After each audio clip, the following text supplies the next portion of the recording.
still on the 20th. So.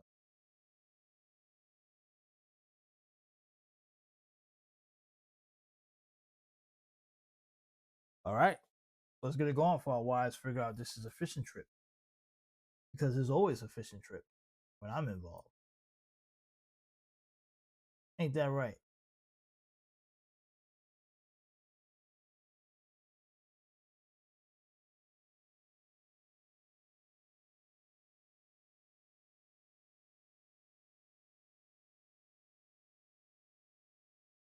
All right. Looks like we got a bit of a delay going, but it's fine. We'll deal with it. We're just waiting for the right time.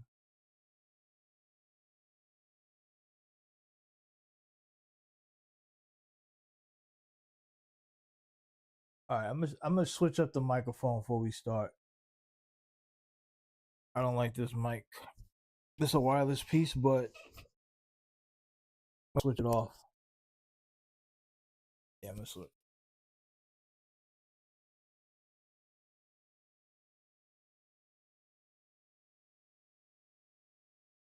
I don't like it.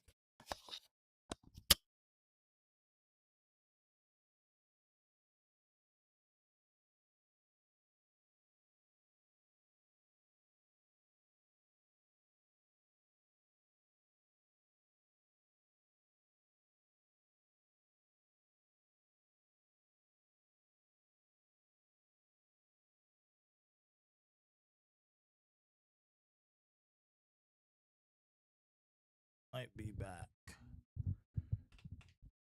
over here. We might be back. We might be back. Are we back? Yes or no? Yes or no?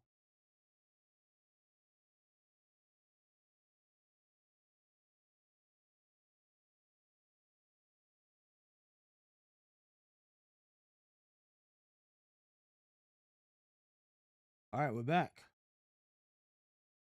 All right, guys, welcome to Unscripted Opinions. This is our late night show. We're only gonna be on for like a half hour, maybe 25 to 30 minutes, maybe an hour. Not trying to be on long because I do have a couple TV shows to watch before I hit the sack. But anyway, there's a lot of crazy stuff happening in America right now, right? And I know maybe my algorithm is not giving me the right videos, but I thought maybe we talk about before I get into the fun stuff. But there's always a fun part of this. I wanted to dive in a bit to what's going on with these freaking um uh these recalls, right? These freaking recalls, and I'm like, what in the f is going on with these recalls? There's like recalls every day. Now, to be fair, there's always recalls, but they're not as like prevalent. And plus, usually the old recalls, when there is a recall, you have you had some faith in the government, at least to a degree. I know, like from my standpoint, I never trust the government. I don't care who's in charge, which party, but at least there's always skepticism with the government and how they run stuff. But I will say that there the reason why the skepticism is even worse now is because of who's in charge, right? Like you got RFK and others running and allowing what food supply should get, through or not. And you almost worried about if any of this stuff is linked to the decision making, because we do know anytime a government decides to restrict the amount of people who oversee food safety, that definitely has to have your antennas spiking. And the coincidence of that happening as soon as Trump got in office, as soon as RFK took the realms, they kicked out a bunch of people, and they have less, uh, less people that oversee the stuff. And when that happens, that literally puts your food supply in danger. So this is why it's crazy to to that this is going on. Like literally, like what is happening? Now there was another recall that happened um as well, but the blueberries was the one that caught my interest because I buy blueberries all the time, especially the frozen ones. They were supposed to be the more safest ones because a lot of the blueberries, even the ones in the store that say organic, or unless you buy it directly from the farmers, but even the farmers are not safe now because a lot of them been so bankrupt that they literally are selling out to big corporations that are coming in dropping boatloads of cash and say, "Hey, we see that you can't survive anymore because U.S. AIDs was stripped away, which a lot of the farmers' lifeline was USAID. Plus, a lot of them were already struggling. So these big companies come in, and trust me, they're doing it. I don't care what anybody say. You can sit back and say, "Oh, my local farmer is legit." You know, nobody knows right now unless you're growing this shit yourself directly. You can't even trust your local farmer unless it's like someone you know for like decades, because even the farmers are selling out to big corporations. They're taking the money because there's no money around. Nobody has money. So they want to survive. They got to take the money from somebody. And you got two choices. You're either going to take the money from China or you're going to take the money from the U.S. government corporations that are in cahoots with the government. And they're doing it. They're growing the lab grown meat. They're doing all that stuff. They're literally buying out people. They're buying their acres, and people are selling. They're like, shit, I'm done. I'm retired. This is not working anymore. Too many regulations. Make me an offer. And that's what you see happen. So when you see people always telling you, oh, make sure you get local source. Well, local source ain't even local source anymore. It just ain't. Not to the same degree. Because sometimes the same local source people who, they make deals, and then all of a sudden you see their product inside big chain stores. Like, how do they shit get into Walmart or get inside of those big popular chains? Because they make deals, and eventually they tell them, they have they make deals. That's how it works. But so we got this blueberry situation that's like the recall of the blueberries, frozen blueberry, mixed blueberry products were recalled due to possible E. coli contamination, and it was issued the highest risk warning by the FDA, US FDA, excuse me. Class 1 risk classification issued on Tuesday. It applies to all four Greenwise products sold at Publix. So you got the wild berries, the blueberries, all organic whole blueberries. So that's just class 1 risk classification. One of the three represents a situation in which there is a reasonable probability that the use of or exposure to a volatile product will cause serious adverse health consequences or death, according to the FDA. So if you eat those blueberries, you may die, according to the classification. Now, Publix did recall all the lots of the products on July 29th because they may have been contaminated with E. coli 01454, a strain that could cause severe stomach cramps, diarrhea, and vomiting. The frozen berries were shipped to public stores in Alabama, Florida, Georgia, Kentucky, North Carolina, South Carolina, Tennessee, and Virginia. As of July 30th, the FDA reported 12 illnesses in Florida and Georgia, including 4 hospitalizations. No deaths have been reported at this time. The illnesses began between May 11th and 5th, according to the FDA, which said its investigation is going. So it's crazy. Like, we're just getting sick. We're all gonna just drop dead. I feel like we're headed to. I have a real weirdness that we're headed towards the zombie apocalypse era. to arrive. Like it's gonna be like The Walking Dead soon. All this illnesses on these companies that they're gonna say, well, you might turn into a zombie, and we're gonna get The Walking Dead. Like literally, I feel like that's gonna happen. It seems like we're close to that era. I'm just saying. I know it's kind of weird to say, but it's headed that way. And who's gonna help America when that happens? Because America's been cutting everybody off.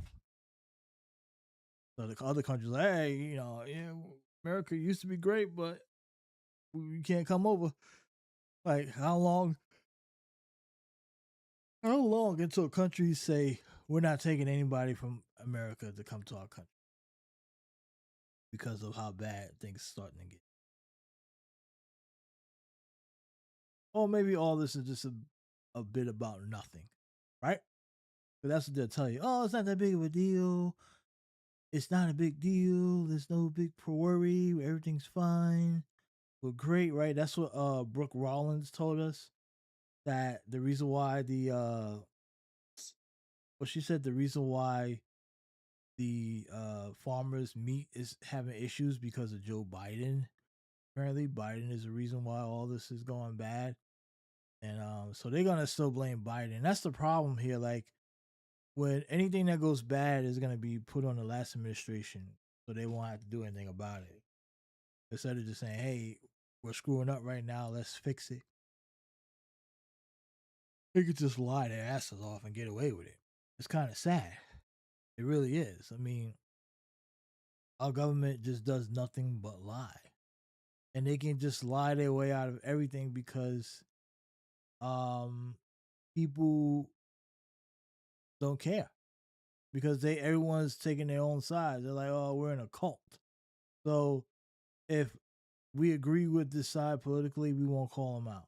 And that's the most dangerous way to even operate in politics because if you don't hold your government accountable, the government should be independent to what how you decide to hold or who to hold accountable. It's not a sports team. The federal government is not a sports team that you support no matter what. Okay?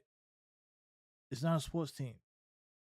It's not a one or the other. Yes, you could have disagreements. You could agree.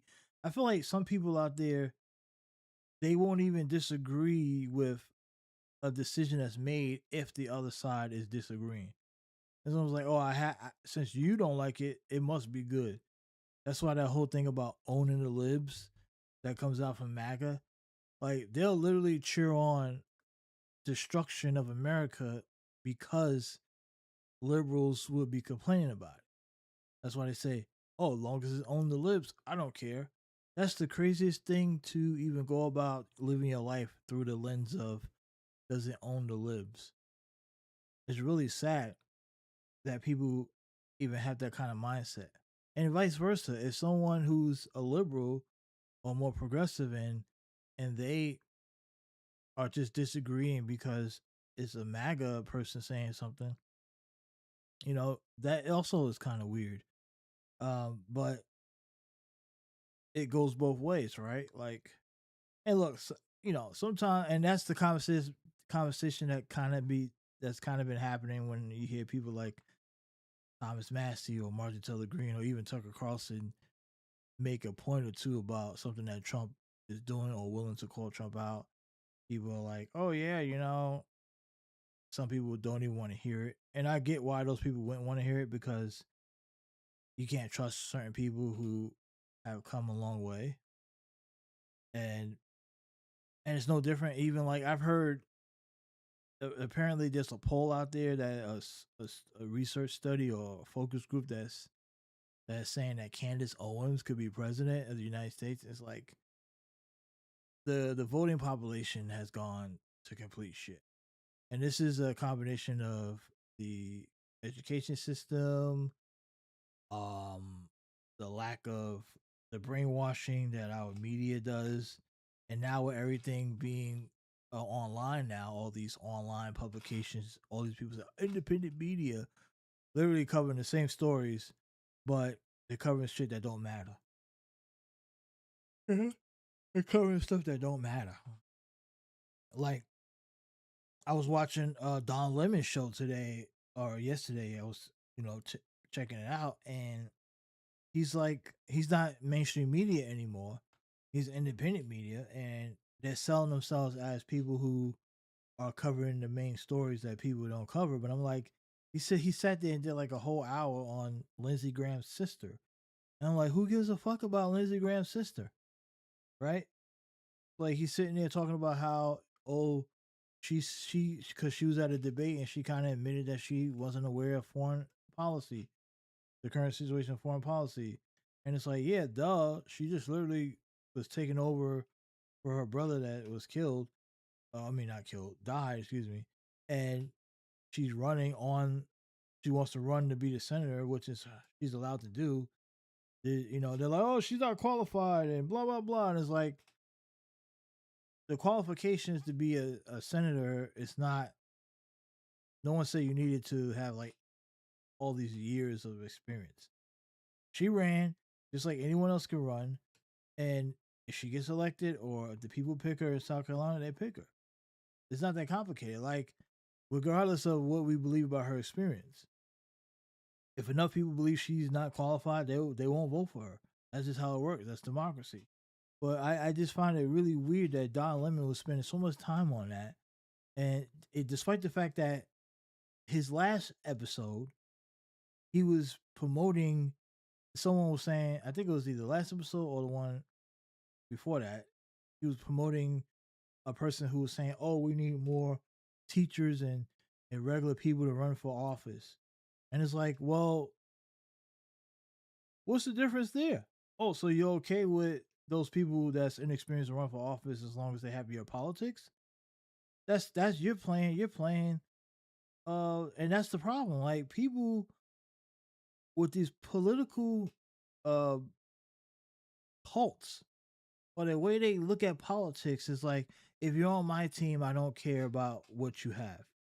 But if you're on the other side, we're gonna call out how inexperienced you are. And it happens both ways. Just like the current administration, the current MAGA base went ape shit about DEI, but then the whole Trump cabinet is literally, besides Marco Rubio to a degree, you could say, it's literally inexperienced people that have never done anything close to this kind of work on the government level. So it's like, well, I'm like, come on. So both sides does this shit. Is kind of stupid to be honest, and it turns. They don't understand how that turns people off. They want to know why people there's so many independents and people that are just turned off through this political culture warfare. People are turned off by the hypocrisy, this inconsistency on backlash, on outrage when it comes to certain topics. And like CNN doing segments on Natalie Hart for like an hour. Scott Jennings is going ape shit because someone called out because of Senator Ossoff's whatever he said about Natalie Hart. Who cares? Who gives a shit? She ain't no private citizen. She works for the government. She's an advisor, special executive advisor to the president of the United States. She's a former TV news host. She was on television, on cable TV. Now on a shitty network that didn't have no ratings, but still, there's a Wikipedia page. She's a profile person. You know, so but why waste so much time on that? And that's both sides. So we got independent media and mainstream media both focusing on issues that make no sense, and they wonder why people are not more outraged about what's going on right now. Because the media is literally reporting bullshit. They're like, oh, let's argue about Natalie Harp, or let's argue about Lindsey Graham's sister. Who gives a fuck? How you expect to be taken seriously if you're doing segments on Lindsey Graham's sister? So what? She's allowed to run for office like anyone else. Why are we wasting time on that? I don't know why. I really don't know. It's just crazy. Like the shit that people are doing, and independent media. I'm telling you right now, guys, this independent media stuff is bullshit. There's no such thing as independent media. I haven't. All the people who used to be on TV that are now doing independent media, which is really not independent media because they all have connected to these companies that are connected to bigger companies that are funding this operation. This is the new streaming scam, like with cable, right? Remember when cable went to streaming and cord cutting? What happened? They said, "Oh, instead of paying one price and getting cable, and then if you want to get like HBO or like the premium channels, you have to pay extra service or buy that episode on the spot." Now they cord cut it and they went to streaming, and then if you want to buy separate stuff like Amazon Prime got their own different separate thing, and you get the good shows or whatever. But the streaming is gonna be the same thing soon. Soon enough, you're gonna have to pay extra. Like we're headed to a time where I guarantee YouTube will not. There will be a time where YouTube um will probably start charging us to use because of all the content creators, all the streamers and stuff like that end up going to the platform. They already have it now to where you can't even some content you can't even watch it. They put it behind a paywall. Like, oh, I'm here for the news. They hear my opinions, but you want to put me behind a paywall on YouTube, of all places. No, sign up for my membership. Got tier 1, 2, and 3, and they literally doing nothing different. But I'm telling you right now, some people, yes, some creators are giving you extra content. Possibly you get extra interview, maybe you get to see them talk to somebody. But let's be real. You're not really getting anything by subscribing, especially when they release the damn episode a day later. Okay, I gotta wait a day later to watch your interview. Okay, whoop de doo. I'll just wait. There's so much stuff online that I don't have to live through you. Now I get it. The memberships and the memberships and that is good to support your favorite creator. I got that. If you want to support someone that you like, um, but it's coming off like almost like cable TV did, and when they first started going to streaming, because they're all covering the same shit. You turn on like like three, four different podcasts, and they're all saying the same stuff. They're all repeating the same stuff. They're not talking about anything exclusive. They're not breaking news. And no offense, I hate to just pick on Don Lemon here, but Don Lemon's all breaking news, which he's like not even breaking any news. He's literally just talking about shit that was already spoken about hours prior. You know, that's all he's doing. I was like, that ain't breaking news. They reported that like 3 hours ago. Shit. Now I get it. Everyone online doesn't follow up to date news, but I'm like, don't call yourself breaking news when it's not breaking. That's all I'm saying. And it's just kind of weird. But these recalls, like Don hasn't even talked about the recalls yet, which is crazy. He spent more time on Lindsey Graham's sister than he did on the recall. You know, I'm just saying. But independent media, though, they on it.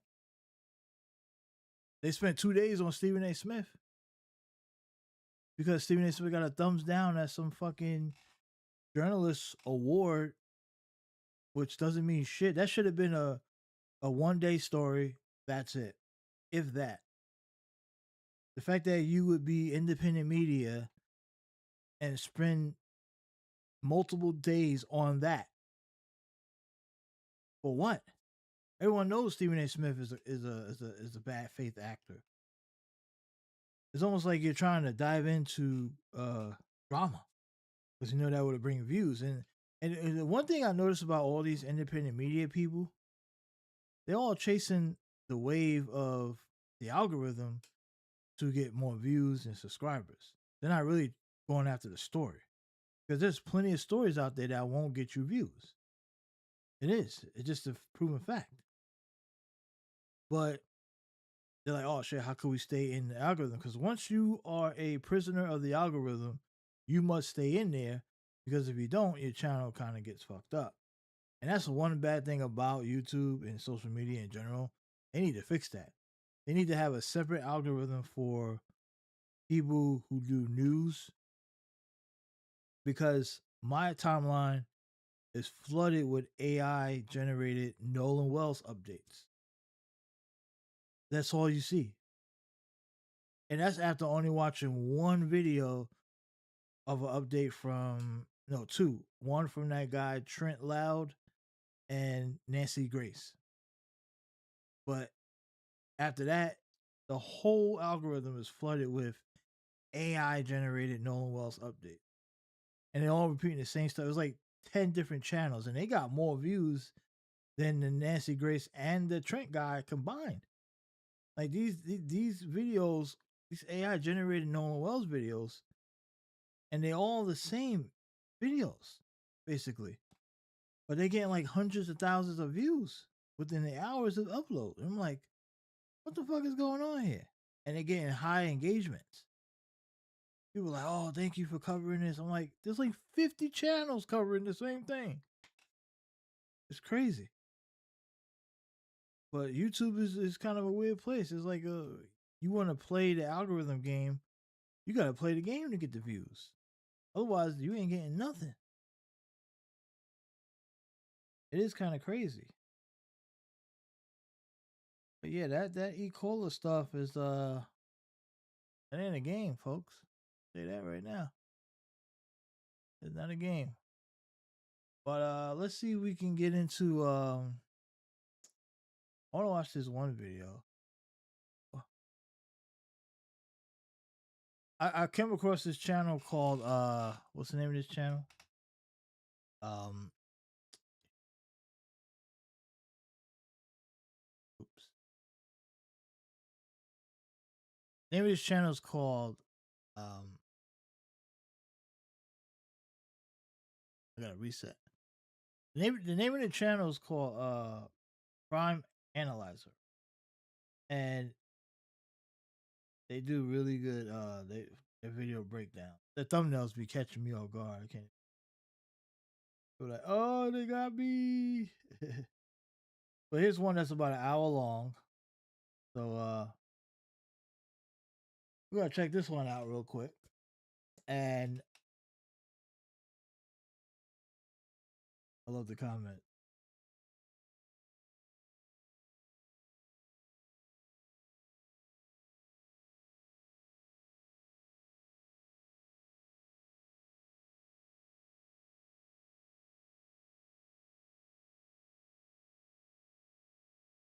Oh shit.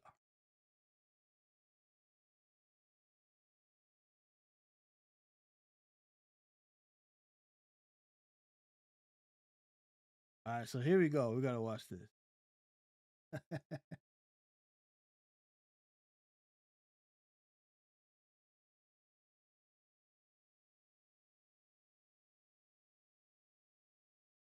Brother. All right, so here we go, folks. Here we go. About to do this right now.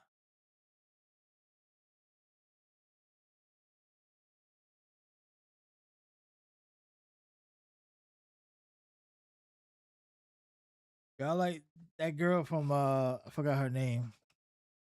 The blonde girl, I forgot her name. Lori something.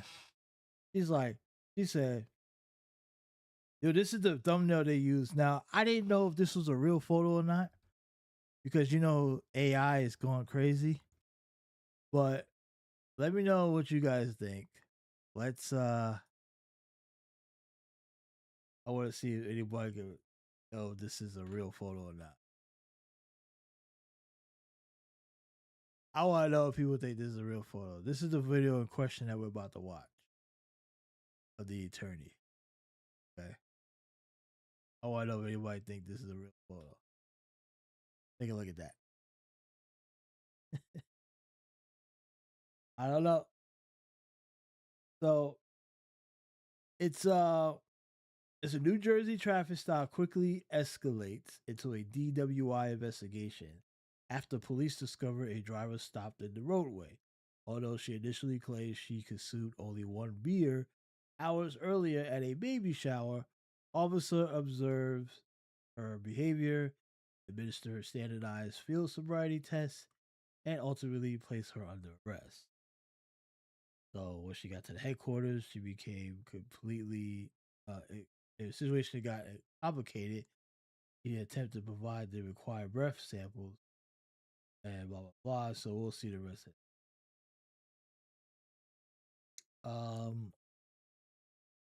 They don't say her name or none of that, which sucks because I would like to look her up, of course, for informational purposes, just to verify to see if those are real.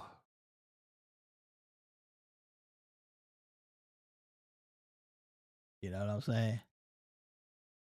That's what I wanted to know.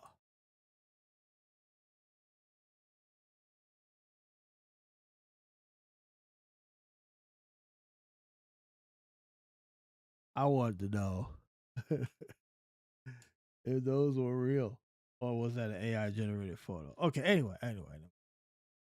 Let's get to the point, folks. Let me get back over here. Get out of here. Put these away. Yeah.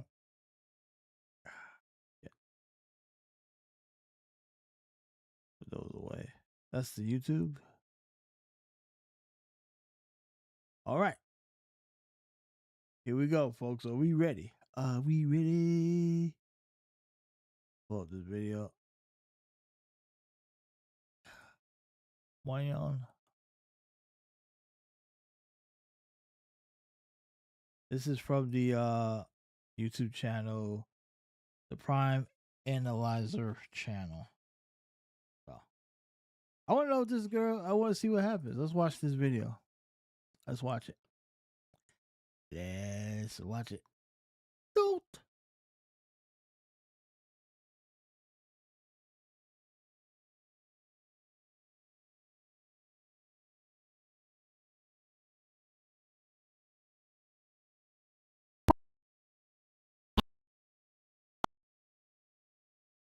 And or educational purposes. This content is not intended to harm any individual, and this content should not be taken as professional or legal advice. All individuals mentioned in the content are considered innocent of any alleged crimes until proven guilty in a court of law. Oh, it's Sam talking about. Who are you working with tonight? Sergeant Galani. Yeah. So, came down. Jacqueline over here. Went to make the right. So we're going right, and I saw this car parked in the roadway. Yeah, that's a terrible spot. When I approached it, put a little off-road in there. Hey.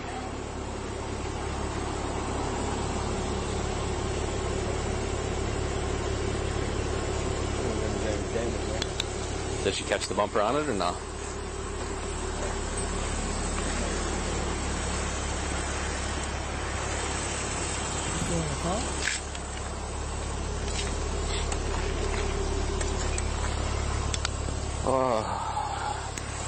Just had one last night. Guy was stopped in the middle of Sheridan, no front passenger side tire. I heard that. You were at, Yep. You was out of the car, right? 1-9.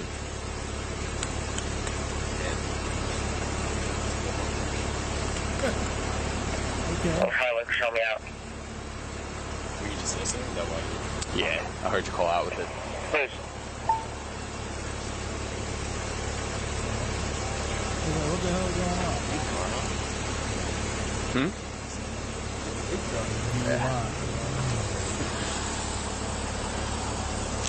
I'm trying to see if this What's woman... up? I'll let you take it. Who is she? What happened? So pulled up on her here, Uh-huh. and then she pulled forward onto the curb. Oh, it's the accident. No. Oh. What is this? You can detect an odor while I'm talking to her, so Oh, okay. take it, you can talk to her. Oh, cool.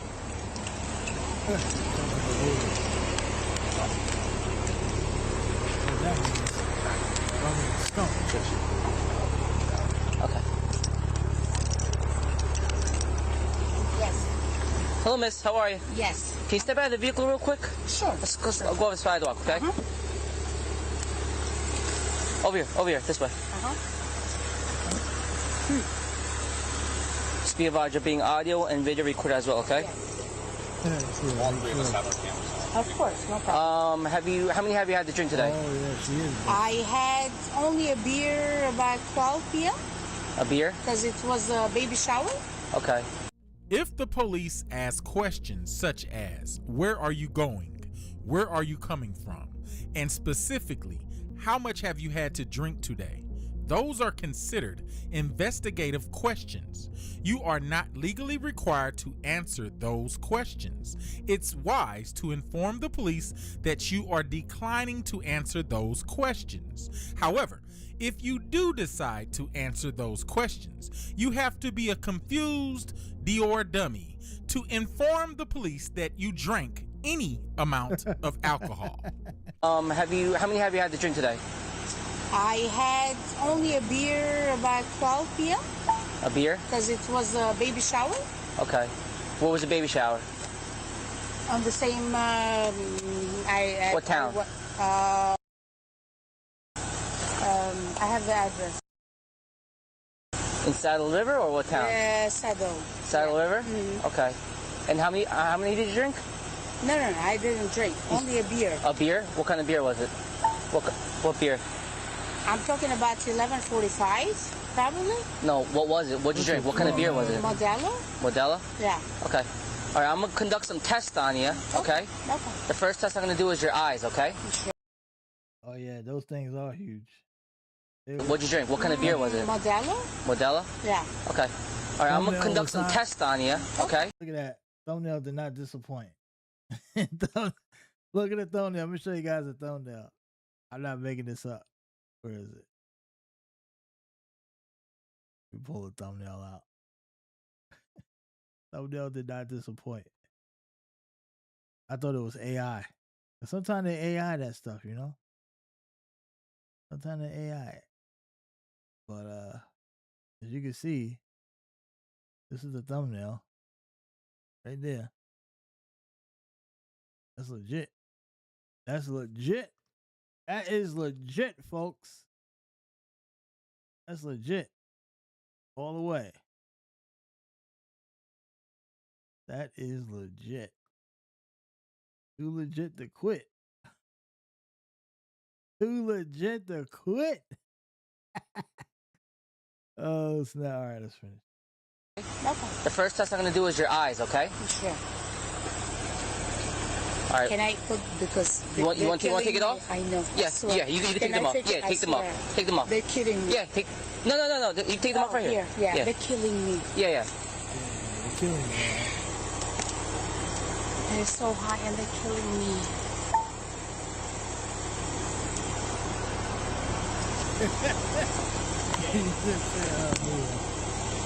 I'm sorry, but No, take your time. No worries. no, they're You talking so much, lady.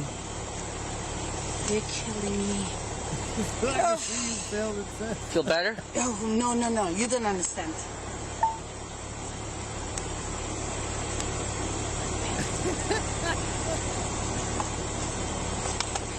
Okay. You can leave them right here. Okay. I'll make sure you won't forget them. Okay. I have my husband number. No, come here. No, What's your name? Lola. Lola. Can I call you Lola? Yeah. Okay. So the first test, I want you to stand Yes. straight. Put your hands to your side. And with your eyes and the eyes only, I want you to look at the tip of the pen, okay? Sure. With your eyes and eyes only, okay? You wearing contacts or glasses? No. No? All right.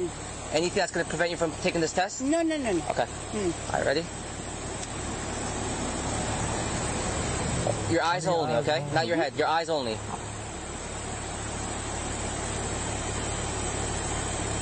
Keep moving your head.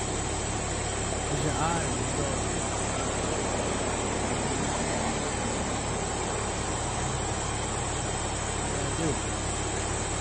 Keep moving your head. You failed.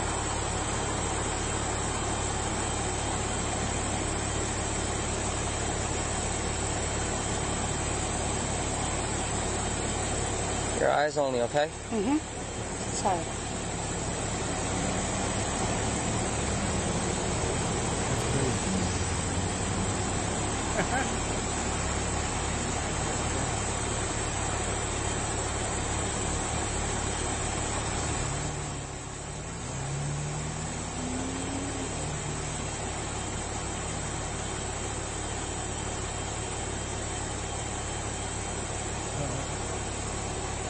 How long will this take?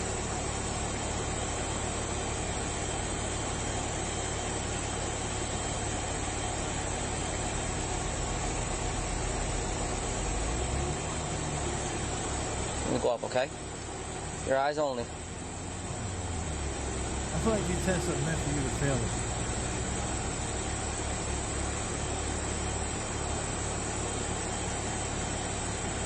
Okay. Alright, the next test is going to be the walk and turn, okay? Do you have any medical conditions with your head, back, your legs, anything? Okay. So I want you to start in starting position, okay? I want you to pretend there's an imaginary line here, okay? I want you to place your left foot out on the line and put your right foot above your left foot, okay?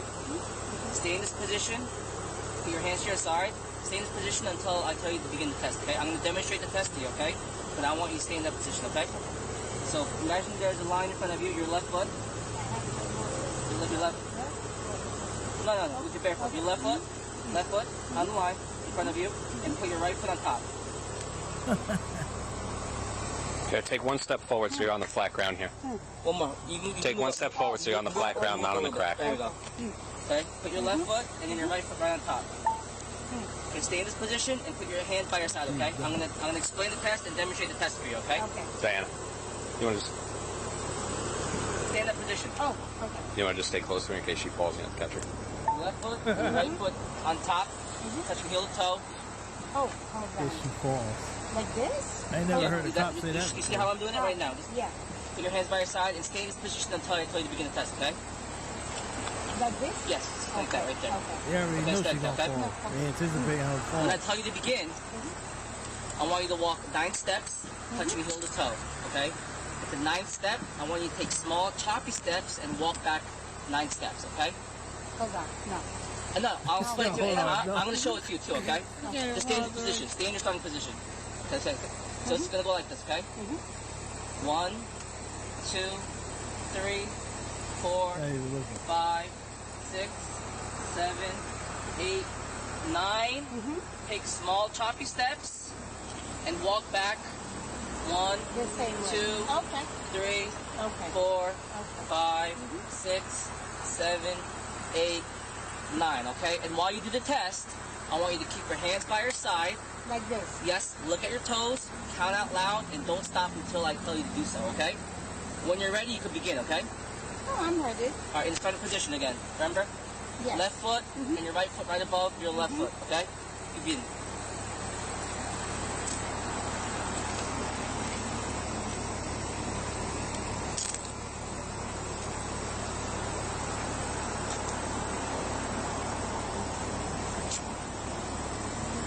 Where's she going? All right. And then, Right. Sorry. I ain't never seen When one you do it, either. cut it That's out. crazy. I'm sorry. cut out loud. They might as well take her in, man. She's done.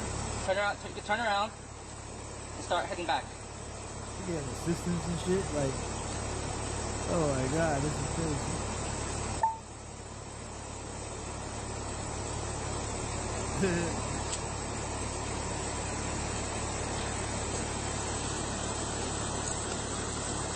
Okay, you stop. All right, the last test, you come back here. The last step, I want you to put your feet together. Hands by your Last test is side, at this okay? time. We're gonna put you under Just arrest. watch me first, and I'll explain to you, and then you can do the test, all right? When I tell you to begin, I want you to put any foot, your left or right, Oh, shit. your heels facing the ground, 6 inches off the ground, okay? Your hands by your side, and I want you to count 1 1,000, 2 1,000, 3 1,000, 4 1,000, until I tell you to stop, okay? So whenever you're ready, you can begin. Yeah. Whenever your foot are ready. 6 inches off the ground, Like that. raised, parallel to the ground, 6 inches off the ground, and start counting. I keep the hands there. by your side. Like this. Yep, and you count out loud, 1 1,000, Uh-huh. 2 1,000, 3 1,000, until you stop, okay? Okay. 1,000.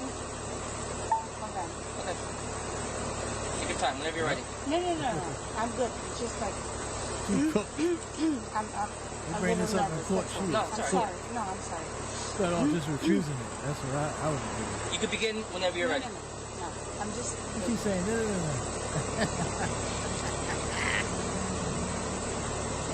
1,000, 2,000, 3,000.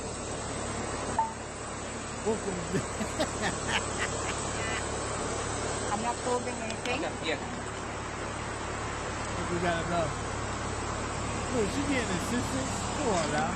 All right. This is crazy. Okay, can you just turn around real quick? Just turn around. Put your hands behind Hold your back. on. After you like the video, hype the video. Tap the video's description, tap the hype points brother, button, we get it, and we get it. thanks to you, this video is now hyped. All right. I'm just nervous. Okay, can you just turn around real quick? Your Just hands turn around. behind your back. Put your hands behind your back. Turn around real quick. We're like, we done here. We've seen enough. All right, you're being arrested for driving under the influence, okay?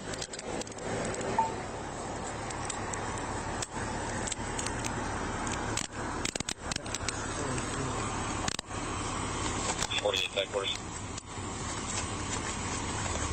Yeah. 51 gonna have 100 for 450. If you could dispatch. I just called my husband. So Yep, you call your husband when you get to our headquarters, okay? Delta. No, he's on the phone. I 5636. just want to make sure that she. Okay. Oh, All right. So before I put you in my police car, the female officer is going to search you before you put in the police car, and then we're going to take you up to our police headquarters, okay? You understand? Okay, Lola? Okay, Lola? Okay. All right. Let me move my car up here. I'll move it in front. Absolutely. Okay. Thanks. Yeah, can you please? So what happened?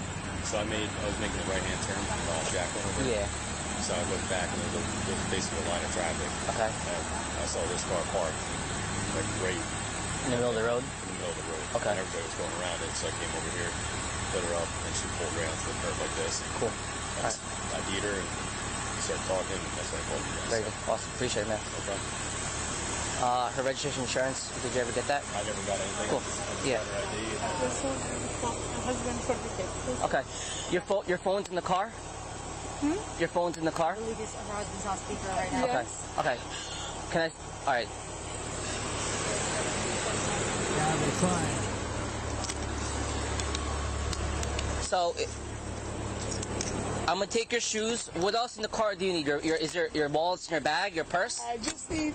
In New Jersey, as in many states, a police officer does not need a field sobriety test to make a DWI arrest. The legal requirement is probable cause to believe the person operated a vehicle while intoxicated, not completion or failure of roadside exercises. The police could have skipped the sobriety test and made an arrest, but that's not fun when you can record a suspect allegedly failing the test this poorly, because in a New Jersey DWI case, body camera or dashboard camera footage of sobriety tests is likely to be preserved and used as evidence, especially if the case is contested or proceeds to trial.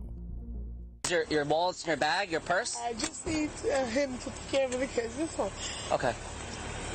I think he's on the speaker. Okay. Just I need to. What's his name? Okay, I'll speak to him. Okay. I'm gonna put you, if you could search her, and then we'll put her in the police car. Yep. Just gonna pat you down, okay? Citywide notified responding. She's good. So you know everything is audio and video. Yeah. Okay. Yes. There's a camera in the car and everything. I'll speak to your husband. Don't worry. I'll do We'll that. get that for you. All right, just watch your step because it's not the most comfortable. You ready? She really nice to this woman. Think about it. Remember, this woman could have killed someone. Yes. Grab her purse Yes, so yes. we don't. You driving a truck. Like another kid gloves. Take his she's got cars in there and whatnot. Reactions compared to how they treat other people. So we are going to listen to where it's going. Let's go on about it. And then you can take it out. Is her phone in there? I'll put her mom. Is she on the phone with her? Her husband's on the phone, right? Hello, sir. Okay. Hello? Hello? Yes, sir. I can hear you. Yes. Yes, hello. How are you? This is Officer Kim with the Hohokus Police. Okay. So, is this your wife? Is this your wife driving, right? Yes. Okay, so she's getting arrested for drinking under the influence. Okay. Okay. So can you respond to Hohokus Police Department? What is the address? 55 Sycamore Avenue, Hohokus. 55 Sycamore Avenue. Yes, in the You don't Hohokus. seem And shy. where You're you like, coming not from? again. Okay. So it'll be about like 30, 40 minutes, right? Okay. Yeah. Okay. All right. Yeah. If you have any questions, just call our Hohokus Police Department. Okay. You don't want to show up. Okay. Hold on. Can you just spell Hohokus? Give me 1 minute. You're probably drunk too. It's gonna be H. Really don't know how Hold on, to do that? officer, give me I 1 ain't minute. never been in police. 55. 55 Sycamore Avenue. How you spell it? SY SYCA. CAMORE Avenue. Okay. Yeah. HOHOKUS, New Jersey. Drunk himself. Yeah, I got it. Okay. Okay, sir. All right. Do you know where the insurance and the registration for the vehicle is? Is it in the glove department?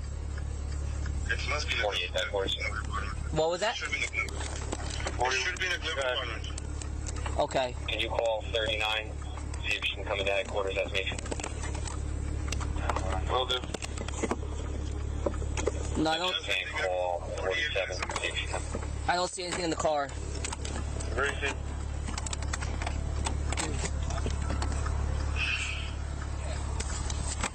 I didn't even ask up with it. Was this in the glove department? Yeah, it should be in the glove department or ask her. I don't know. I don't drive her car. So she should know where it is. It should be in the glove department. I would have taken it. We separated. Yeah, I don't see it. All right, no problem. Okay. It's gonna take me like 47 minutes. Okay. Okay, thank you. All right, Lola. Let's get out. Barefoot, right? Yeah, barefoot's fine. Yeah, we have your shoes. So why cannot not put it now? Do you want your shoes on? Yes. Well, you're handcuffed right now. You can't. Sorry. Cannot handcuff her daughter with her shoes on. Sorry. She doesn't have to walk across the bear. You have your whatever. I Okay. have my Fine. things. Yes. Can you step out of the car while unhandcuffed? No, I'm gonna uncuff- I'm not. I'm gonna uncuff you. Give me. No. You don't have to. Relax. Just. I don't have to put whatever. Just like this. Thank you. I appreciate that part. Yeah. That's all. What, the special treatment? Here's your For okay? God's sake, I'm not a criminal, man. You're not. I know. No. You people go. You go after other people. If I had 2 drinks and whatever, yes. And my 2 wife, drinks or there was 1 yes. beer? But I love my Oh, kids. she talking. Okay. So please. All right, you're gonna be out of here within an hour, okay? You won't be here too long. You're not going to jail tonight. I promise you. It's a traffic summons. Stop it. You need help? It's Okay. Come over here. How's it coming to get you? I ain't gonna say she ain't going to jail tonight. They didn't even check her out. I just was They ain't do having no- a little fun and Well, I she could paid have for the warrant. She could be warranted barbecue. I understand that. No, warranted somewhere else. you don't. Thanks. Unless they already checked her name and they were driving. All right. Probably.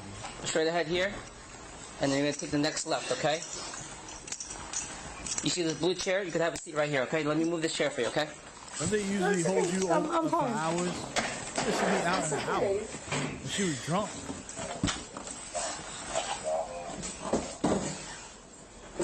Huh? Okay. What's she crying? Are you okay? You have anywhere you're hurt? You're okay? No, You're okay? I'm fine. Okay. Just be advised, you're still being audio and video recorded, okay? Your body cam. Alright? It's just... You're gonna be okay. Can you put this in alcohol test? And your husband's on his way, okay? Like I just have to go to the kids' home. Okay. Can you just open your mouth real quick? Yes. Can you lift your tongue up? Let me see inside your mouth. Okay. Lift your tongue up. Okay. Alright, very good. 10:28 p.m. Husband tired of her shit, probably. It'd be nice for her because she's attractive. This is the feel on that. Oh, it's hot in here, man. It's hot in here, yeah.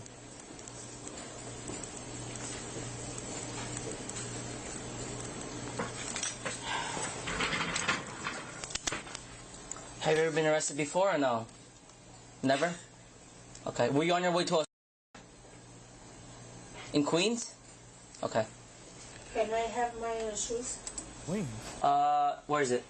Because he's going to divorce me tonight, so it's okay. No, he's not. No. Listen.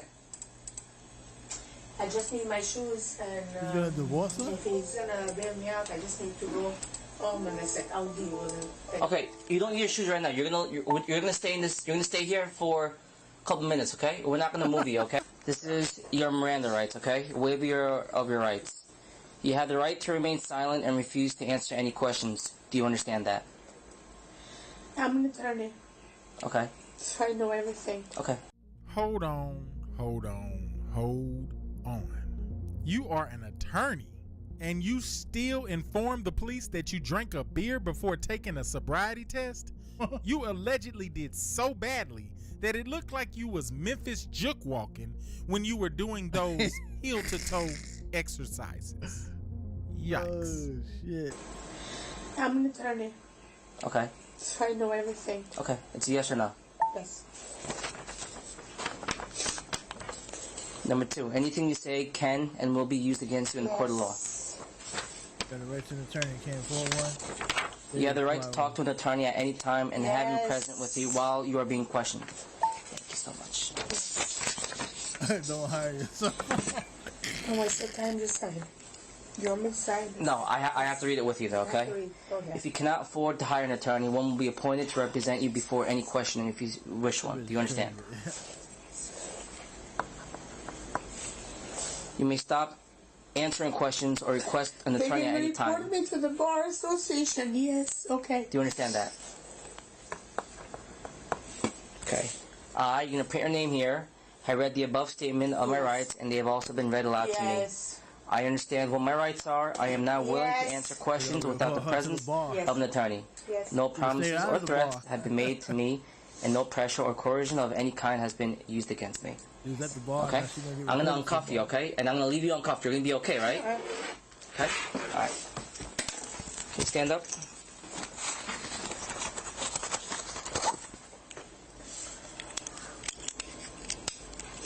Yeah, like she about to commit suicide. She know her career over. Her husband might leave her. If he was like, one more time, you drink one more time, I'm done. Okay, you can have a seat. Okay. If you could print your name right here and then sign right there. Yes.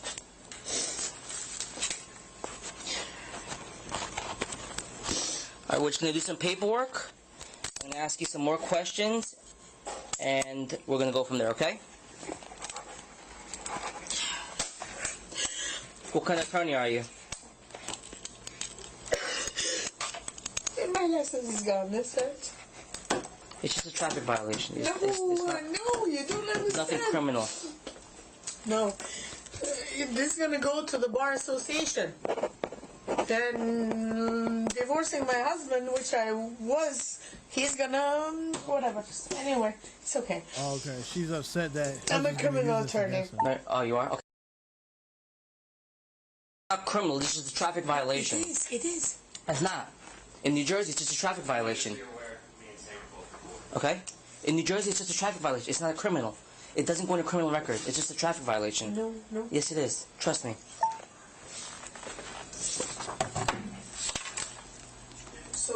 just pay the fees. Yeah, that's it. Okay. Why doesn't go to my record? Not criminal record. Nothing. No, it's not criminal.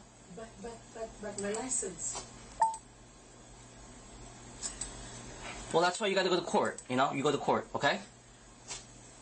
I'll get an attorney for that. Yep. Exactly. Exactly. And what? What? Why is this woman's an What was that? attorney so stupid? And then what? And that's it. Pay the fees, but it doesn't go to my. Anyway, How she passed the bar? Thank you. Oh no. I'm surprised that my husband actually, because we don't live together. Oh no. I'm surprised that he's coming. We're separated I see. for 6 months. Okay. So he's gonna be the first one to report to me because he wants full custody of the kids. Okay. Well, So you now called what? him. Thank you. You called him. That's why he's showing up. You're getting that documentation. All right. I was gonna ask you. What did he say to you? He said he's coming. Yeah, he's coming. He said no problem. I gave him the address. He said okay, I'll be there. I'll be there in 40 minutes. No problem. Okay. You're taking my license away. No, I'm not. Okay.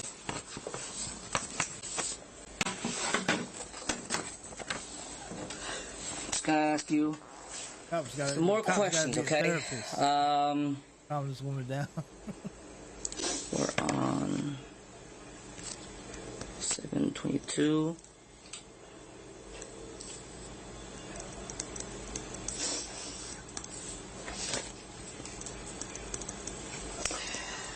Are you sick? No. Yeah, put the things away now. They ain't Are you under the care of a doctor? No. They thought they was gonna get out of trouble. Are you taking any medication? No. Do you have any diabetes? No.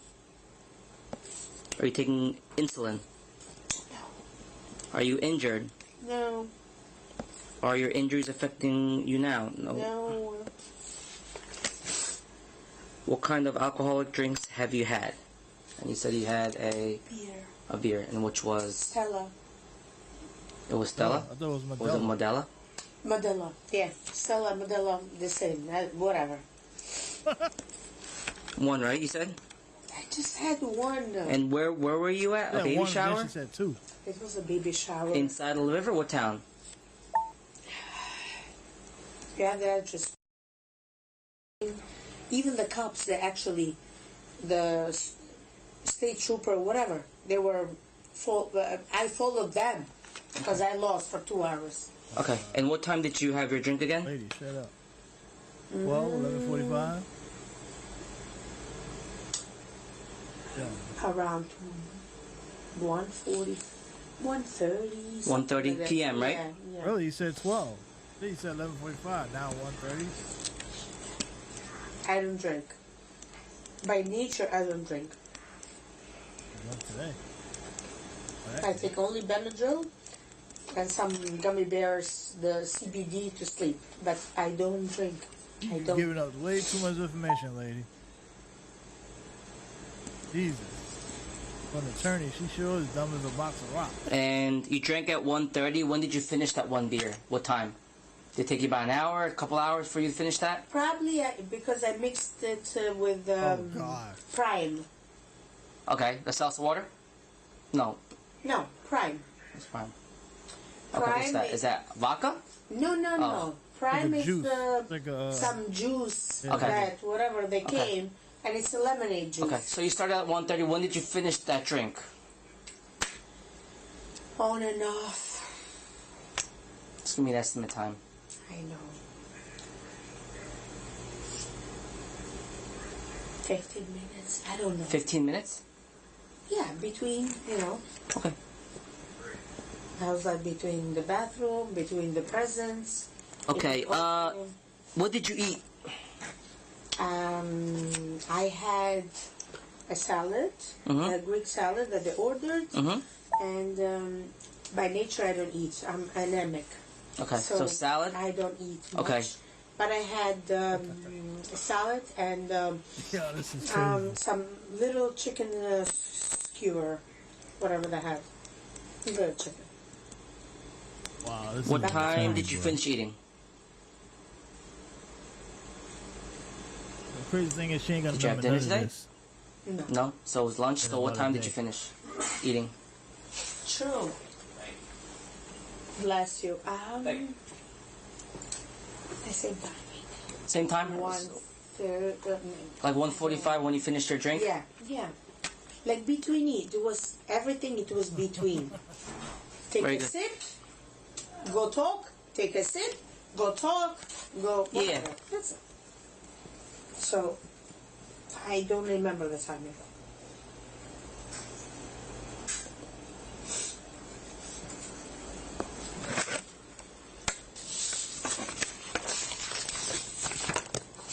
You're gonna text me my lesson. That's where you go to court. You're gonna go to court, and then they're Yeah, gonna this is discuss that wild. with you. Okay?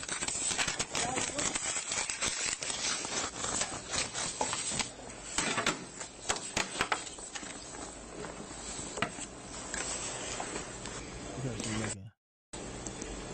You're not. Don't worry. Jesus. She's an emotional wreck. I can't let you leave by yourself. Your husband, you gotta go home with your husband. Someone needs to sign for you, and you're gonna leave with that person. Regarding, You don't have to, but you have to, right? I have to. All right. This is the New Jersey Attorney General Standard Statement for Motor Vehicle Operations. Okay. Let me enter your name here.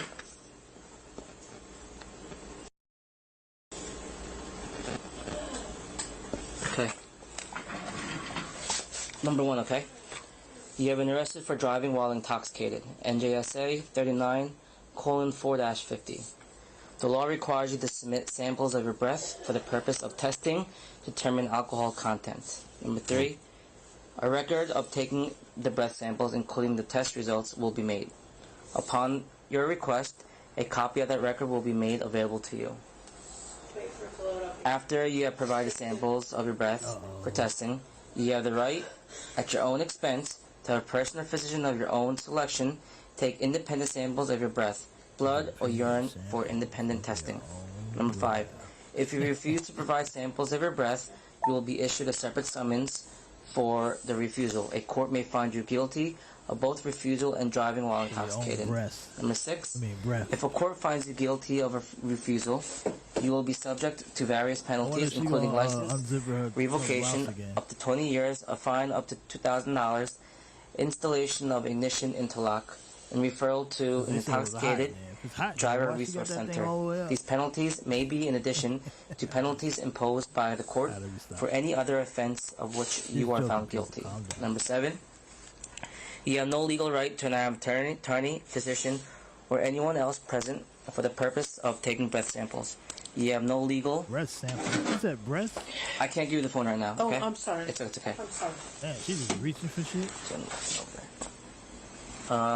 You have no legal right to You can refuse just to do give whatever or she delay want. giving samples of your Don't give it breath. to my husband, please. No, we won't.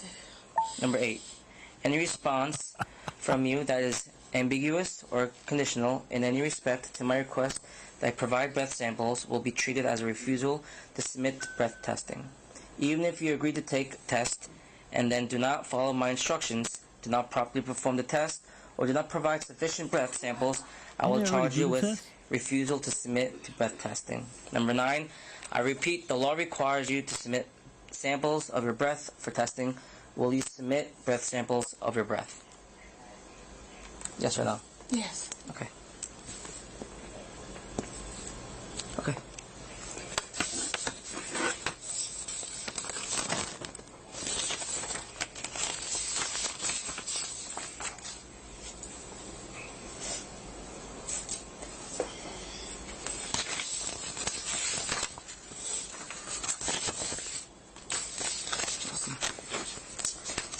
Alright. Do you do the Miranda twice or no? Just the once? Alright. Okay. I'm gonna get the machine ready. The officer's gonna stand by here with you. Sure. Huh?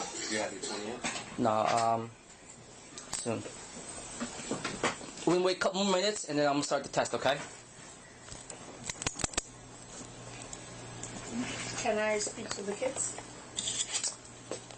Not right now, okay? Were you supposed to pick up your kids, or what? Okay. Is there somebody caring for them right now?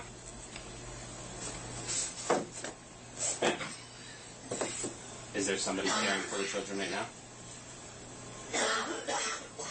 I cannot answer that question.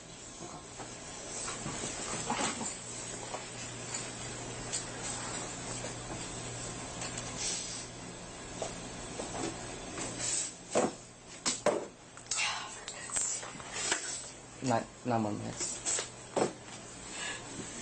I started at 10:28. What are they waiting for? So good. Be fine. As long as they don't disbar me, I'll be fine. Do you have someone that could come get you when you're all done? My husband is gonna divorce me today. I wanted to divorce him 2 weeks ago. But will he pick you up? I don't need him. I don't need him to pick Okay. me up Okay. at home. So, yeah. Okay. Whatever. If I can leave now. It won't take too long. It really, it's not too long of a process, and then you'll go home. I'm an attorney. So Okay. Not in New Jersey. Thank God. Okay. That's okay. Because he had that privilege. I'll never cross the bridge anymore. He's still wasted, though. They gonna let him leave. I'm just trying.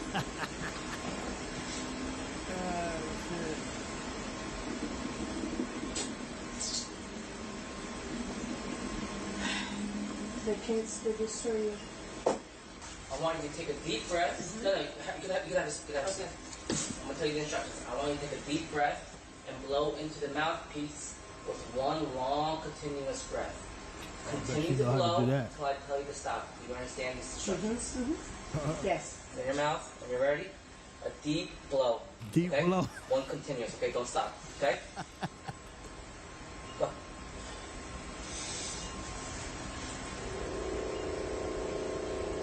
Turn that blow into the machine. Keep going, keep going, keep going. Stop. Blow, bitch. Okay, you can Blow. stop. Put your mouth over the mouthpiece and blow, okay? Don't do it like a trumpet, okay? Put your mouth on it. Blow. Go on. Pretend that is the guy that you met. There you go. Blow. Blow it. Blow. Blow, blow, blow, blow. Alright, no, blow. Alright, come have a seat back in here. Yes.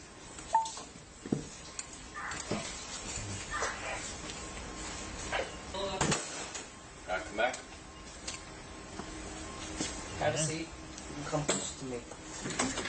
Alright, put your mouth over the mouthpiece and blow hard, okay? You can't do it like a trumpet. Put your whole mouth into the mouthpiece, okay? When you're Blow ready. hard. Go. Blow. You sucked it. No, you can't.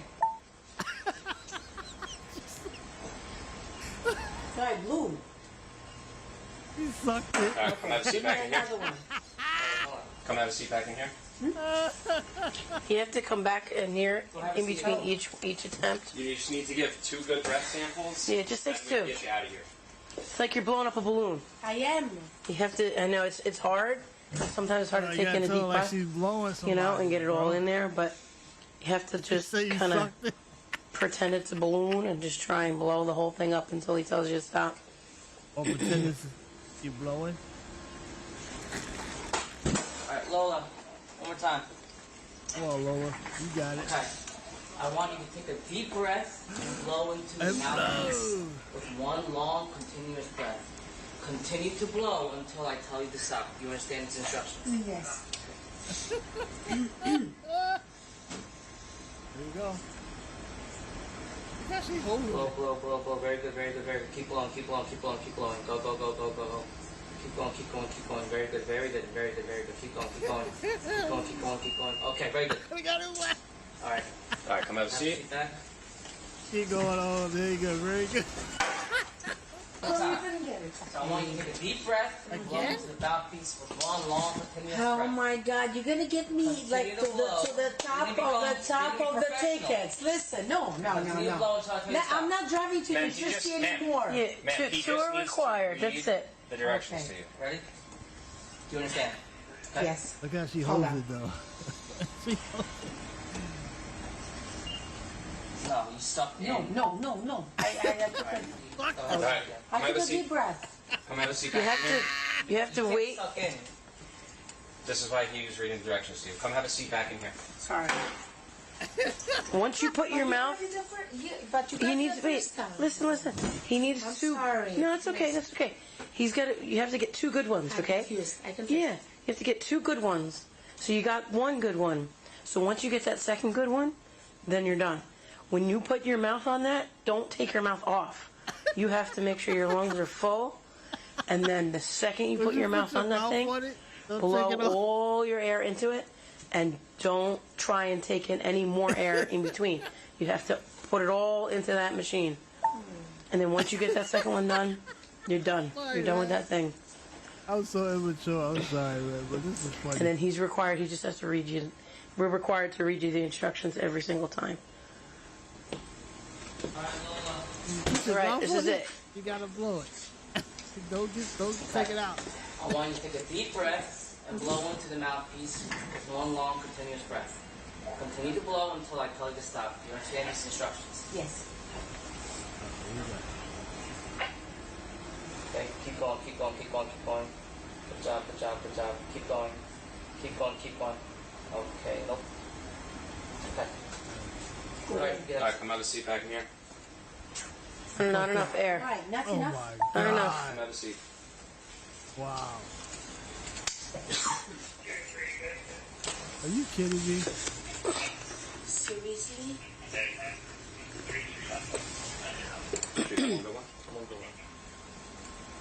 What number are we on? Number 6 now. Another one, please. She gave the breath, but it was just.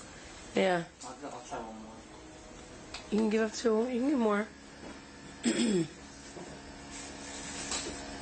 What's the problem? I wonder how many Deep you breath can do. in. I'm anemic by nature, so. Okay. Deep breath in, and the second you're ready to blow it out, that's when you start blowing on that thing.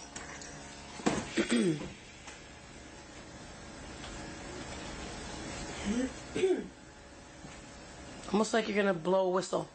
Second you suck it in, the second you put your mouth on that thing. I have anxiety. Put your mouth on that Okay. thing.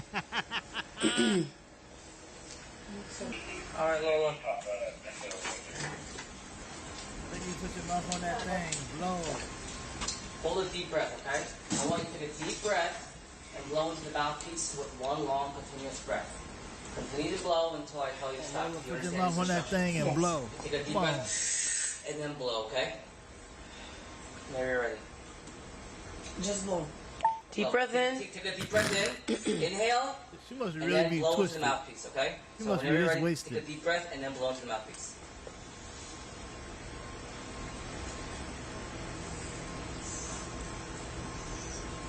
Blow. Keep going. You're doing a good job.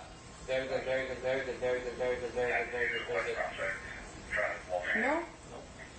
God What do you damn, mean? bitch. He's a phone charge. They gonna It'll hit be a him. little longer. What do Come you mean? have a seat. A little more air.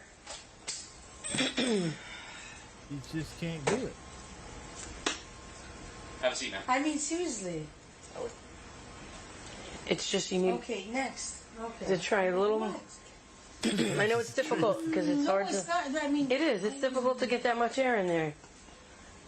Ma'am, if you're unable to give a second valid sample, you get charged with refusal. No, He I'm read not that. refusing anything. Well, he read that in the form here. Yep, you signed the paper. But I'm not That you said refusing. yes. It doesn't I'm mean just you're letting you know. refusing. It means that you failing to give two valid samples is equivalent to refusing. Okay, because let me know. Yeah. No, I don't wanna. Well, I know you're trying. We know you're trying. Let me. The Right. last yeah. time. I Yeah. mean, You're gonna get another chance. You're gonna get another chance. I'm just saying, like, even if it's termed refusal, it means not being capable of providing two sufficient samples. So you just need to. I know the statement.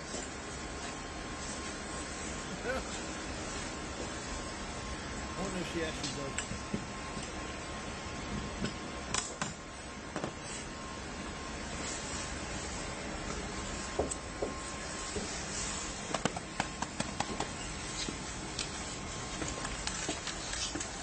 I had to take the Junior Academy shirts out of here because my guy I don't yesterday was know. asking if he could have some. Well, he always dumps the shirts in here. Why don't we just throw one in each box and call it a day? Because I think they're all like XLs anyway. All right, Lola. First, I want you to take a deep breath and blow into your mouthpiece with one long continuous breath. Continue to blow until I tell you to stop. Do you understand these instructions? Yes.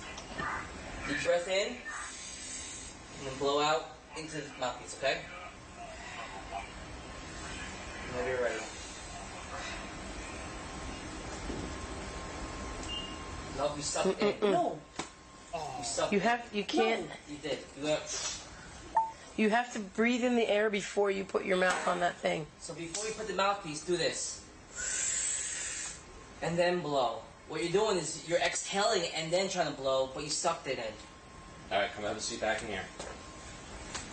Have a seat inside the room again.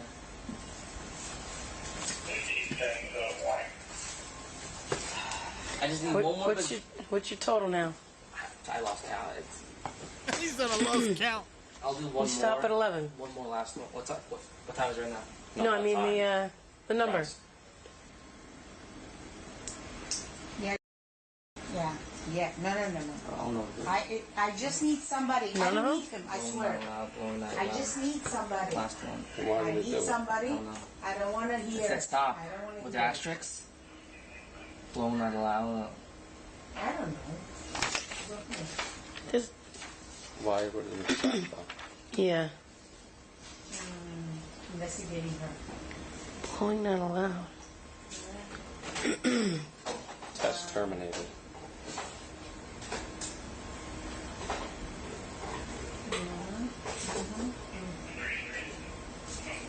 I don't know.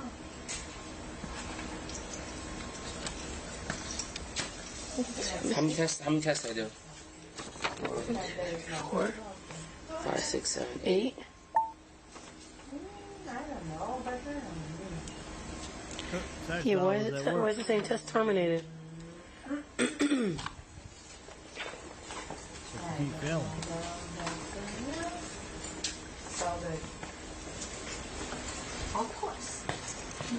Listen, if I have this, it's all good. When was the good sample? The second one? It was none. No, I'm saying for, Well, in our opinion. It's right here. It was the the fourth one and the last That's one. all I need. That's all I need. Sorry. The fourth one here, no, the third one, blowing out loud was good, and then the last one, and then this popped up. I don't care. Let me see what blowing loud not She's loud on the means. phone like she's at home. Okay.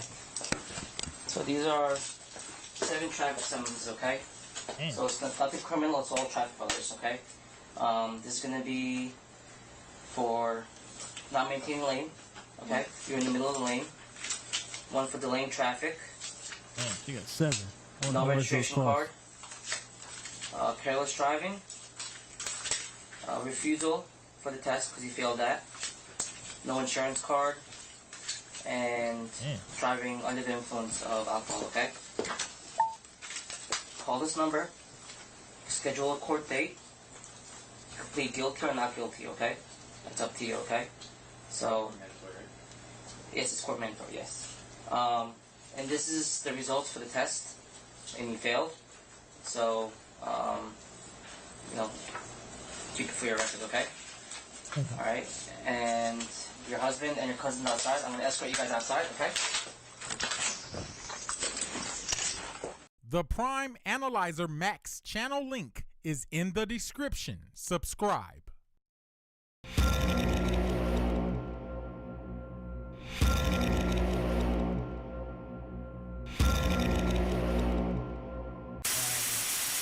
Missouri County authorities say 31-year-old Oninda Ramelis shot her 4 children in her white sedan before pulling over to a gas station on Highway 288 in Angleton. Shot her children.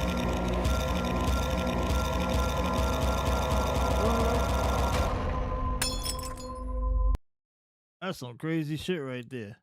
She shot her children? Holy Jesus. Well. Well, there you have it. They gave her like 7 summonses. Wow. That was crazy. Anyway, let's see what else we got. Yeah, I think we're about to be done here. Yeah, we're about to be done. We're about to be done, folks. Let me see. Wait, let me watch a few minutes of Bullets. He went live tonight. Let's see what he's talking about. He did a Tariq Nasheed video. Nothing happened. Other times when they was joining these,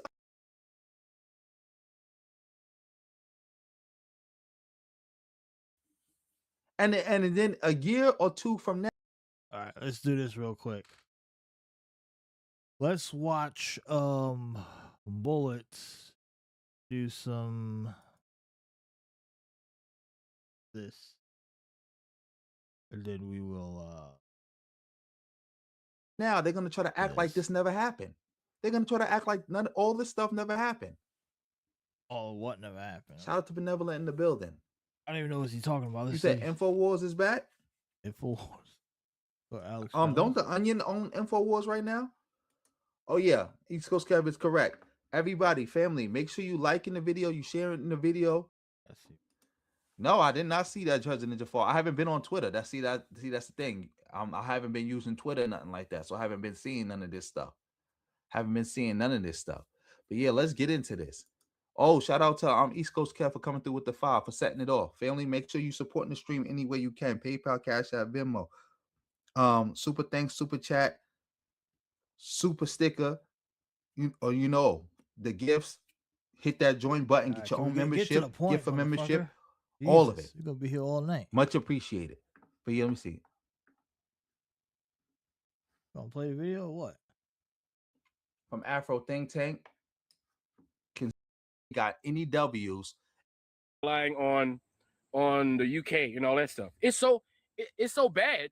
It's so bad that the UK is threatening the Caribbean islands. Okay, threatening the Caribbean islands, right? To stop immigration from Africa, or they're gonna make Caribbeans be required to have visas to go to Europe. I didn't know that. Shout out to Afro Think Tank for coming through with this new information. I did not know that. You know what's so funny? That's what they did to Marcus Garvey.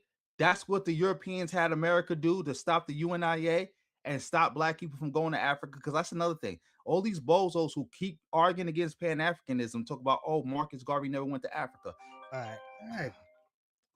Oh, why has blocked you? So how did he ever call? Here we go.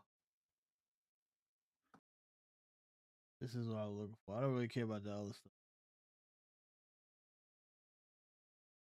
So, Tariq called you up to debate. Why didn't you?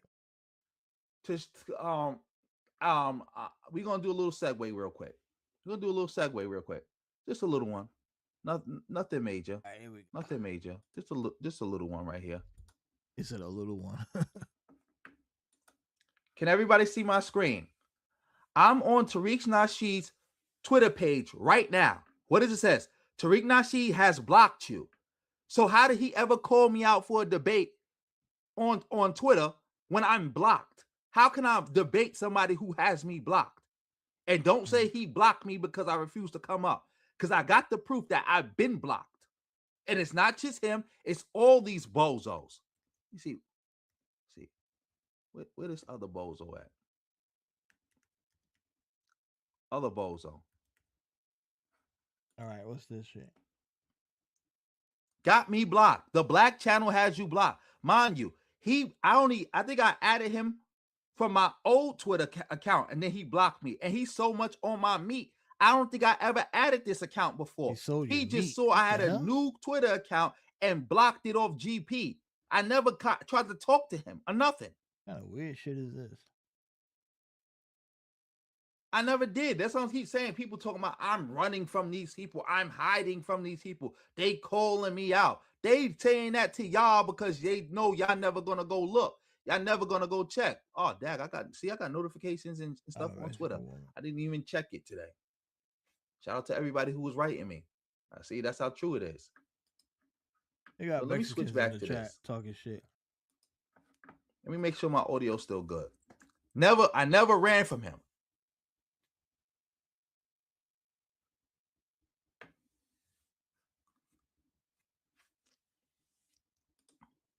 Now you saying I tried to talk to him on TikTok. The first time I got a video on my channel of him saying I tried to talk to him. That was on Twitter. Now y'all saying I try to hit him up on TikTok. I never I never even used my TikTok. I created a TikTok. I only used it twice. And both times was to show video somebody sent me.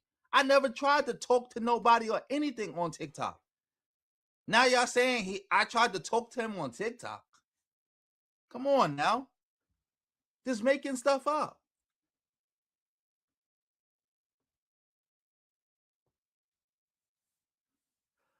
Like he just making stuff up, man. He just making stuff up. What are they talking about? But do you know the episode he called me out on? Agent trademark I don't know. This is Dang, that's crazy. No. I'm not talking about. I was just talking about this video. I don't remember because I know I did my own video going at Megyn Kelly and going at Tariq for co-signing Megyn Kelly. But yeah, let's keep it going. Shout out to the brother. Also, shout out to the Lord of Slaughter for coming through with the 199. Much appreciated, beloved. Woo! Can't make this up. All right, this is that video at the end. Now we have to address the black auxiliaries, right? We have to address the black auxiliaries, right? Because as soon as Megyn Kelly came out with this statement, we seen a whole bunch of black auxiliaries come out the cracks and the crevices and start cheerleading and start twerking and started, popping their booty, right? So today we're going to react to some of the black auxiliaries and some of the statements that they made as well in regards to the whole, the TPS, the whole, Haitian immigration situation. Now, for whatever reason, even though the situation had nothing to do with them, you had the FBA crowd, right? Now, the FBA crowd, they claim to represent an entire community, but we know that's false because everybody in the community doesn't agree or align with their doctrine or their rhetoric or their sentiments, right? It's kind of like how, for example, the xenophobic South Africans claim to represent all of South Africa, all the millions of citizens in South Africa, but you have a lot of South Africans that don't agree with what they stand for. Just like, for example, in the Sahel, you have the terrorist groups, you have JNIM and Al-Qaeda. They claim to represent all Muslims around the world. They claim to represent the Fulani community, but we know for a fact every Fulani does not agree with the terrorist groups, right? So we have a lot of these so-called these groups that claim to represent whole entire communities, but they only say that to give themselves legitimacy. But anyway, I'm going to go play that clip one more time from Megyn Kelly, what she said about the Haitians. Then I'm going to go straight into the backup dancers, the black auxiliaries, the booty clappers, the cheerleaders. Then I'm going to jump into their statements. Then I'm going to come back with my commentary. Let's go. You being here only dilutes it for us. Ooh, wait. Before we get into that, shout out to everybody in the building. And I like that term, the black auxiliaries. I would even call them the Negro auxiliaries. And I think that's a great term for the FBA bozos. Negro auxiliaries. So white racists, white MAGA. Can't make this up. Yeah, let's get back into this. Those who built it and live it.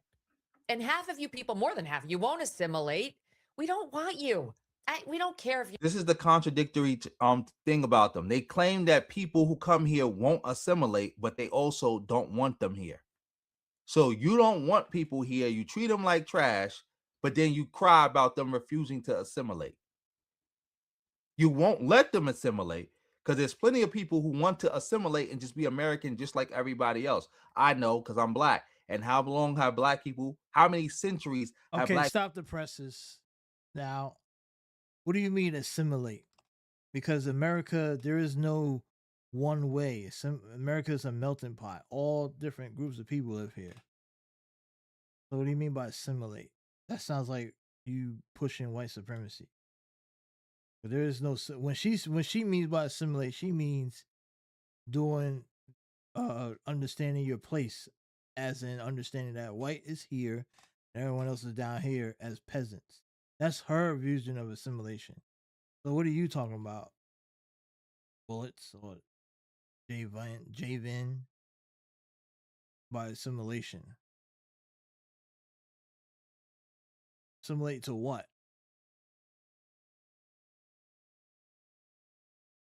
Black people been trying to just be Americans just like everybody else and live, but you won't let that happen. The black people that are in America are Americans. They are black people. There is American is not a one way thing. It's not one person. Like it's not like there isn't a person or a group that is the standard of American. No, it's not. Many different people just loving your country and is being loyal to America and not to a foreign country is you being loyal to America, right?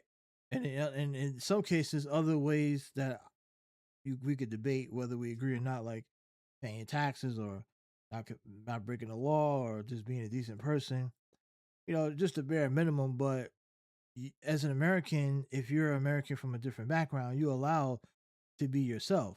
That's part of being an American. Freedom of religion, freedom of speech, freedom to assemble, freedom of religion, right? So if you are a Muslim in America, being assimilated to America is being allowed to practice your religion while also respecting other groups of religions. That's all assimilation is. It's really not that complicated. There's no one sets one standard over another. So I hate I fail to realize when people always say, "Oh, assimilation," like we try to assimilate. No, it's not. Your assimilation. You're here. There's no assimilation. Being treated one way and assimilation is two different things. You're equating the two. They're not the same. They're not equal.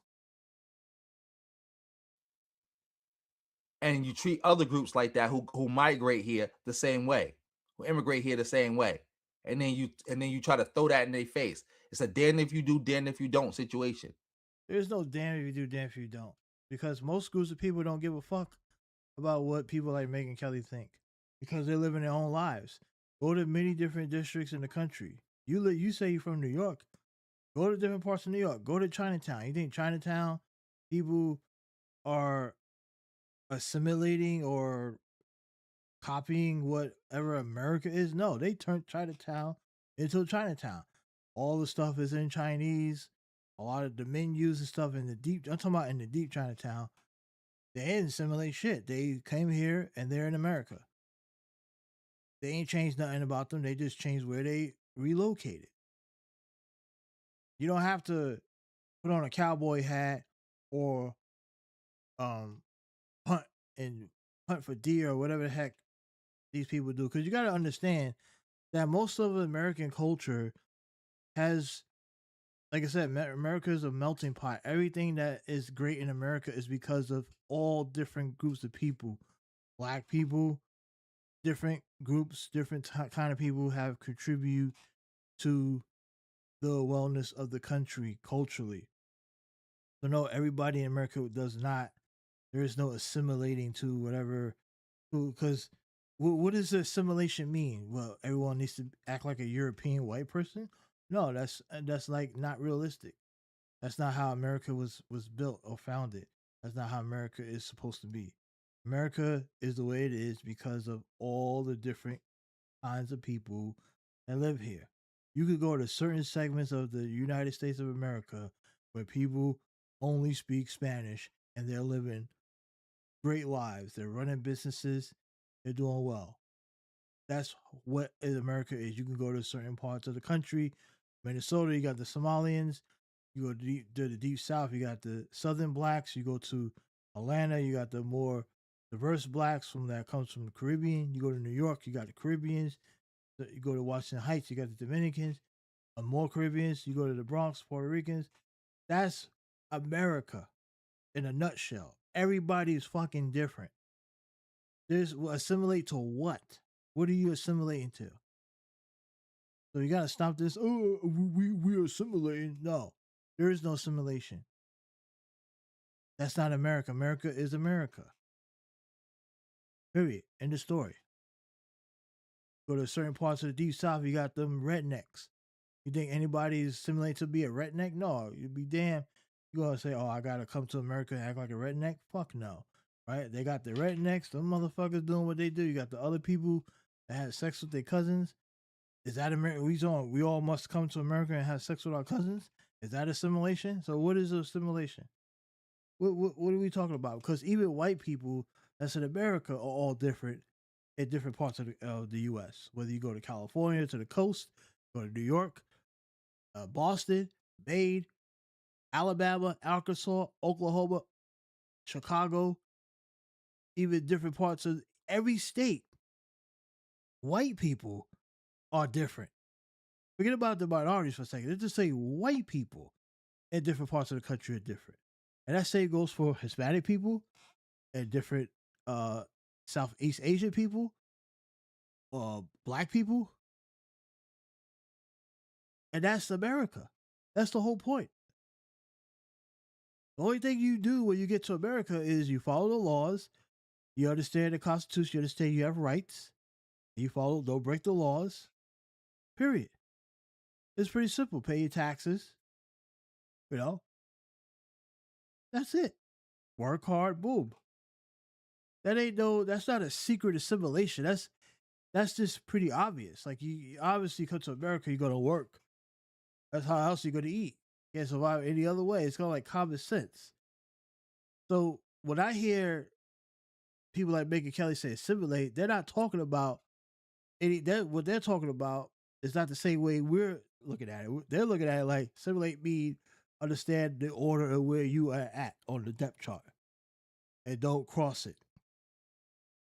Stay in your lane. Because otherwise, what the fuck are you talking about?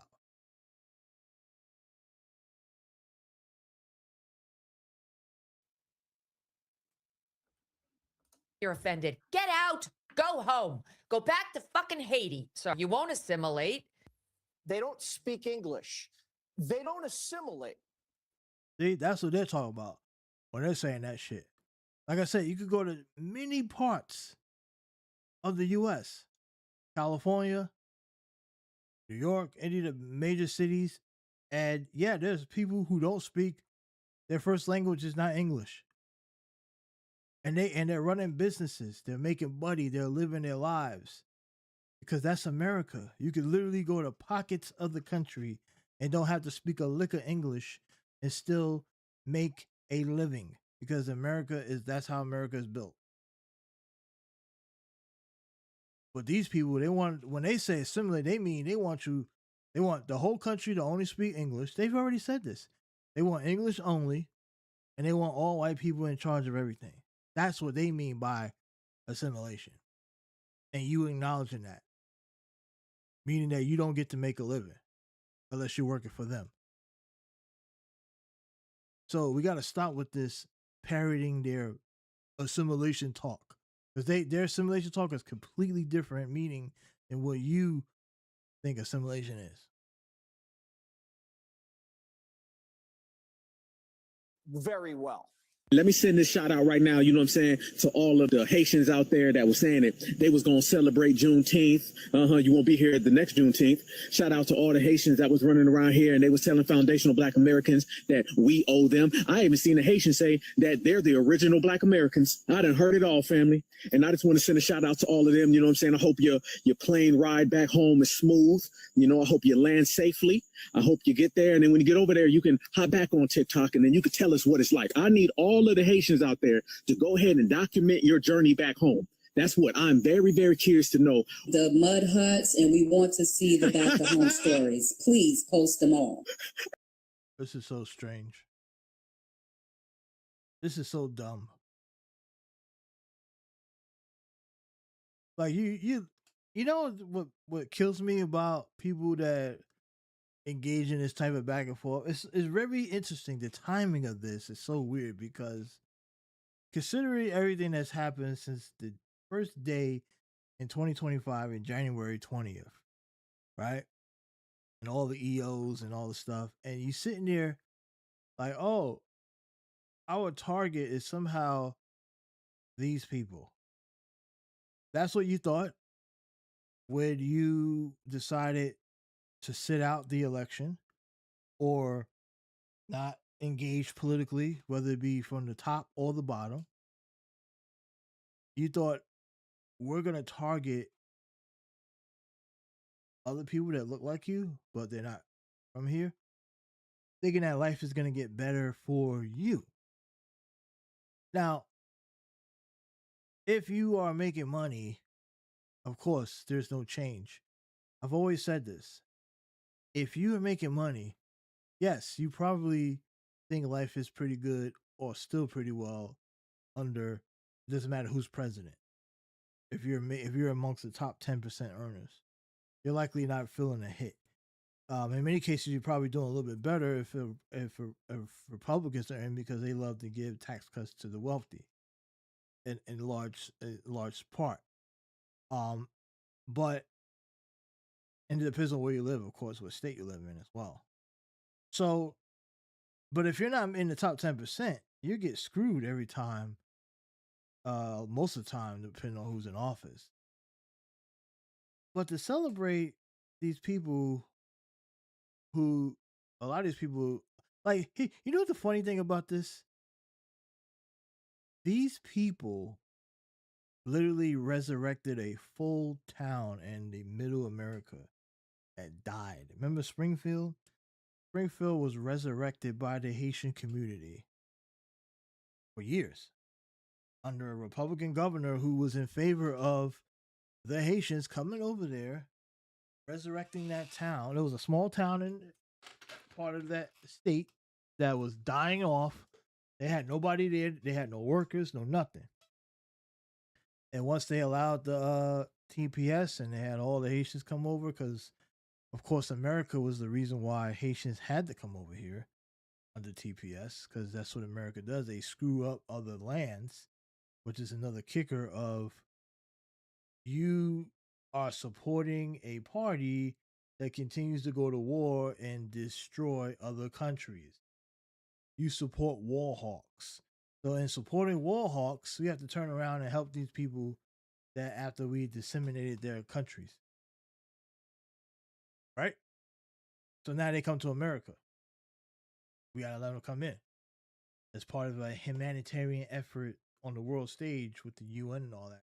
Well, you know, America's going to bring in a good percentage of them. We're going to bring in about 10, 20,000. We pledge that on the world stage every time we go in and disseminate one of these countries, these people's countries.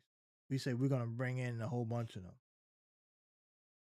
Right? Instead of, you know, and they do that because they want to avoid, you know, being held up on war crimes and shit, right? Because they know when they go over there, they don't only go get the bad guys. They kill innocent people. Our military, our U.S. military, murders innocent women, children, and boys, and children and kids in an attempt to try to destabilize countries and regimes. We commit coups all the fucking time. That's why we bring these people over all the time. So the same party, the same government that you support is the same motherfuckers who's doing that shit. That's why they bring those people here. And a lot of times it works out because we got small towns, empty towns. We got places where there's no workers. They bring them in, and the Haitians resurrected that town. Even the Republican governor said it. He was like, "Look, man, they saved the town." And they're like, "Hey, we gotta get them out of here, though. They gotta go." Crazy. Like, thank you for your service, but now you gotta go back home. Even though there's a travel advisory for Haiti right now, you ain't supposed to go over there. Nobody, not even Americans. Now we know that some guy over there, what's his name? Hot Dog is running the show. chips, hot dogs. There's some name like with a food or something. I think it was is it hot dog? The hell's the guy named the one over there? That's I don't even know if that's his real name was like a nickname they gave him. Hot dog, I think it is, right? Hamburger or something like that. Let me look it up.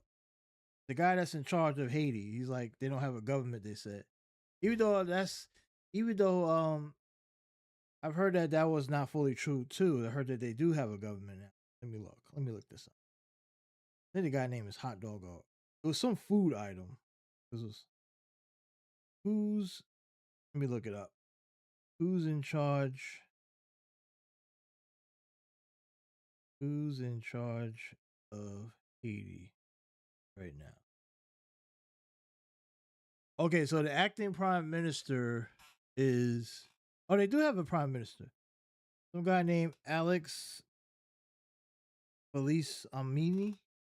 He's the sole executive authority. He took full control of the government after Haiti's Transitional Presidential Council dissolved. Powerful gangs also control large parts of the capital city. So there's only one person running the whole government. So I thought there was somebody named Hamburger or something that was running the show. Is that the guy? Hot dog? Government relies on banking from. Let me look this up. They don't say who's Hot Dog. I thought a guy named Hot Dog was running. So a gang leader. Hot Dog.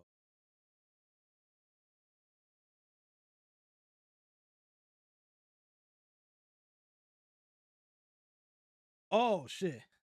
Not Hot Dog. Barbecue. That's what it was. I'm sorry, man. How the fuck I get hot dog? What was I thinking about hot dog? I thought I heard somebody say hot dog or ham.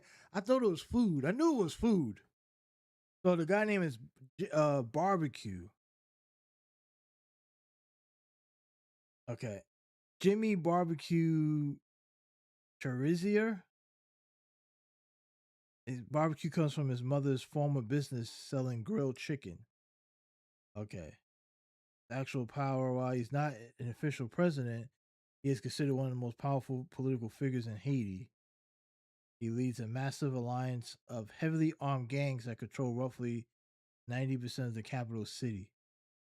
He functions as a de facto warlord who has successfully paralyzed the country, shut down major airports, and forced previous government officials out of power. The United States has a bounty on him at $5 million for orchestrating the mass human rights abuses and violating international sanctions. Okay, so there's a $5 million bounty on this barbecue character. So that's the guy who he's got the capital city, but even though there is an acting prime minister who's getting help from international places. So yeah, so this place is a complete shit show, but somehow the United States wants to just send all the Haitians back over there. That's their plan. In the middle of this crisis, where there's really think about what do you think is going to happen when? Because they have to take them somewhere, right? I would assume that they would drop them at the capital city at the big airport. What do you think is going to happen when they get there?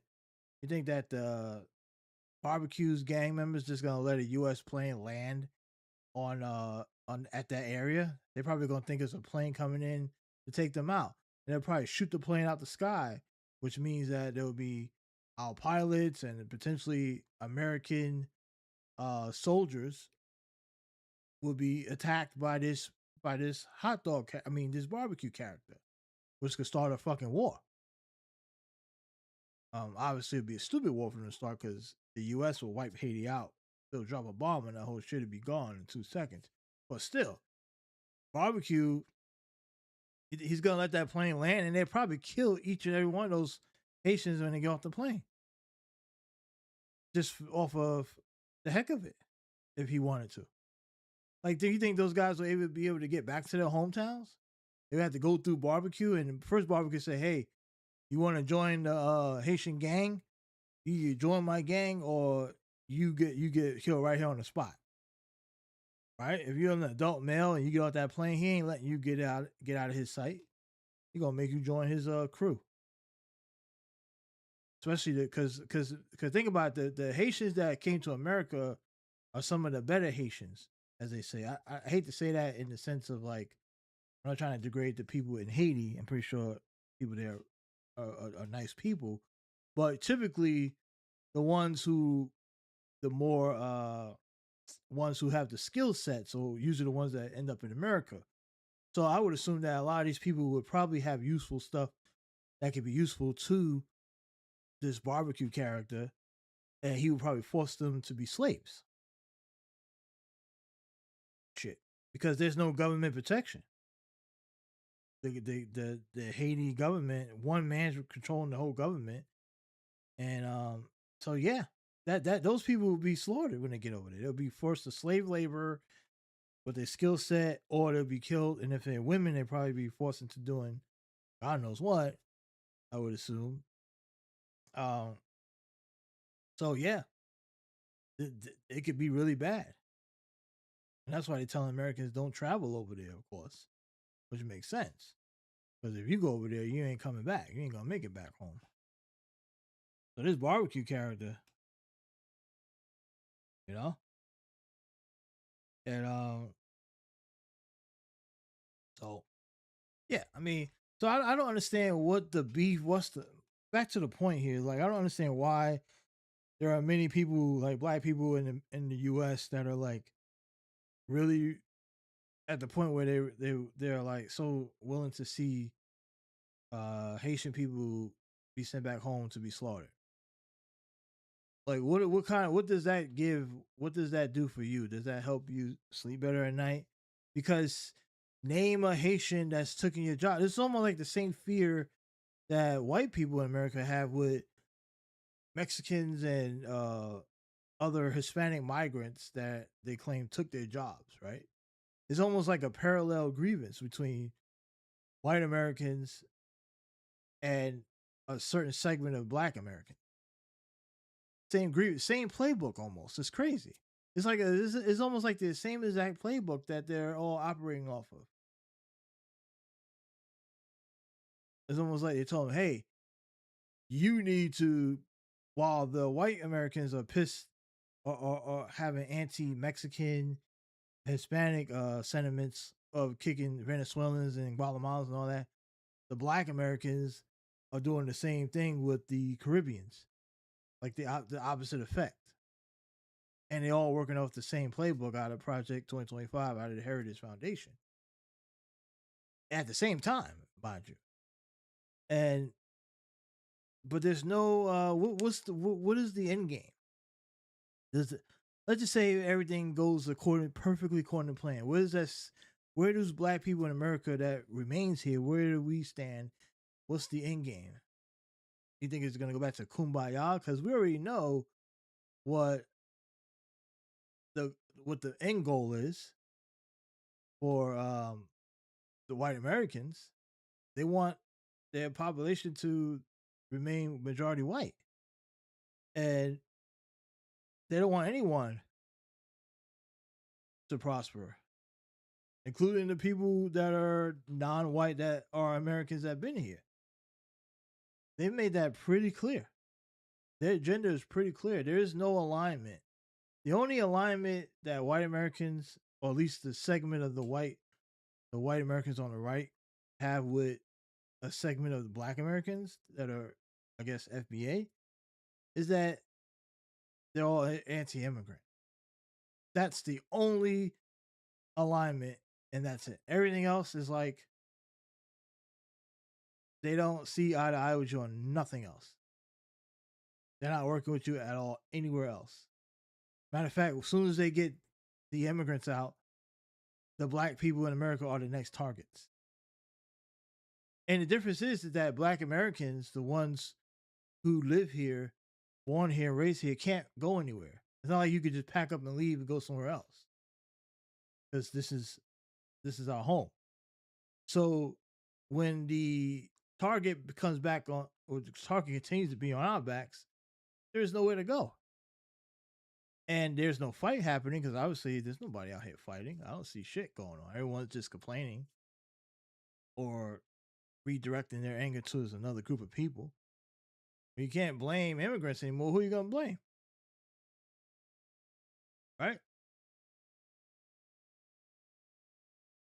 Because it's easy to attack ourselves, right? Because that's exactly what we've been doing. We are on we have been our own targets. It's easy to do that. That was not the case back in the days, like way back in the time machine, when they were fighting for civil rights. They took it directly to the people who did not want civil rights to be given to minorities. They said, no, we're going right to you. We're going to come right in your face and make and fight for those rights. And it wasn't only just a fight for your rights, it was a fight for everybody's rights. I'm just saying. Strength in numbers. There is no strength in numbers if you're dividing the demo. They just want to divide the demo. Divide. That's exactly what they want. The white people that watching from the right wing, watching black people divide each other up into pieces between Black Americans, Haitians, Jamaicans, Caribbean, all these different. They love to watch that divide because we're all eating each other up into different pieces of pie, and we're all distracted. We're not even focusing on what they're doing. What I mean by what they're doing, as in their agenda, which does not include us. It includes wiping us out. And they get all the show. Oh, it doesn't matter what they do. They can't get rid of us. We're the foundation. Like, yeah, you've been the foundation and you still ended up with Jim Crow and slavery and burning down the towns. So what does that mean?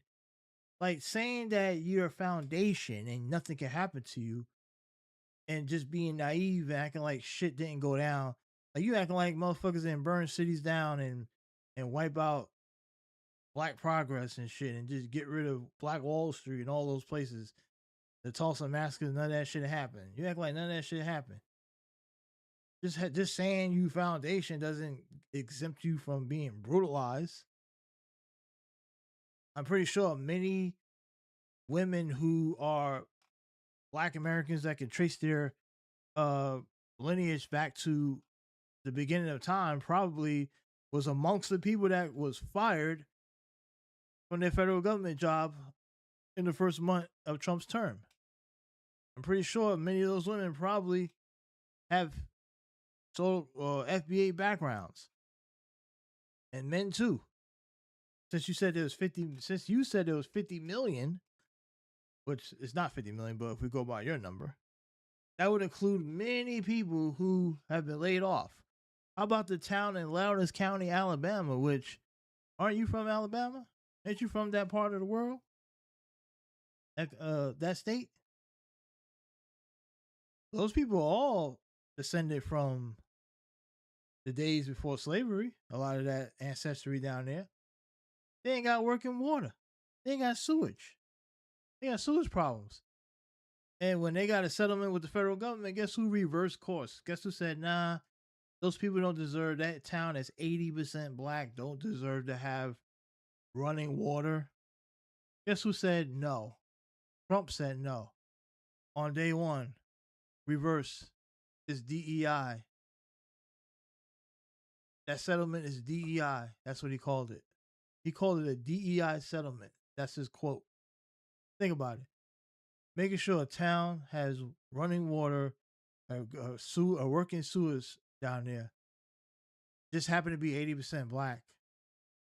Can't give it to them because it'll be DEI. So that has nothing to do with qualifications, by the way. Because they love to tell you, we can't have DEI because it's all about qualifications. Well, what made Lowndes County not qualified to have a running sewer? What's the qualifications for that? What, the town needed to be majority white for you to fix it? So when they say qualifications and they link it to DEI, what's the excuse for that? What's qualified? Who needs to be qualified to because the key code word for qualifications in MAGA is white. That's what they mean by qualifications. Because if that wasn't the case, then they would have had no problem allowing that settlement to go through and making sure that town had a proper running sewer. They wouldn't have had no reason to get rid of it because it ain't like it wasn't going to do no harm. It was going to help the people. But they said no because they called it DEI. That's just crazy. And nobody has seen nothing wrong with that. Where's the FBA's at on that? FBA should have been the first ones bitching about that. You know the funny thing is Tariq Nasheed has not said one word about that. And this happened 2 years ago, by the way. Almost 2 years ago. He hasn't said one word about that. Now he has mentioned Montgomery and down in those areas. He's mentioned that region when he talked about the chair. He did a little anniversary thing. Oh yeah, I went down there and I got the chair. I went and took a picture with the chair. That's what he said. And that's the only time I've heard him mention that part of the state, that area. When he talked about the chair incident, when they had the big fight. That was his monumental moment. Not about the people who were struggling with the sewer situation. Because he couldn't say nothing about that because that means he would have had to call out Trump and acknowledge that the Biden administration did something good. Remember, his whole shtick is Democrat bad, Democrat bad. That's why we indirectly support Trump. But he can't mention none of the stuff Trump did. He can't mention the black women getting fired from their jobs, even black men. He can't, the layoffs. He can't mention none of that shit because it will directly go against. And this is a guy who's supposed to be pro-black, by the way. How you pro-black and don't have nothing to say about any of the shit Trump did to black people? That make no sense. You can't be pro-black and not mention that shit. That sounds like bullshit. But he's too busy worrying about celebrating the demise of the Haitian community that ain't doing nothing to that man. Right? That's what he's celebrating. Crazy. Him and the rest of the cult. But that's what they are. It's a cult, people. It is a cult. People have said it. They're right. Bullets said it. Bullets, Javine, he said it. Many others. It is a cult. And they're hypocrites. They don't care about black people at all. Not even black Americans. They don't even care about their own people. Because if they did, that's what they'd be focused on. Because that's sad, man. And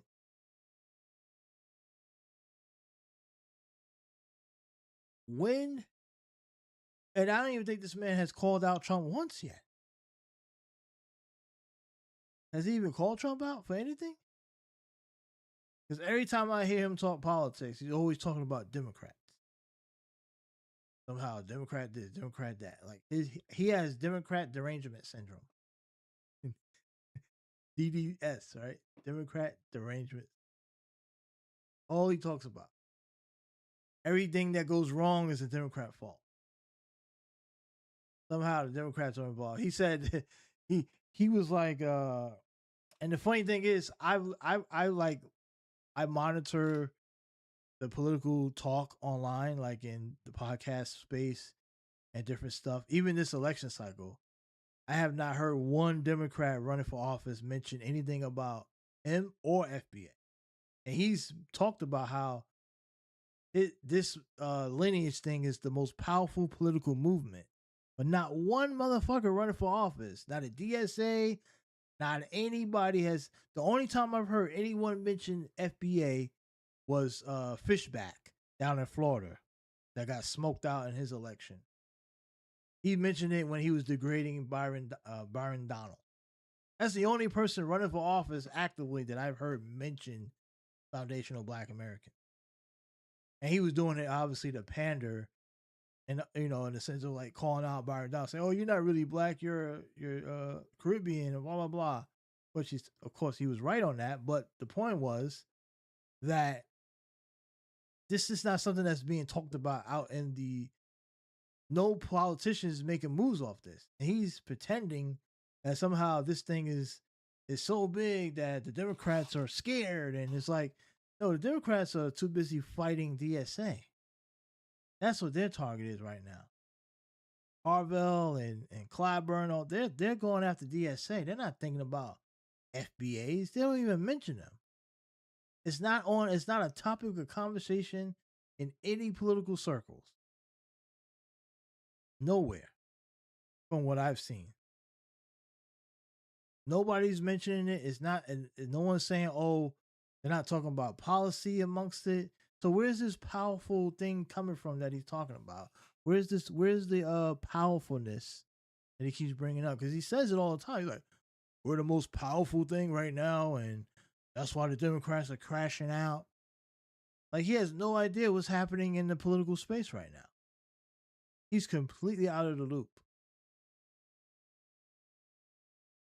Like FBA is not even top 20 on the minds of the average Democrat operative, or of course, people online will have their opinions about reacting to whatever is being said. Like, and the only time I seem to be any conversation that would possibly come up is if when someone that's FBA with a following would attack somebody else.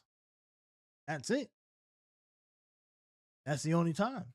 And plus, the FBAs are not all on the same page, because one particular person who seemed to be very in line with FBA, it was that one the political woman, the black woman, I forgot her name.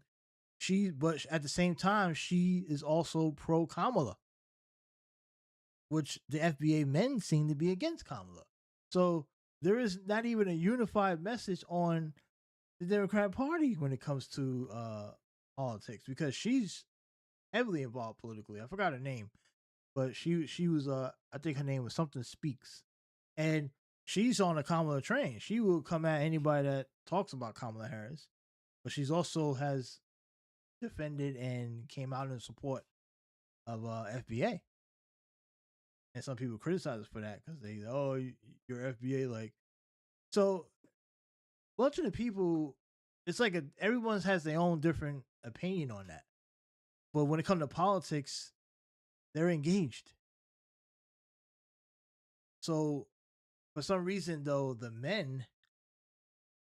Black American men, are like completely out of the loop when it comes to this politics stuff.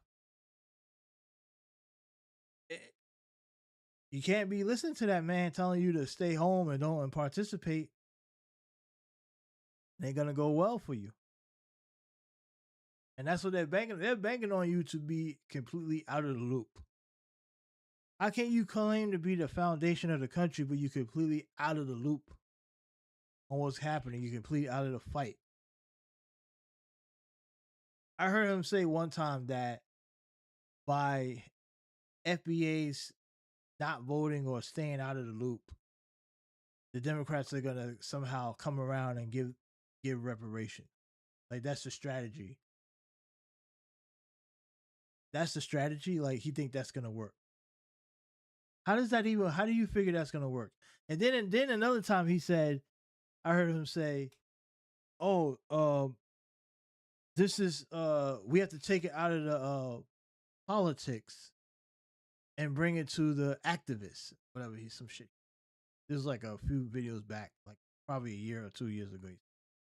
And he said it has to be in the grassroots, in the streets. And I'm sitting there like, dude, the grassroots in the streets won't get you reparations, because you still got to go through politics. Everything is political. Every policy is political. Yes, grassroots is important in order to engage and get people activated, but that only works when it comes to going to the ballot box and lobbying. Just having a grassroots just to be on a mic yelling at empty space, that ain't fucking gonna get you nothing. You need purpose behind that grassroots. You need power. You need money. You need organization. Just getting out there and saying, "Oh, we're built with the grassroots and we're gonna yell it to the top of the roof and hope someone listens." No, that doesn't do shit. You got to take it to the politicians. And once you check out of the process, guess what? They ignore you. They don't need you. They don't need you at all.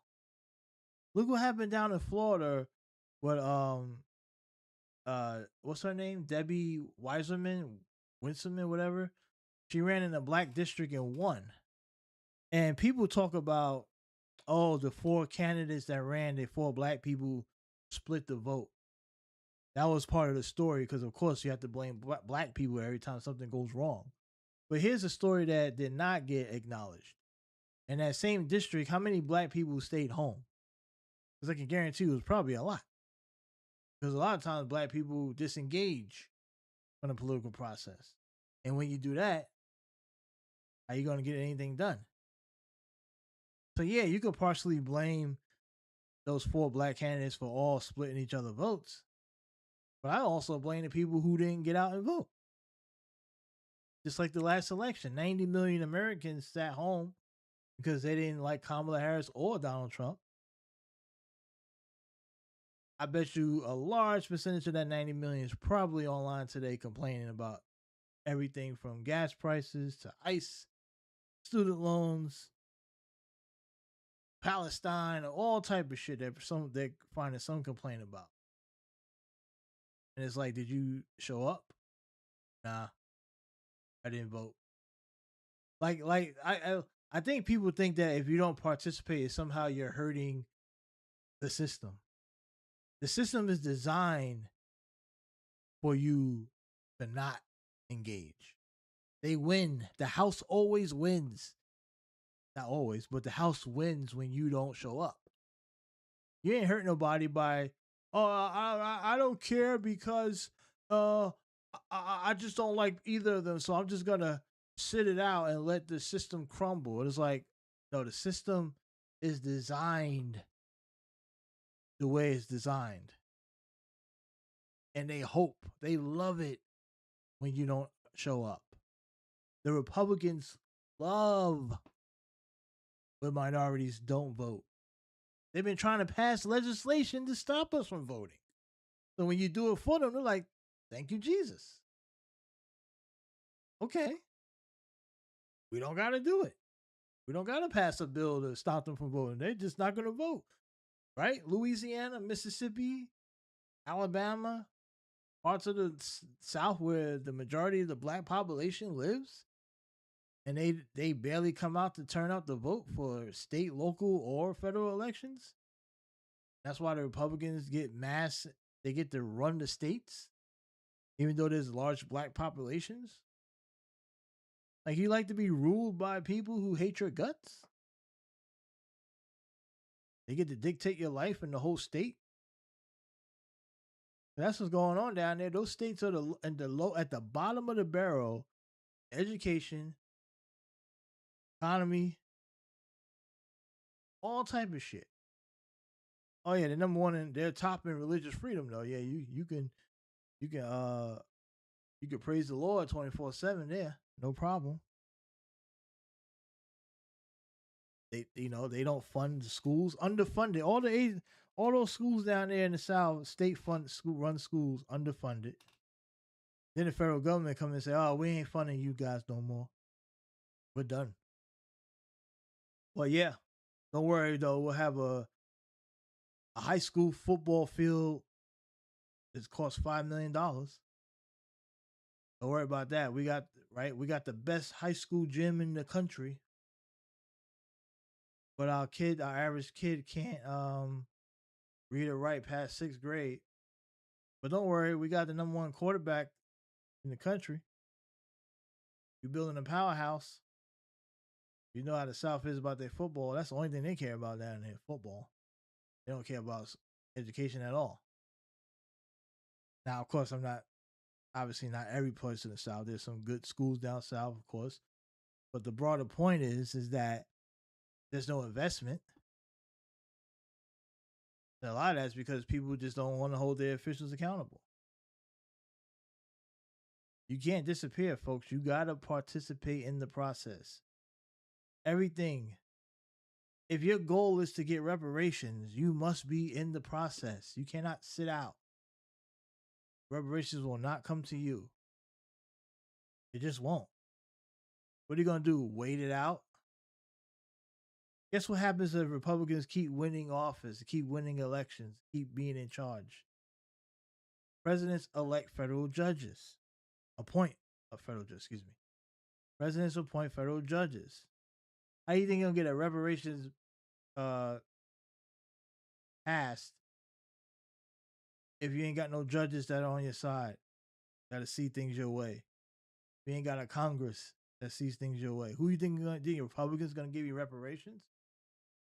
Yeah, right. They'll never give it to you. That's what it's gonna take. They blame Obama. Oh, Obama didn't give us reparations. Kamala Harris didn't give us like this fool actually said that Kamala Harris didn't give reparations.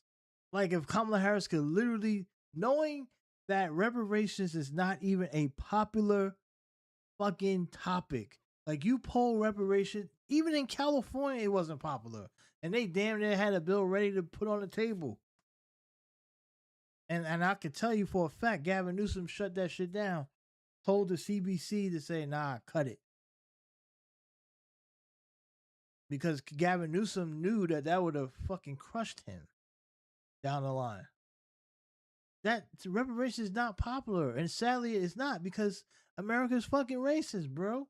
Like, no group of people want to give black people reparations. Nobody.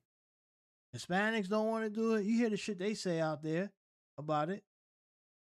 No group want to do it. So it ain't popular. So you think Kamala Harris is gonna get on here and say, "Oh yeah, when I become president, I'm gonna work," because she would have had to still work because she would have had to get a Congress that would have supported it and worked with her. You know how hard that is to whip up votes when most of the country does not want it. We can't even agree. We can't even get shit passed that most Americans do want. Right? They polled Medicare for all and many times, and 80% of the country is in favor of it. And we can't even get that. So you think that reparations is ever going to be on the table? Come on. And you're not even lobbying for it. There's no organization, there's no PACs, no nothing set up to get politicians to a point where they would vote on something and say, yeah, we will do it. It'll never happen. Sadly enough. Look, I wish that it would happen, but the reality is it won't. It just won't. Not in the current way it's going now, because if we're listening to people who are telling you to check out of the process, they basically are saying they don't believe it can happen, even though they try to tell you they're gonna talk it into existence. That's all they're doing. They believe that they're gonna say it so many times, like if, like you say, Beetlejuice, like Beetlejuice, then you just go, showtime, dude. Like it's like if you do it that many times, that it's just gonna appear like a fucking like a stocking on Christmas morning. Like no, that shit takes work, and the work ain't being done. Because who in their right mind is gonna touch that when trying to get into office when it's not popular? Nobody. They ain't touching it. Your best bet is to hopefully find some states that'll do something on the state level and hope you don't get sued. Because if you do get sued, you better pray that the judge who gets the case wasn't a judge that was appointed by a conservative, by a Republican president. Even if it's appointed by a liberal president, he's still no guarantee to get a good case. Maybe you may have a fair shot to argue it. But we know for a fact Republican president ain't gonna hear shit.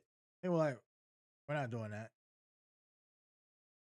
And remember, I think this was like 3 years ago. There was one of the last remaining people who was trying to get compensation from Black Wall Street.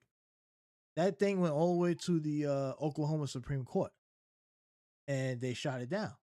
Oklahoma Supreme Court obviously is majority conservative, and that was the last attempt to get anything from what happened to Black Wall Street.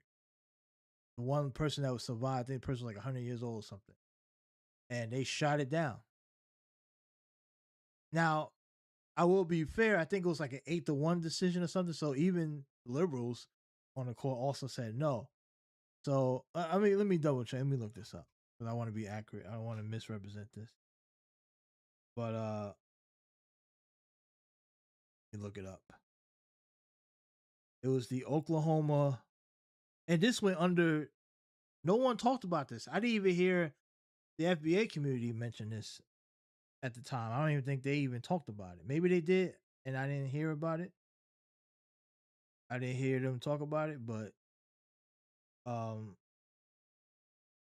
that part of that is elections, right? The governor appoints the state Supreme Court.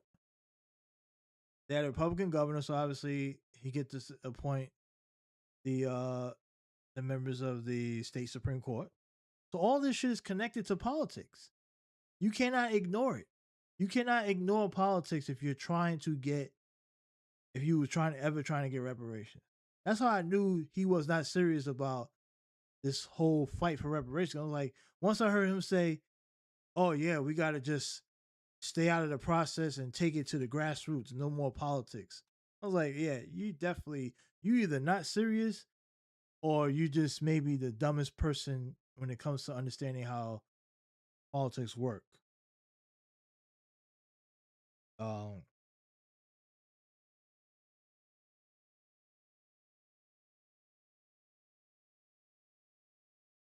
Trying to find it right now. Yeah, so here you go.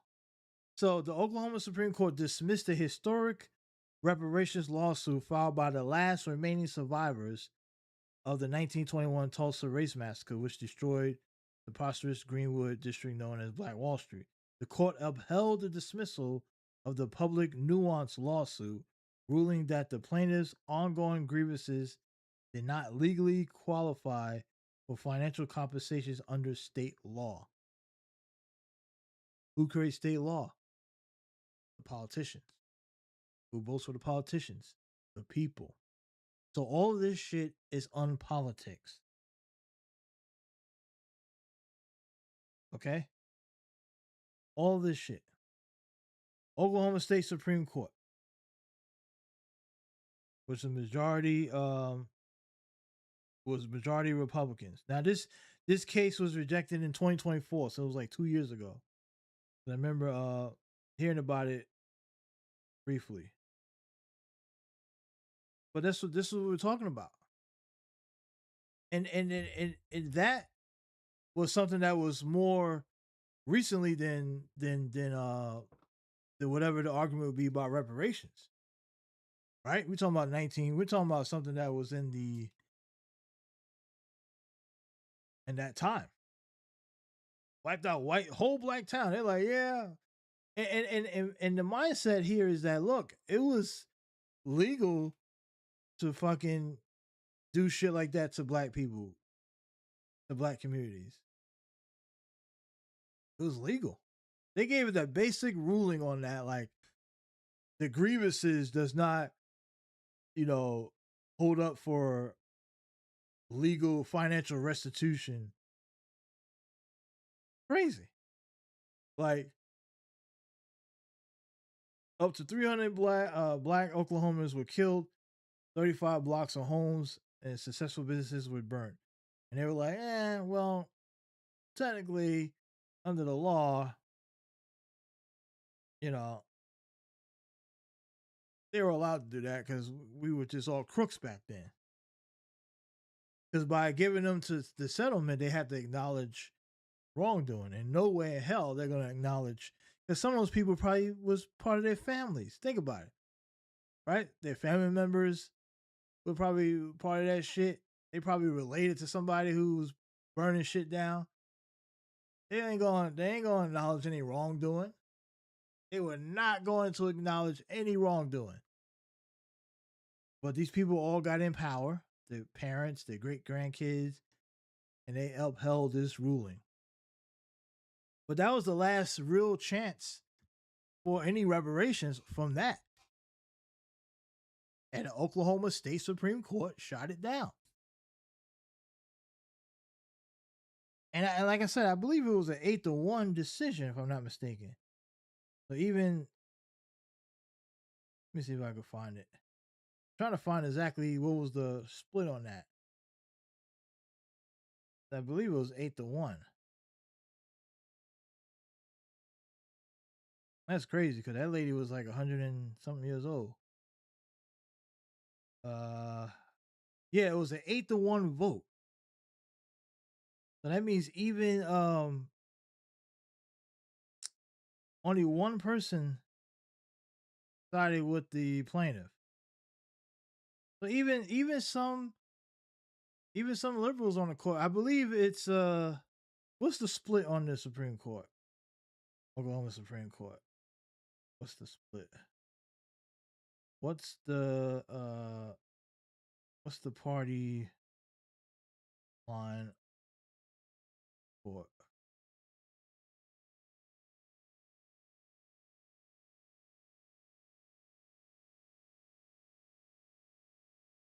No. Saying what political?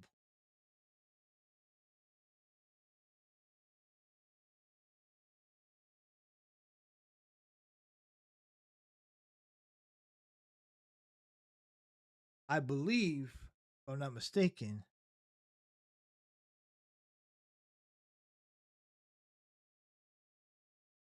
yeah, 6 Republican appointees and 3 Democratic appointees. So the Chief Justice was appointed by Governor Stitt. So was Vice Justice, and the Justice. So most of the justices were appointed by Governor Stitt. 6 and the 3 were Democrats. So it was 8-1, but of course, so that means 2 Democrats, at least 2 Democrat appointed judges, were crossed over and sided with the Republicans, the ruling.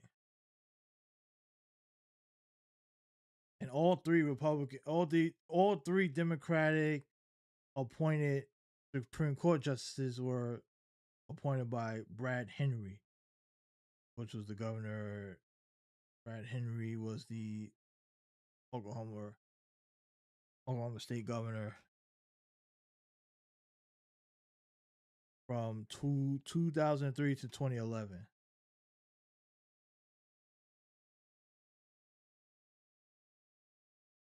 Yeah.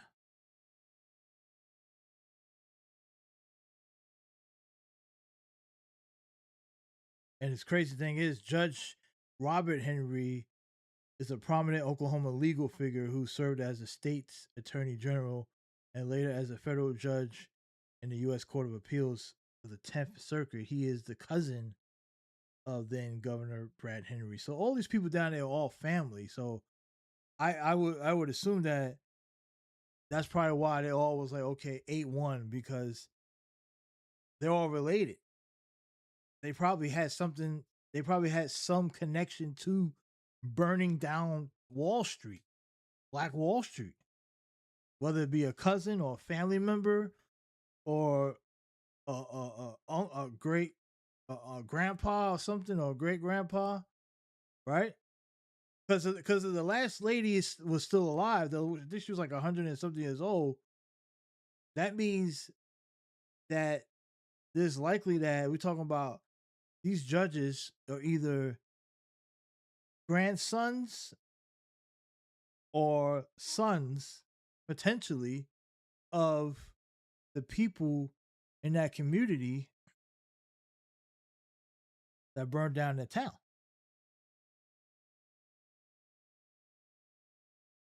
So think about that. But still, all in all, politics decided it. You couldn't escape it, and that's the point I'm making here. Like, you can't check out of the process because you think somehow this is gonna come back to you. Like it's gonna come to you. Like this man really believes that the Democrats are gonna call him up and say, "Hey, we know that that you guys are not voting for us anymore. How about we just give it like they're gonna write a check?" And I saw somebody that was part of the FBA family, in one of the comments saying that they were saying that because people were trying to say, "Hey, it doesn't work that way. Like they just can't just give out reparations. Like it's a process." And one of the dudes said, "Well, when Trump got in, he's doing whatever he want, so they could do it if they want to."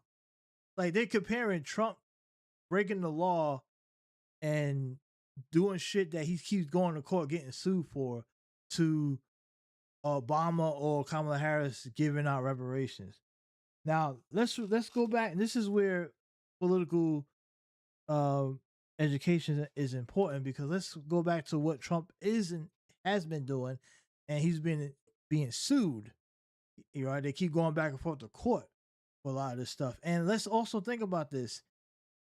Money is not the same as Trump saying, "Oh, I want to stop this or get rid of that or ignore that." That's a different situation. Congress controls the purse. So even if, let's just say, if Barack Obama said, "Tomorrow morning I'm going to," first of all, he couldn't do this, but let's just say if he tried, he would be impeached. One, probably he would definitely be sued.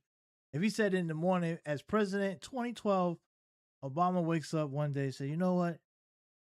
I'm going to give reparations to all Black Americans," and he signs some whatever. Can't do that, but I'm just bear with me here. I'm just play along. First thing that happens, the lawsuits fly in like no tomorrow. The lawsuits are coming in. Everybody from the Tea Party to Rush Limbaugh. What's the other guy name? Bill O'Reilly. The whole freaking crew. Fox News. They're gonna run. Oh, what is this? The lawsuits are coming in. Every organization that's connected to an organization from the GOP will be filing lawsuits so high they'll hit the ceiling. Then the lawsuits will happen. So then obviously go to court. So there ain't no money coming out. You're gonna have to wait. Find a judge, right? It may even reach the Supreme Court. Guess what they're gonna say? They're gonna shoot it down. Because one, he can't just hand money out. Congress ain't passed nothing. Did Congress pass that? Did Congress say that allocate the funds for that? No, they didn't. So it'll be an immediate shutdown. And then it will never be able to come back because once that case hits Supreme Court and they make a decision on it, it's dead in the water. It's dead. It'd be a dead forever. And then they might try to impeach the man for abuse of power. Because you know how they get down. That's what they would do. So, and they always say, "Oh, he only did stuff for the gay people, right? The LGBT." That was another one they threw at Obama, right? The shoe. Look, I think Obama was not. Forget about the fact that, look, from the standpoint of him being the first Black president, I understand that the man was not. So he wasn't the president of Black people. He's the president of the United States. Period. End of story. Right? Like he wasn't. You have to understand how politics work. He ain't gonna get shit done without Congress. The Congress ain't working with him. Shit, they damn near they didn't let the man. They didn't even allow him to get his Supreme Court. Remember that whole thing where he wanted to nominate Merrick Garland, and Mitch McConnell shut it down. It was kind of like, all right, you ain't gonna get. We're gonna hold this seat open until after the election. That's how Trump got his first Supreme Court. It was supposed to be Obama's Supreme Court pick, but Mitch McConnell, doing what Mitch McConnell does, stopped Obama from filling the seat. And so a lot of the stuff that has to happen needs to. It works, and this is how the system is set up. I don't know if FBAs think that like the president is a king, something like that's how their minds operate. Like, oh, the president, king, he can just do what he wants because they see Trump doing stuff. Trump is breaking the law, and yes, Trump does have immunity to certain stuff, but Trump is doing stuff, but he's not allocating money. He's not doing that, and it's a different type of corruption or different type of things Trump is doing. But back to Obama. So they say Obama and the whole passing gay rights, and that's like a big deal. That's like a big problem. They always throw that one out because out of all the shit Obama did, see, my big thing with Obama was him bailing out the banks and the fucking in those corporations. That's my big gripe with Obama. I don't give a fuck about him passing some gay rights. So what? People gay right? How does gay people getting married affect my life? It don't. How does it affect your life? It don't. But him not holding those banks accountable and pretty much giving them a bailout, that was a big freaking deal. You know? And look, there is an argument against why it needed to happen. I'm not saying that it was like an easy decision. I understand, but I didn't like it. And maybe I'll never like it. I don't know. Maybe I'll come around and understand it more down the line. I'm still not over that to a degree. But I think that there was many things that you could criticize Obama for. But the FBAs, they always attack the LGBT thing. That's like their main gripe. I'm like, because clearly many of these FBA people are homophobic. Pretty clear, right? That's why they always go after that. Acting like there aren't any black gay people too, right? Like you do know there are black gay people in the world, right? They probably got married too. They're probably happy that Obama passed gay marriage. They probably were the happiest because think about how rough it probably was for black gay people in America, especially considering that they probably was getting beat up or attacked, and now they got some rights. Good for them. But that wasn't at the expense of like was Obama supposed to have a separate bill for straight black people? Like I'm not understanding when they always use that as their crutch to acknowledge Obama's failure in the black community.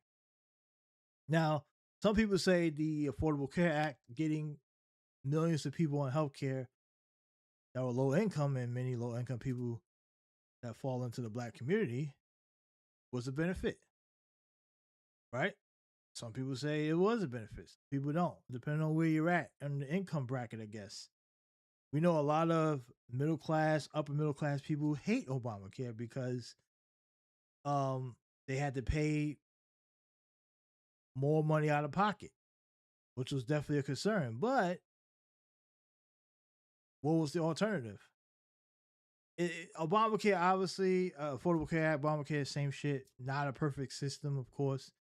And it did benefit the lower income people.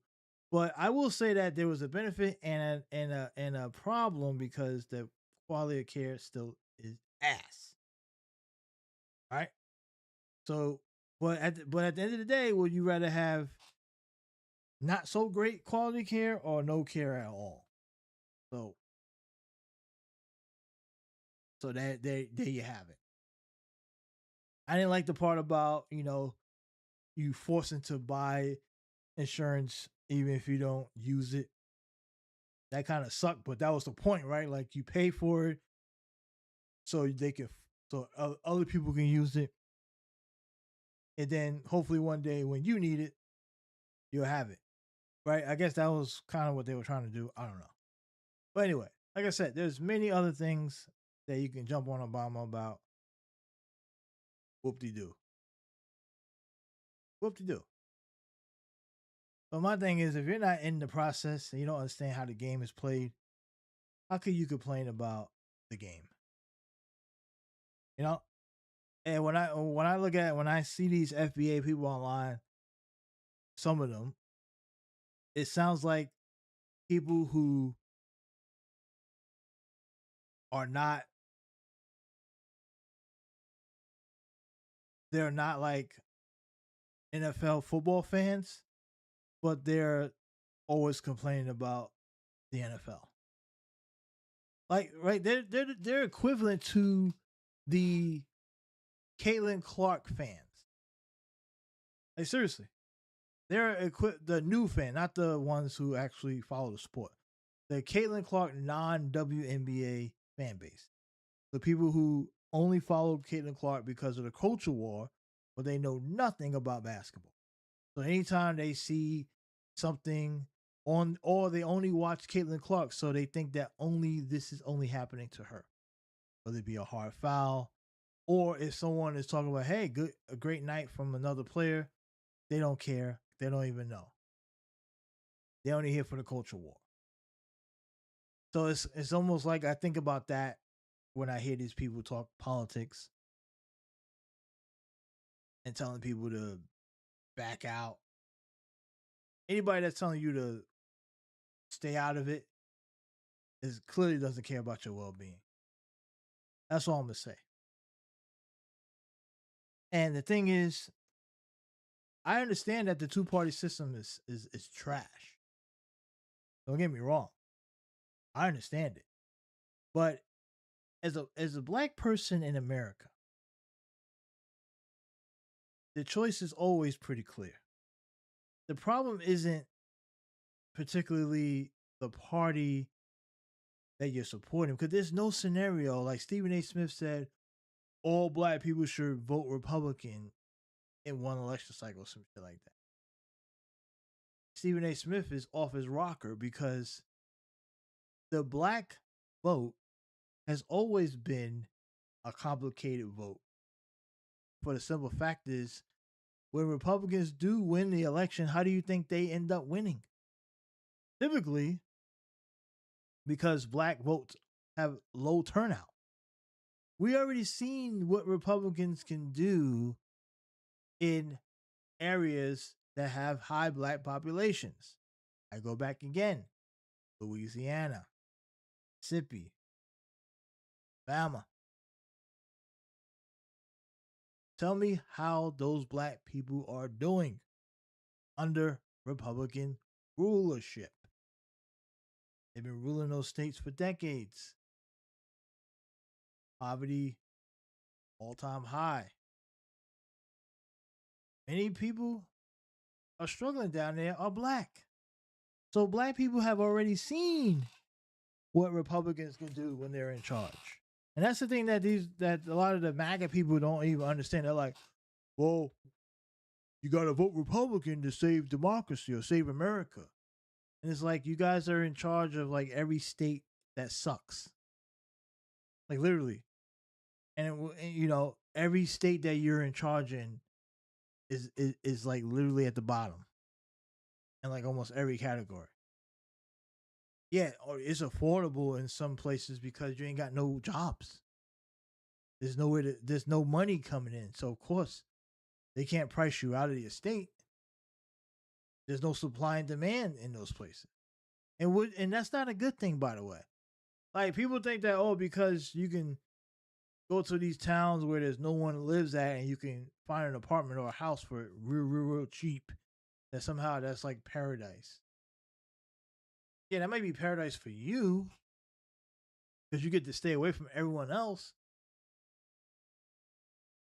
right? Or the fact that you live amongst 90% of your own people. That's not a way to live for someone who's trying to build something. When there's no jobs, when the only job in your town is the prison or the U.S. Postal Service, and they getting rid of those. And that one factory that they keep shutting down every 6 months. Yeah, I don't know about that. You got to drive 20 miles to a city to go to work. It used to be people used to be able to work and live in their own town. They had to travel like 2 hours to go to work. All that gas money. What's the point? So, I don't know.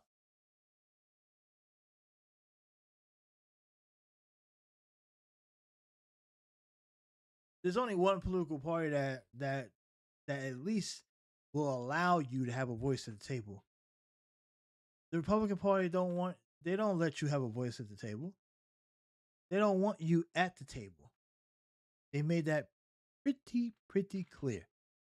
And the Democrat Party is not perfect. Not by a long shot. But at least you will be allowed to at least speak. You're allowed to be in the room. You may not win out. And a lot of that's because motherfuckers ain't backing you. You can't organize there's no black caucus in the Republican Party. Is there a black caucus? Is there any type of you think a bunch of majority 60-plus-year-old white dudes have any understanding of black people? Yeah, imagine you going over there and sitting around them and saying, hey, well, I think that this would be a good idea because today this is what the people know.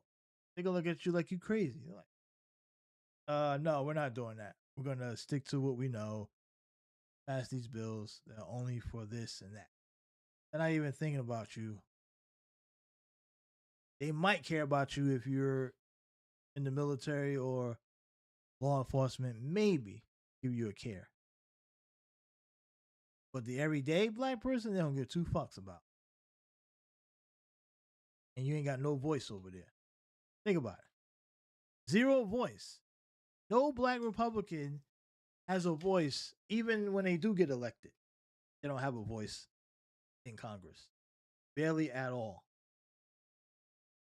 Name one black Republican that passed a bill. Name one. I'll wait. Burgess, what's that guy name? He used to be the former NFL player. He was a congressman in Utah. He's out now, but did he pass a bill? Did he pass one bill? I don't remember hearing him passing anything. He might have voted on some stuff that passed, but I don't think he passed any bill ever. I don't think so. I don't think he ever did. And because how could he? What is he going to pass?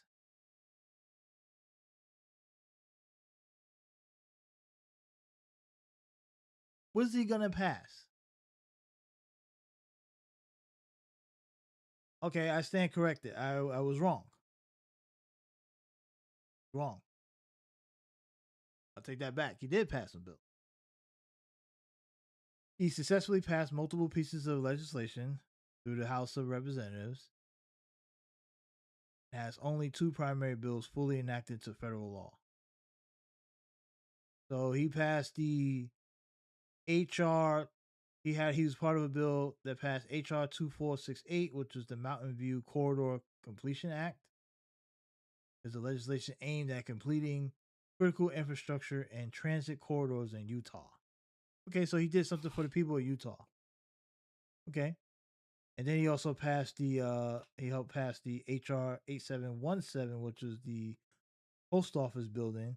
It was a bill designated a physical U.S. Postal Service facility in Santa Quinn, Utah, in honor of a fallen local sergeant.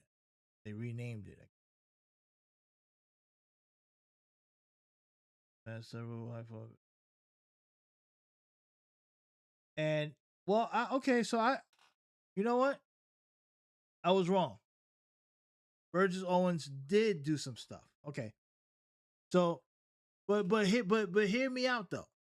While I was wrong, he has some stuff done, but they don't talk about it.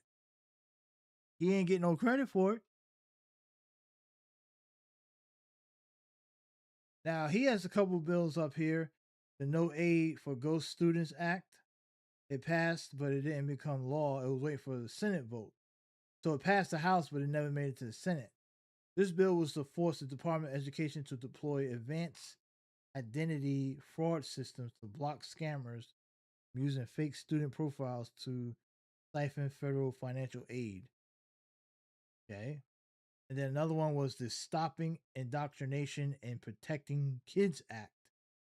Passed the House to restrict federal education funds from pushing specific gender ideologies while expanding parental rights in classrooms.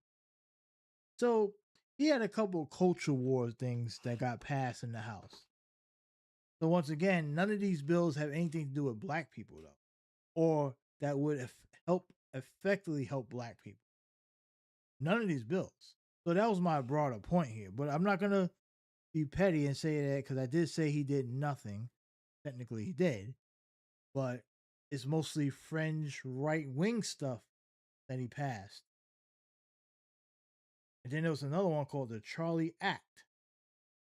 They cleared the House Education and Workforce Committee and advanced forward to block the allocation of civic grants towards controversial ideologies.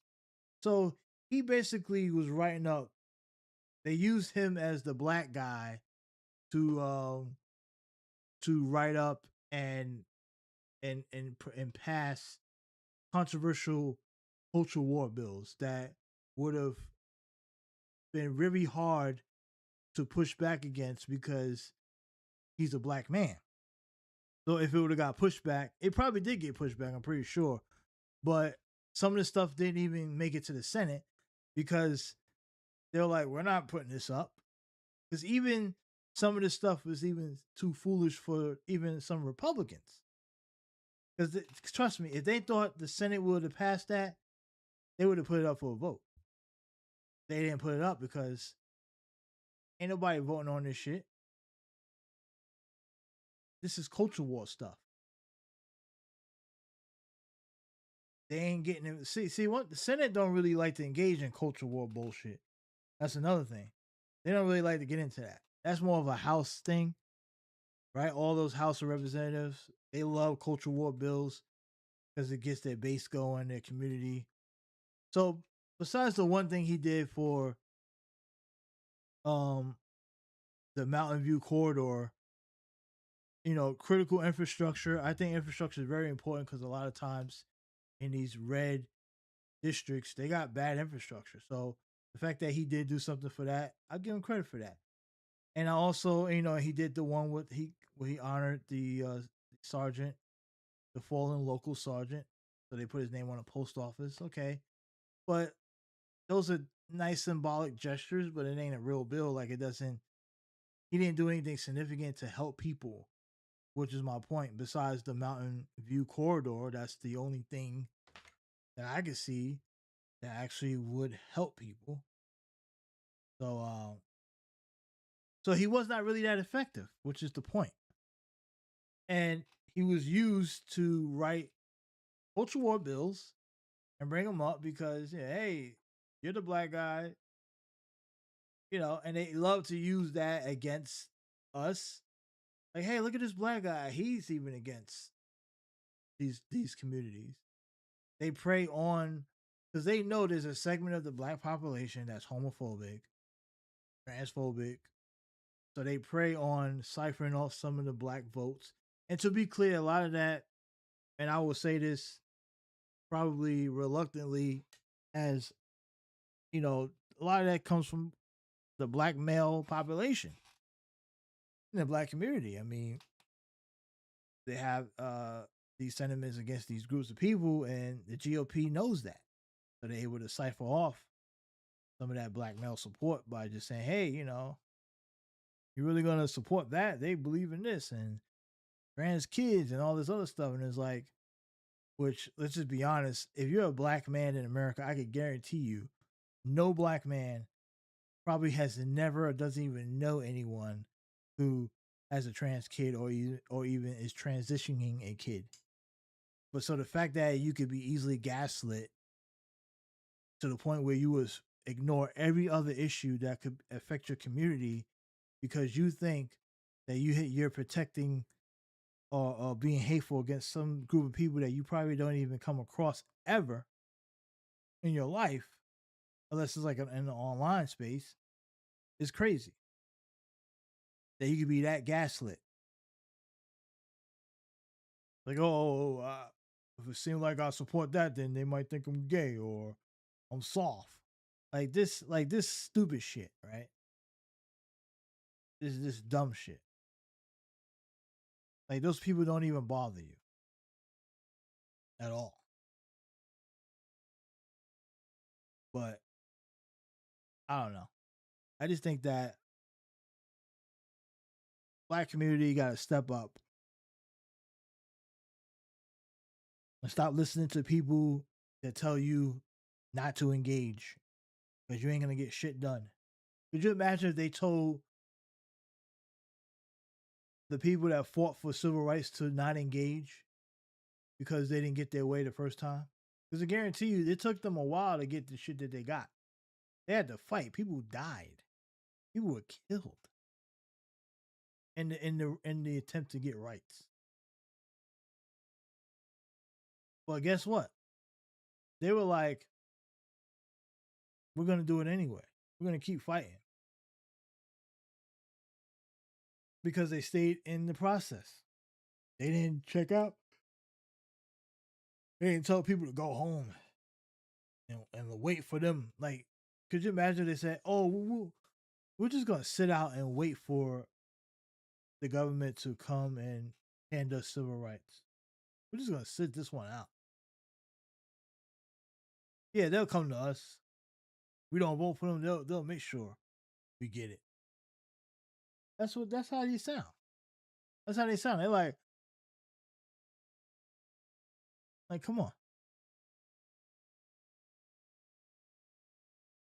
And the thing is, like, I would have more respect for the FBA delineation thing if it was leading to something. Like, say they were developing a lobby, they were maybe even starting a pack, and they were really organizing to go to DC to identify people who are actually willing to put up a bill for reparations or fight on behalf of it and support those candidates instead of just saying we're just going to sit out the whole thing and somehow forget about it. Because that's the main reason why this is being done. That was the whole point. To create a category so they can use it in court and say, look, this is not race-based, it's lineage-based, right? That's the whole argument. That was the whole reason why this was being done. So where's the rest of the organization? A rally ain't gonna do shit. This dude had a rally in DC and nothing came of it. No phone call, no nothing. Nobody.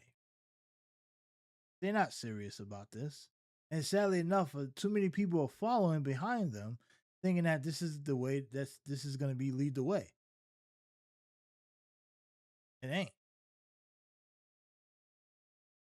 And hey, look, I'm just saying, I'm not on. Forget about. I know there's people out there that are against the delineation from their own set of reasons, like all that culture stuff. I'm not part of that. I'm just calling out the hypocrisy of how could someone do one thing and then they completely don't even understand the process. And I don't like the fact that they're telling other people, encouraging other people to not be involved in the political process, like completely taking themselves out. without understanding the consequence.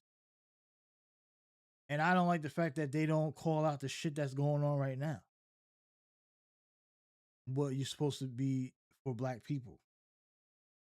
That's my main gripe. I don't care about the name calling, all that other stuff. I think all that shit is stupid. Like the way they try to go back and forth with the other black immigrants. I think that whole thing is dumb. I think it's pointless. It doesn't really. It almost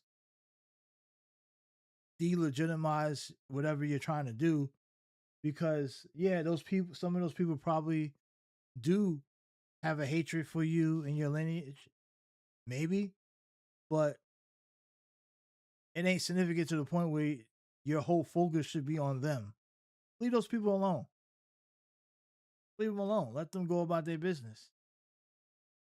I will argue that everybody should stick together. There's a time, like, this is the wrong time for black people to be splitting up, to be honest, to be dividing. This is the wrong fucking time. And I understand, look, I get the point that some some people of the lineage say that, look, they believe that some black immigrants are undermining the black Americans when they come to America. I understand it. I see that point of view slightly. There is some legitimacy to that. Not to the degree that they make it out to be, but there is some, but that goes both ways. What about the people here undermining the black immigrants that are trying to come here and just work and take care of their families? They have to be constantly attacked and ridiculed by people here because think about it, you supporting Trump is undermining black immigrants who are just trying to be here in America.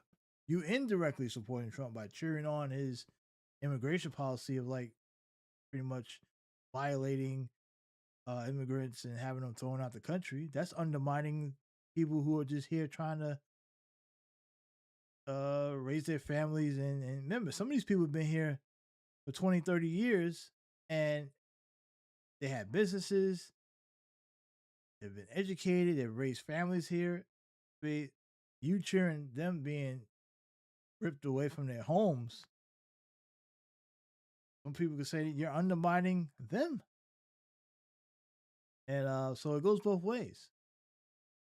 So I don't know. I don't think that we should be cheering on the demise of communities of people because of their lineage or non-lineage. I think people should come together. Honestly, I think everybody should come together and fight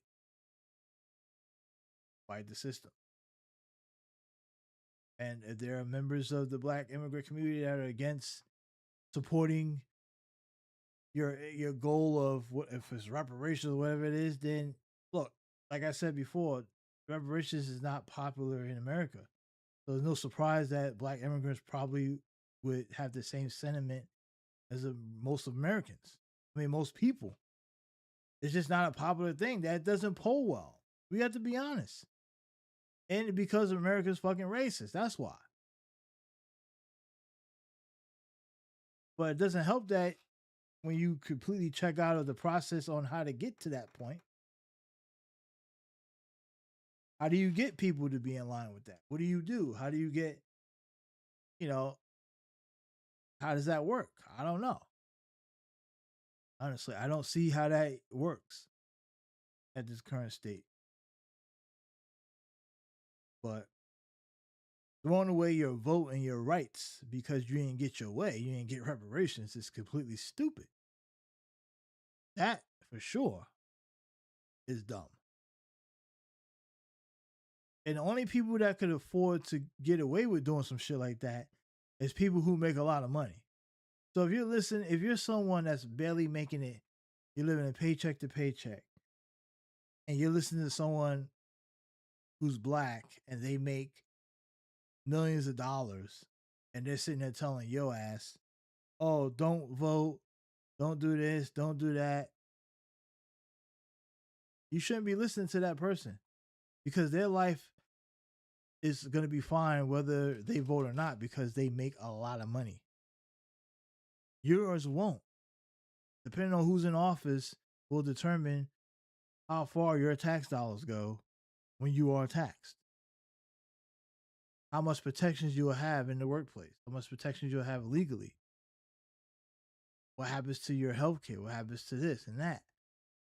A lot of that will depend on who's running the country. But go ahead and keep listening to some millionaire online that's telling you to get out of there. Don't participate, don't vote, don't do this, don't support this person because of that. A lot of misinformation during the 2024 election, right? The whole thing about Kamala Harris locking up weed smokers and shit, putting them in long sentences in jail. I was like, where did they hear that from? That was crazy, right? That was one big misinformation. The whole thing, the trans thing was another one, right? Literally, Donald Trump administration was allowing trans inmates to get surgeries. And the Biden administration just continued the policy that was already in place before Biden. They blamed it on somehow Kamala Harris was the reason. They blame Kamala for everything Biden did, even though the vice president doesn't have any say on anything. And you would know that if you knew politics. We hear all these Negroes, well, Kamala left the border open. Kamala let all the people in. It's like, Kamala doesn't set policy. The vice president does not set policy, people. This is fucking U.S. civics 101. The vice president of the United States does not set policy. So any policy that was going on during Kamala Harris's time as VP was not Kamala Harris's policy. But they associated it with Kamala Harris. They said it was all her. The funny thing is, Joe Biden barely got any blame for nothing after Kamala took the reins as the nominee. Like, Joe Biden just skated off. Like, the Republicans blame him, MAGA blames him. They try to blame him for like the crisis right now. It's Biden's fault, but I'm talking about black people. The ones who were anti-Kamala. They blame her more than they blame Biden. Which was crazy. It's like, you didn't know she was not in charge, right? I was like, wow. You know what they need to do, honestly? Because I think it's time that black people get exposed. And you know how they have the good liars? Or these people that go to like these Trump rallies and they talk to all these white Trump voters and they say the craziest shit or they don't know shit. They need to be equivalent to that for the black community. Someone needs to go around the black community and talk to not only black people who are politically engaged to a degree. Like, obviously the non-voter, you're already gonna know what you're gonna hear from them. But we just gotta hear what black people are saying. And getting their viewpoint from a political standpoint. Like, what do you think about such and such? Because we hear a lot about these parties don't do this or they don't do that. But they need to be shamed a bit. Honestly, they do. They need to be shamed. Because some of the stuff you can't go around just being this clueless. I saw one guy call up on the Clay Kane show on Sirius XM with Reese Colbert, and he was a black dude. He said he voted for Ron DeSantis for president. He did a write-in because he didn't like Kamala Harris or Donald Trump. And then he also said at the same token that he was upset because he felt like black women were blaming him. I guess he's talking about the black women around him in his life for what's going on now because of all the, layoffs and stuff like that. And they were like, well, you did vote for Ron DeSantis. They have every right to blame your ass. So he was thinking that was a bad thing, and the community never gonna come together if black women keep blaming black men, blah blah blah. He was just going into this whole reasoning on why he, you know, felt like he was being attacked by black women. And that's the type of crazy shit. Like, and then they were asking him like, why did you vote for DeSantis instead of, you know, Kamala Harris or even Trump? And then one of the things he kept saying was something about her not being black enough, like no connection to being black. Which is, you hear that a lot from like many people, especially people who identify as FBA. So it's like, okay, so you're gonna vote for the demise of the community because this woman isn't black enough? I mean, I don't know what the hell does that even mean? Exactly. What did you want her to do? She can't be more than what she isn't, right? And it's so weird because sometimes, and the thing is, Kamala Harris, I thought she ran the most respectful campaign to black people. Think about it. She's the closest thing to she's the closest to black people, but she ran a general campaign that didn't really include her blackness. She did not once try to pretend to be black.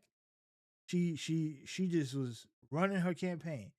She didn't do like how some of the candidates do, where they go around to like Joe Biden went to the black church, right? Or they'll go and say, like, Joe Biden tell, you don't vote for me, you ain't black. Or say shit like poor kids are just as talented as white kids or some crap he said. Like, she was just running her campaign normally. She didn't even tie into her blackness or nothing. She didn't like pander. Because I guarantee you, if she would have did that, what these same people would have said was, oh, look at Kamala Harris trying to pretend to be black with her accent. So either way, she was going to be cooked. Because either she would have went the normal route, oh, she ain't really promoting black people, she ain't black, because she ain't really doing the black stuff. And then if she would have did the black stuff, they would have said that she was trying too hard to be black. So she was in a lose-lose with the black community, regardless of what she would have done. So I actually respect her for the way she went about her campaign towards black people. They got mad at her because she said that she couldn't do something that was specifically for black people. And she can't. She could have lied and said she could, but then that would have did her no good because she knew she can't.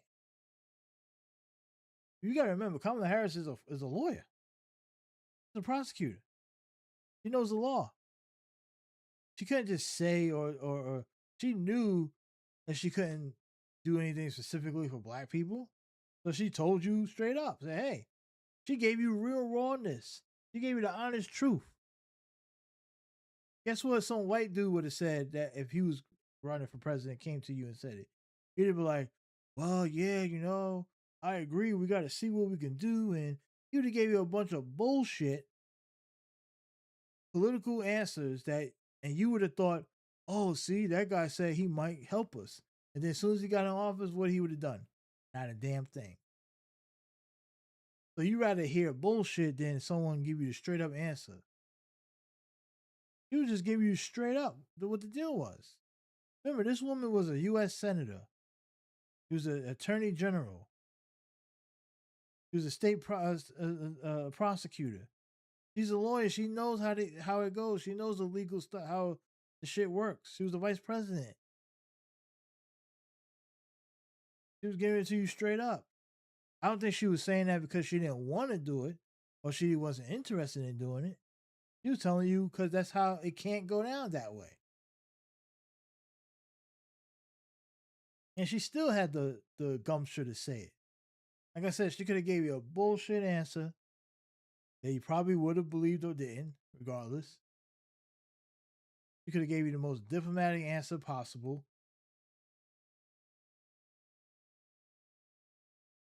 You know, I mean, she could have done that. Maybe it might have helped her. Maybe she would have won because a few voters would have said, "Well, that she might do it, so I'll vote for her." Right? I don't know. I thought that was a straight answer.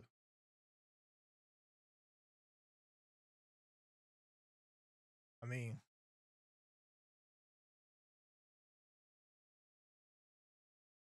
she had an uphill climb, uphill to battle to climb anyway. Because I think those uncommitted people, they really did her in a bit.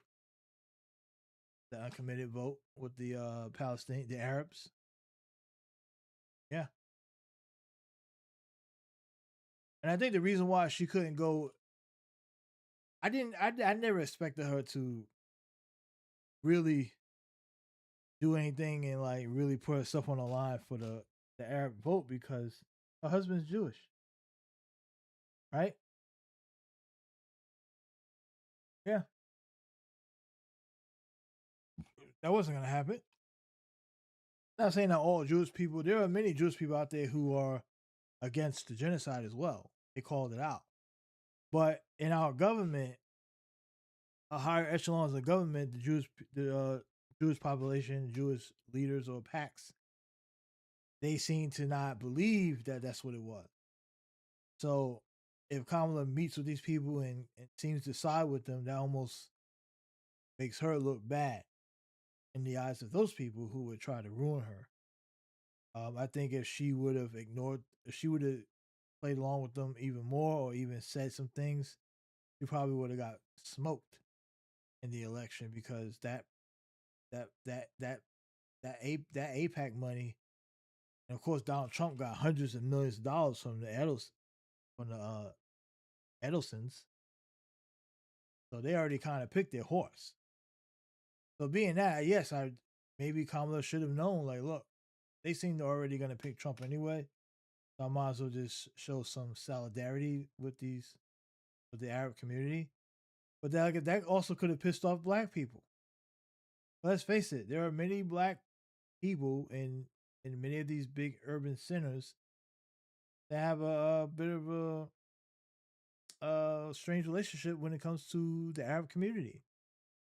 And I saw a video of someone reacting to wondering why um, the like some of the Muslim DSA candidates are not don't do so well with the black candidate. They're like, some people wonder why are the black community supporting Israel, and it's not complicated. One thing I noticed about black voters, some black voters out there, is that white people are um very a lot of times personal issues could dictate how you support a candidate. And I would say that, so Haley Stevens got most of the black vote. Andrew Cuomo got most of the black vote against Madani. Haley Stevens went up against El Said. And you see, I think, and somebody, like I said, in some of the black communities, there is a strange relationship between Arabs, whether it be the gas stations or the business owners, and the way they treat black people in the community. And sometimes black people will take that and hold it, you know, and have a viewpoint of Arabs. And I think that plays into a lot of it, to be honest. I think that plays part of it. Um so yeah, when the alternative is supporting the candidate that's pro Israel, yeah, they're probably gonna go with that in many cases. One, two,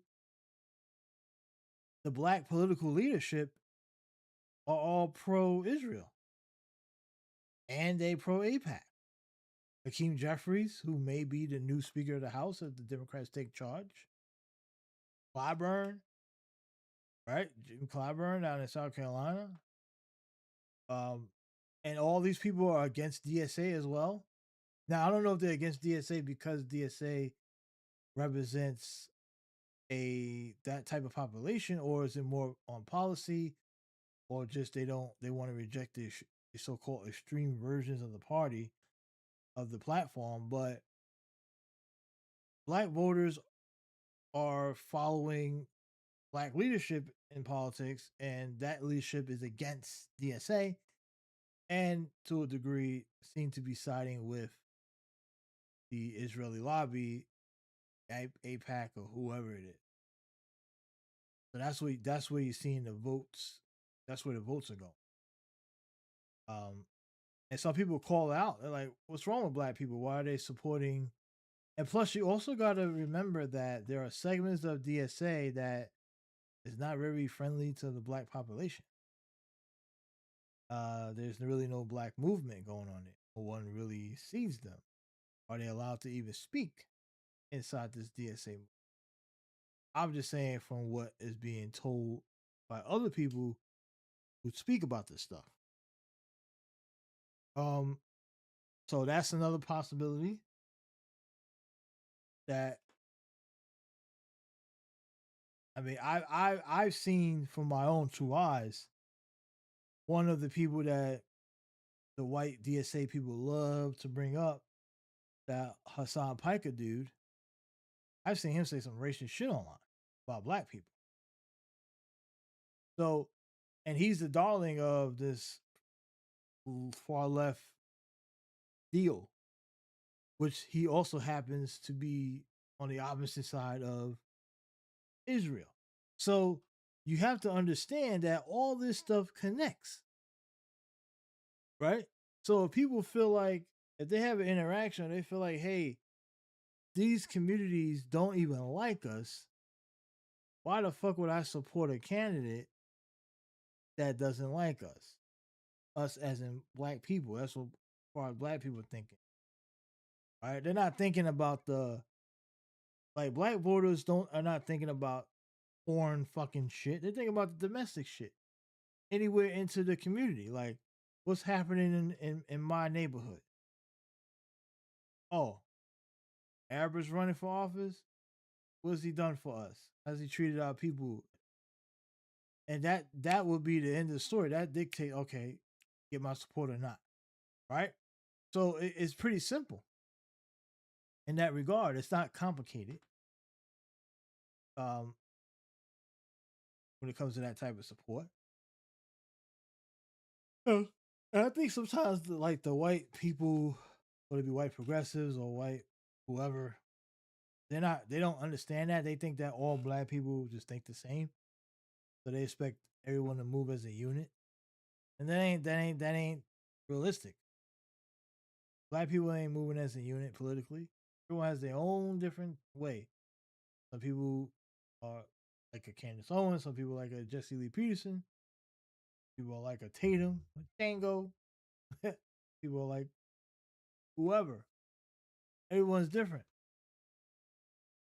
Everyone has their own agency. But yeah. Yeah, there you have it.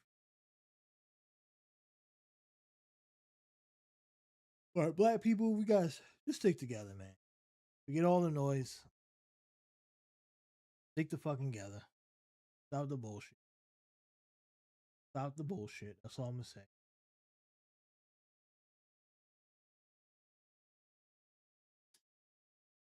Stop the bullshit.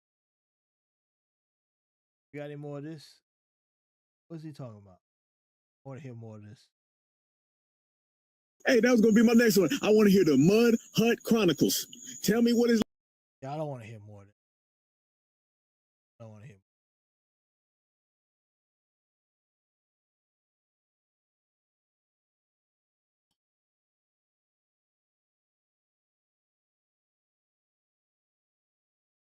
The only time I have an issue with any of this shit is when they start talking about, they try to give bad information in politics. Like I said, social stuff between these groups, I really don't care about. really don't give a shit about.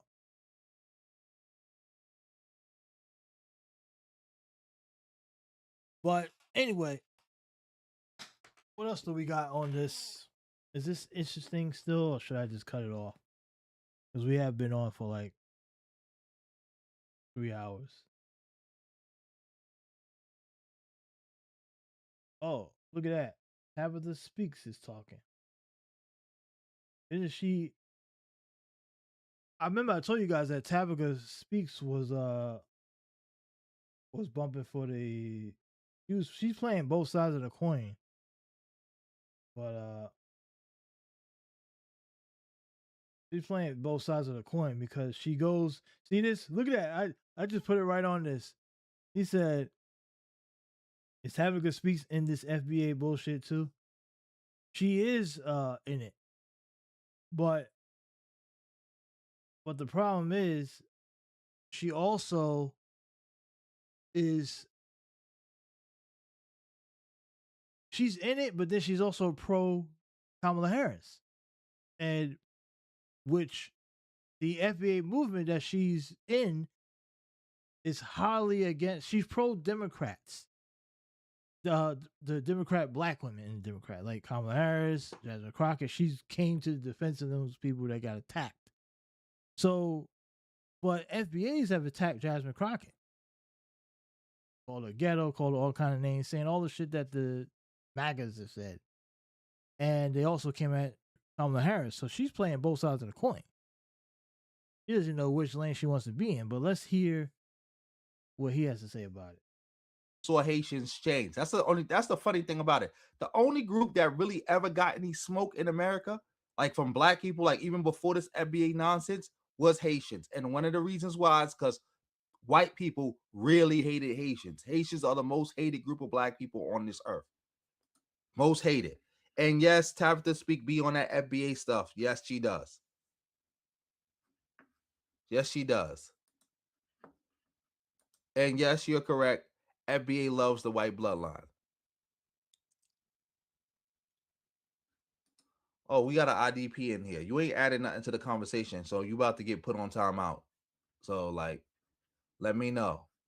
Like, figure it out. Like, add something to the conversation, or you just get put on timeout. Shout out to the return of the Palo Alto in the building. Yep, she has become a xenophobe now. But yeah, let's keep this going. Family that grew up in the 80s and the 90s, there wasn't no love and respect. So this. Yeah, she's a xenophobe, but she also, like I said, she plays both sides. I've heard her on 2 separate videos. You know, she's not on the same path as the males on the FBA side. But the males on the FBA, they were against all Democrat black women. I want to say they all pretty much against black women, period. But, you know, it'd be kind of, I don't want to broad brush that. That would be kind of, it would be a bit drastic to do. But there is an overlap between the men in this space that also crosses over to the manosphere. And if you do enough digging, you could see that a lot of these guys came from that way. And the manosphere guys were all Trumpers, by the way, for the most part. They were like 90% Trump. Think about that. The petty, the rapo. You know, that whole manosphere with the Tates and all that. Yeah. That's where a lot of those black guys that are now calling themselves FBA, that's where they came from. That's where they were or are or still are. It's all connected. That's why they hate Kamala Harris and Michelle Obama and Jasmine Crockett. So it's really weird to see Tabitha Speaks even be on that side. You would think that she wouldn't, but apparently is, because she's connecting with the point of lineage.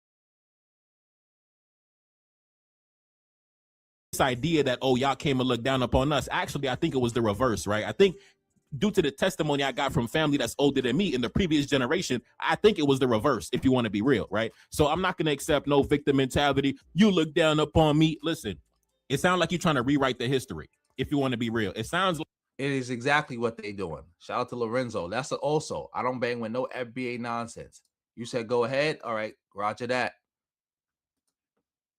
Yeah, she definitely did. She definitely did. She definitely did. But yeah, let's keep this going. Like people are trying to rewrite the history and make it seem like everybody welcomed the Haitians with open arms and everybody showed love to the Haitian from the jump. I don't think that was the case. And you know that wasn't the case. But like I said, when it comes to driving narratives, you just got to say anything. That's why you have two sides saying two different things. One side claiming that we assimilate and the other side claiming that we don't assimilate at all, right? Because both sides are trying to drive a narrative for their audience, right? The black auxiliaries claim that we're looking for a seat at the table, right? And then the white nationalists claim that we're not looking for a seat at the table. We're not trying to assimilate to their table. So both sides are driving a narrative for their audience to get to the same result, which is demonizing Haitians and vilifying Haitians. But both sides are just doing it in their own unique way, tailored to their audience. And then she claims that Haitians. Well, he is right about that because we know the right wingers, how they feel about the Haitians, right? The whole cats and dogs thing. They hate. Even though I said earlier in the video, in the broadcast, that the Haitians literally rebuilt the towns, those small towns out there in Ohio that were pretty much devastated. And they pretty much brought those towns back to life. And we know what the U.S. government has done or assisted in doing down in Haiti. A lot of that shit that's going on down there probably started with the government, our U.S. government, to a degree. And that guy, Barbecue, I know earlier I said hot dog. I made a mistake. His name was Barbecue. We'll have to cut that part out so it doesn't like get clipped. It happened like hours ago, so no one's gonna find it. I knew it was food. That was the thing. Like I didn't know.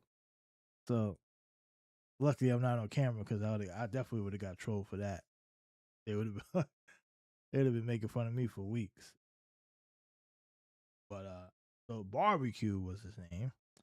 And yeah, so he's right about that. And of course there's this segment of the black population. I don't even know who this is talking right now. I'm just saying that what he's saying about the two splits off is true. Right? We see a lot of black Americans. And I remember the disdain for Haitians. I was living in New York and I remember that shit. Now it wasn't only just black Americans, it was the Dominicans were doing the shit too. So, but there was a disdain, even like if you was to mistake a Dominican girl for being Haitian, oh man, they would want to chop you up with a machete. Like, how dare you call me one of those? Like, they really, like, they looked at. And look, to be fair, I remember I was in this one foster home. It was a Haitian family. I think I was about 14 or 15. I think it was 15. Out in Long Island, I was out in was it Amityville? West Babylon? I think it was Amityville. Could have been. I know it was in Long Island. That's all I remember. I believe it was Amityville. No, it was Bayshore. Bayshore. That's what it was. Bayshore. Could have been Bayshore. I don't know. It was somewhere out there in that region. If you know Long Island, it was somewhere around there because I was in a bunch of foster homes. But I want to say it was Bayshore or no, Brentwood. Brentwood. That's what it was. It was in Brentwood because I remember I was enrolled at the Brentwood at the school. I think it was a high school or that. But it was Brentwood and it was this it was Haitian foster family. It was a Haitian mom, Haitian dad, and the mother would, she would just watch her TV during the day. The dad would be working all day. The mother didn't have a job. She stayed home all day. That was her thing. And they had two daughters, two Haitian daughters, and they had another foster daughter who was this white girl. She didn't stay around long, but and then there was me, and then there was another foster kid, and then another girl that was close to her age. But and I remember just the shit that one of the foster kids, the other foster kids, would say to the foster father, who was Haitian. He would just say all type of stuff. And at the time I was like, it was warranted to me because look, they left their place a mess. It was so bad that I never ate from out of their kitchen. I refused to eat any food they had. I used to go to Pathmark, steal Hot Pockets, to throw them in the microwave to eat. That's how I ate. I used to do that every day. I'll go to Pathmark, steal some Hot Pockets, and that's how I ate.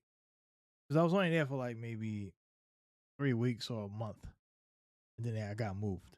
But that's what I used to do because the place was completely filthy. It was this big giant house.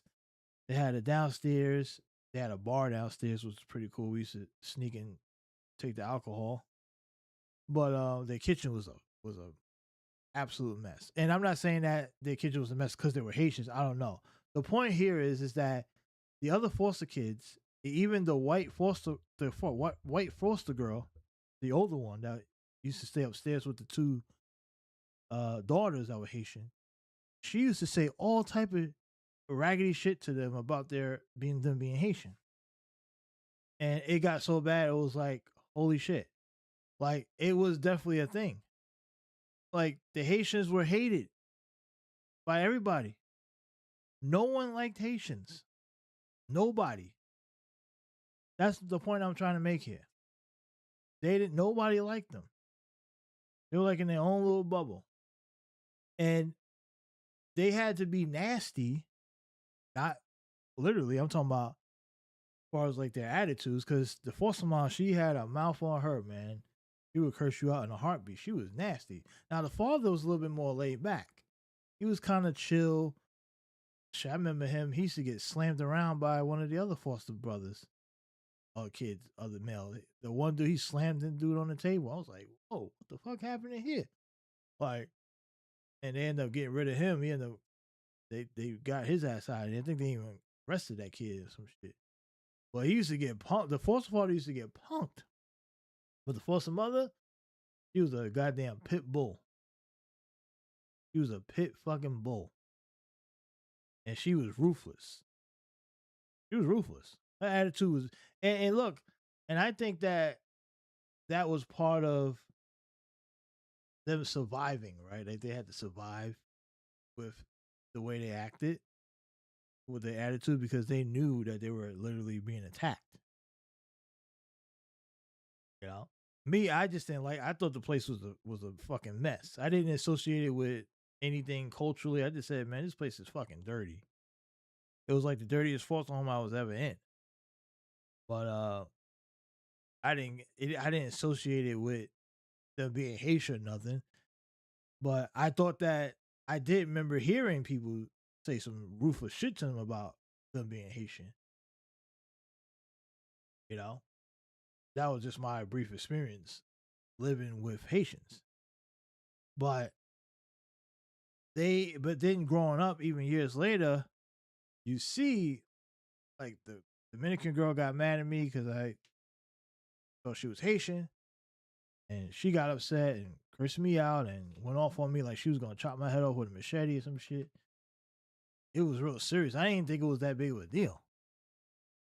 Because it's in New York, it's real easy to misculture somebody because there's like 50 million cultures in the city. Like literally, like you could go down one block, you'll see a Haitian chick or a Dominican girl. Next block, you see a Puerto Rican. Somewhere else you go, you see Italian or Russian or Asian. Like it's like every 5 minutes you can run into a different person, Brazilian. And so it's easy to like kind of get confused, especially back then when like I said, I was At that time, it was like 17, 18, 19. Yeah. Like, I didn't fucking know who was who. I tried to go off the accents, but then, you know, a lot of the women there had these deep, dark accents that were just part of New York. Because New York women accents are deep. Like they have that aggressive tone, like they want to fuck you up or some shit. You know, they all have that. Like to a certain degree, it changes depending on like their background, like if they're Hispanic or not. But you could still hear it. You could hear that New York in them. They got that strong ass accent. Ain't going nowhere. They can't get rid of that shit. They almost sound like dudes in some cases. I'll just say, like, and the guys up there, they love that shit. In New York, man, they love that. I don't know, man. It sounds a bit too aggressive for me. They like scary. It sound like 1 minute you thinking you gonna get laid, and next minute they want to box you and shit. You're like, oh, okay, slow down. Yeah. Calm down, ladies. Like shit. Yeah, be careful. I think the only ones that didn't really sound tough was probably the white chicks, right? Like the natural white chicks. But like, yeah, them Italian chicks sounded rough too. Now they had those Italian, the mob coded type chicks, Staten Island, or you know what I'm talking about. Jersey, yeah, they sounded, out there too,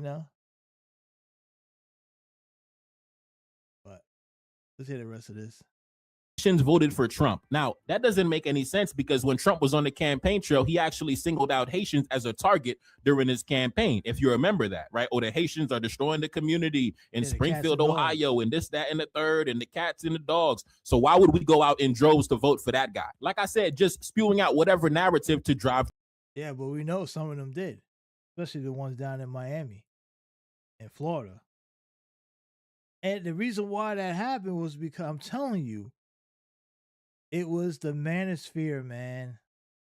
It played a big role. And a lot of these minority men, whether it be Hispanics, black men, they got caught up in the manosphere. Right? That's what they did. They were like, oh, yeah, we voting for Trump. That's what they said. That Joe Rogan crowd, that Tate crowd, Myron Gaines crowd, like all those people played a role in getting Trump elected. That's just the facts. It can't be denied. I give Tariq a little bit of credit. Just a little bit. He don't get as much as he believes. He thinks he's like the main character in this whole scenario. No, you're just one of the shitty pieces in this cog, right? You're not the main character. He likes to think he's more important than what he is, as far as like the grand scheme of, this political, thing. Like, no, you're a useful tool, just like the rest of them. And if it's true that you aren't taking any money, you're just a useful tool working for free. Like the only difference between you and like a Tatum or those others is that they're being paid heavily well, and you didn't take a dime. If we was to believe you, which makes you even dumber that you would peddle right wing shit and not get paid for it. That you'd be even worse. Right? Like that makes it worse for you. It's like, okay, bro, that means you literally agree. That's the only reason why someone would not take money for peddling negative shit against people that at the same talking point as the people who hate those people, is because you agree with them, which makes it worse. It makes you almost worse than Tatum and and Candace and them. makes you even worse. Not better. The point home. Oh, there. Exactly. And the funny part is that rhetoric is super old because when you did have a bunch of Haitians come out and vote for Trump, that was in 2016. Yeah. That was in 2016. I knew how I know because I was covering it in 2016. That was over 10 years ago, where they tried to give Trump a chance. And then and it wasn't even all Haitians. It was a large swath of them, but it wasn't the majority. Tried to was pro MAGA, trying to give Trump a chance because back then Trump wasn't attacking Haitians. Same thing with Africans. He wasn't attacking them. In fact, he was bigging them up. Not true. It's not necessarily true because Donald Trump was attacking all minority groups. That's what he was doing. His first term. Mexicans. He attacked he was talking about reinstating the ban on African countries and Muslim countries, shithole countries. He was saying that even long before that viral moment of him saying that. Has always been his model. He might have bigged up the Black American population, but immigrants, he's always degraded immigrants, all backgrounds. He's always been doing it. That ain't nothing new.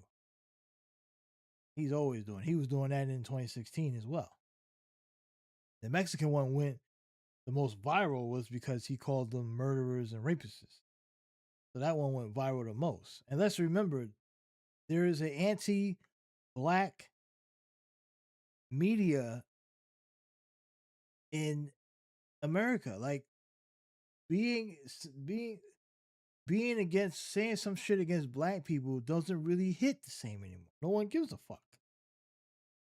That's always been the case. Unless it's someone of a significance, like him attacking Obama or something like that. Think about it. This man was going after the former first lady, and that barely gets any attention. Because Black people are not something that people just don't give a fuck. They look at us like, oh, it's just Black people being attacked. We've heard it before. It's like almost normal to be racist against Black people, to say stuff. Think about it. Attacking the first lady, the former first lady, and it got no attention, brought barely. Even though some people called it out, they were like, oh, whatever. It went and was gone out of the news cycle. Because it's not something that people give a fuck. They just didn't care. And this has always been the case. No, Trump has definitely been anti-immigrant for a very long time. And even anti-Black immigrant. He said it. He hit it a little bit better, but he was saying it. Mexican thing was the big one.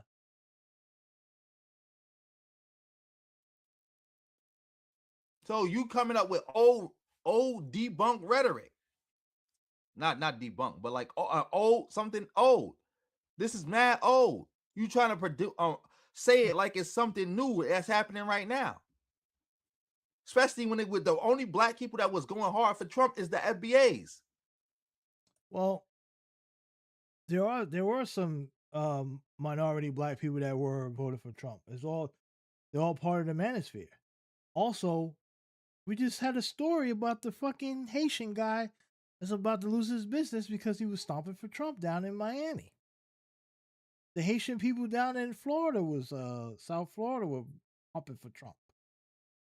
You telling me you don't think that happened? Come on, Javon, what's his name? Javine? Let's just call him JB. Come on, JB. Like they were down in Florida stomping for Trump. The Haitians with the Cubans and all that. Like I said, the story about the Haitian guy losing his business because all his workers were TPS that he hired. So he might lose his business because they all getting deported. At least they all got like snatched up. Oh yeah, they were definitely not. They might not have been as many as back in 2016 to a degree, but yeah, there are a lot of them that were stomping for Trump, especially many of the Hispanic ones too. So I think JB is see. I'm gonna try to put this in the best way I can. He's not as he's better than Tariq, but he's still not, in my opinion, not the best. He ain't the brightest either. I'm just saying. He's not really. He's better. He's smarter than Tariq by far. Tariq is a fucking idiot. But and I'm talking about politically idiots. But this guy says some off the cuff shit too. And I listen to I review his stuff because he's like he's the only one that literally will review Tariq stuff, and I'm not sitting around reviewing Tariq's full 2-hour videos or 45-minute videos of him talking about degrading immigrants for like an hour. I don't want to do that. So I let this guy pull it and then we react to him. But he's wrong here about the Haitian thing. Like, yeah, the Haitians definitely were stomping for Trump for sure. They stomping. All the minority groups are stomping for Trump, including the FBAs. But they actually were voting for Trump, as we saw with that Haitian business owner. Anybody that was a business owner that was a minority, especially the Hispanics and the Cubans and all that, they were definitely rolling with Trump because Trump sold them on the economy, sold them on money and tax on tips and all this other shit. So yeah, they definitely were sold. They got played, but they were sold. And they thought, because that's all you keep hearing every time any one of them get deported or get arrested, they said they thought that Trump was only going after the criminals. So yeah. That's the funny part about it. The only people who was going hard for Trump was the FBAs. Wrong again. They're chasing whiteness, looking for a seat. See, the thing is that this guy he's so anti-FBA, and which is his priority, his prerogative, right? I mean, good. I don't have an issue with him being that. I mean, I understand his point of view on his criticism towards the FBAs, but he's judgment so clouded that everything he responds to, is like almost a direct attack for FBA instead of adding any nuance to what he's talking about. He just like, because he's saying it that way because he's so anti FBA that's how he's putting it as only FBA. No, it wasn't only FBA. Yes, they were in it, but it wasn't only them. I mean, Trump got a significant percentage of the Hispanic that vote down in Cuba and Haitians. A lot of them down in Florida, they gave Trump a big bump. They were supporting him. So if anything, the FBA people sat out.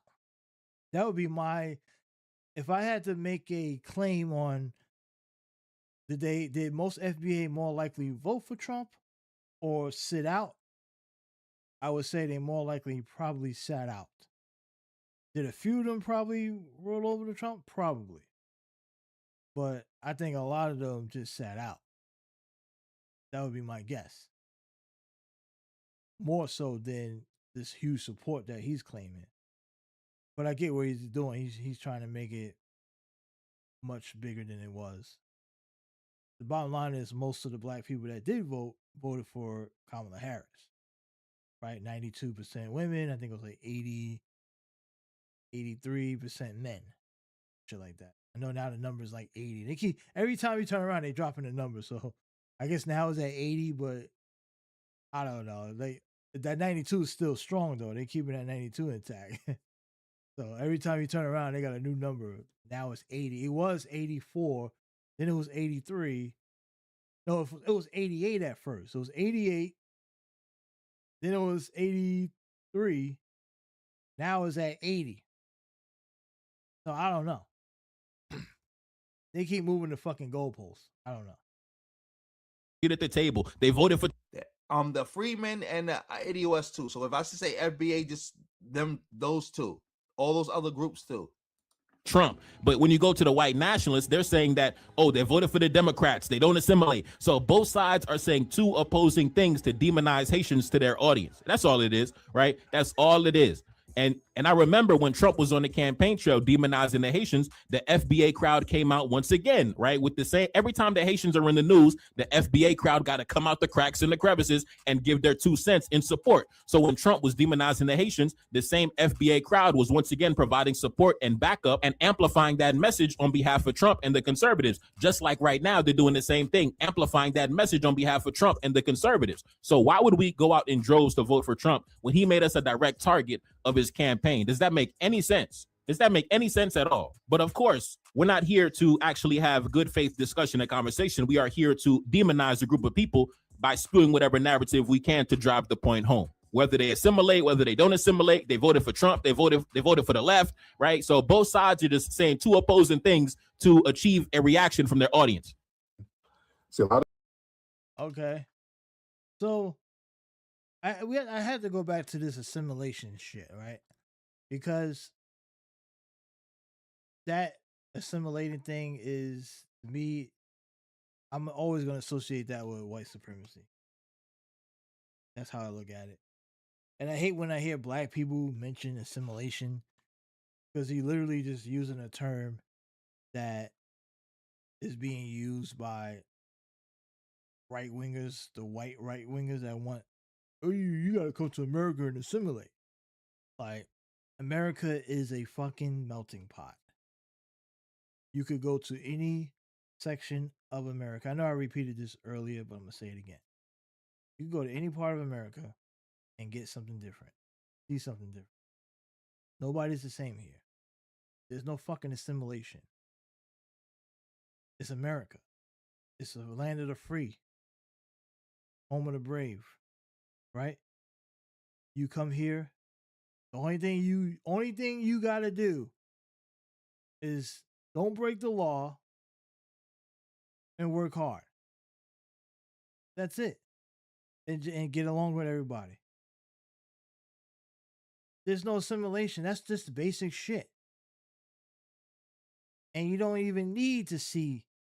You can literally go to any part of the country and not even see other group of people. For years, for months. Set up your shop, own your business, start a family, kids a school.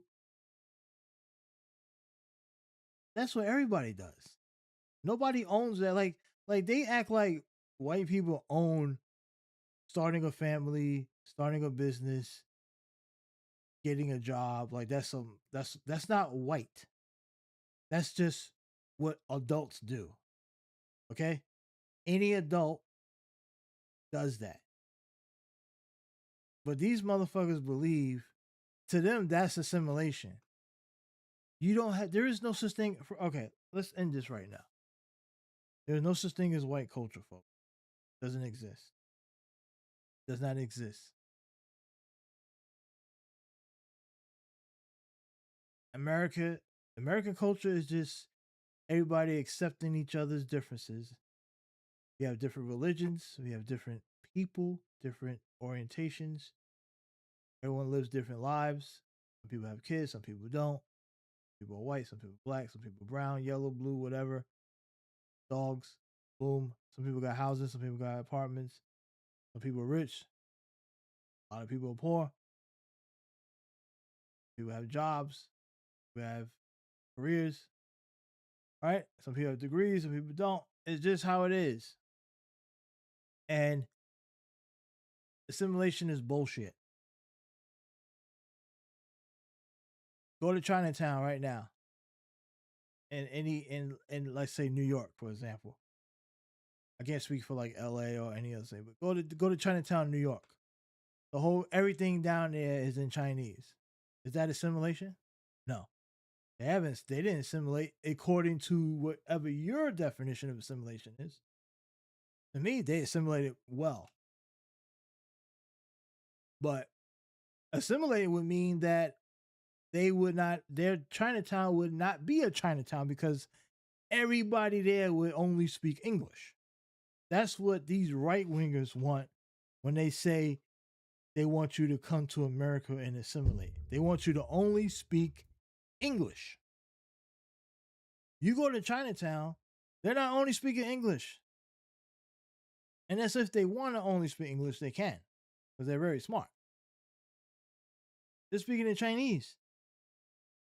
All their names and the stores and the windows are all in Chinese. Why do you think they have all that in Chinese?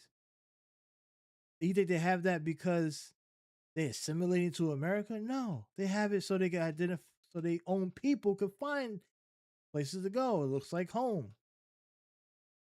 So that's not assimilation according to you. That's them building their own community. And inside America, you can do that. Minnesota got the Somali community. They got the Somali theme. You go to certain parts of New York, whether it be Crown Heights or Flatbush, or you go to Tremont up in the Bronx, you see, or go to East Harlem, Spanish Harlem, right?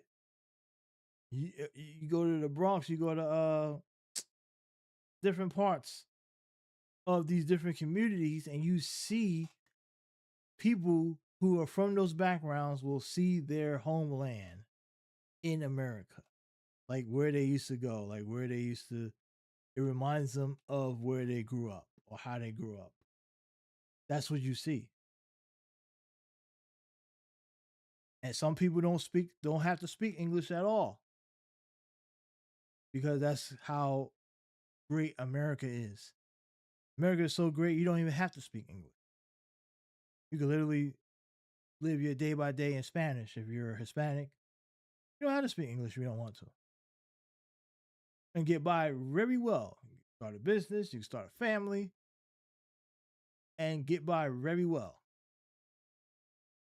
Right? So this assimilation thing is bullshit. That's just another yappity bullshit that come from white people that tell you, oh, you gotta come to America and be like us.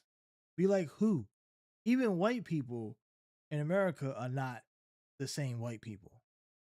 White people, for a white person from Oklahoma or a white person from Texas ain't the same as a white person from New York or Maine or Boston or California or Portland. They're all fucking different. Alabama. So what the hell are you talking about? Assimilate to what? What? Cowboy hat? Boots? Or blue hair? And a nose ring? I mean, what am I assimilating to exactly?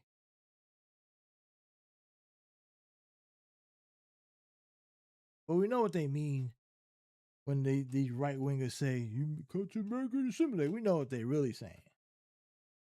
But it's stupid. It makes no sense. That's why they really hate immigrants. Because they could come here and be successful without even changing their culture. They don't have to change a lick. That's why they hate all those people up in Minnesota. They hate them because they literally build a community and did not have to change who they were. And they want everybody to become like the people here.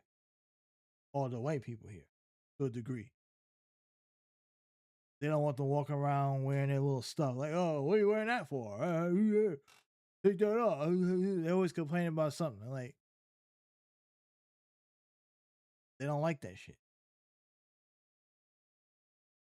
Like, fuck you. Leave those people alone. A lot of these immigrants, they come to the U.S.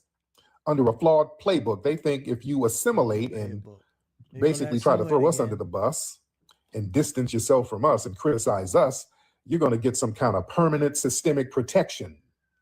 You won't assimilate. They don't assimilate. He's literally repeating Fox News and Megyn Kelly. That ain't a good look, man. If you're on the same side as Megyn Kelly and Jesse Waters, That's not a good look there, Tariq. I'm sorry. You do not look good.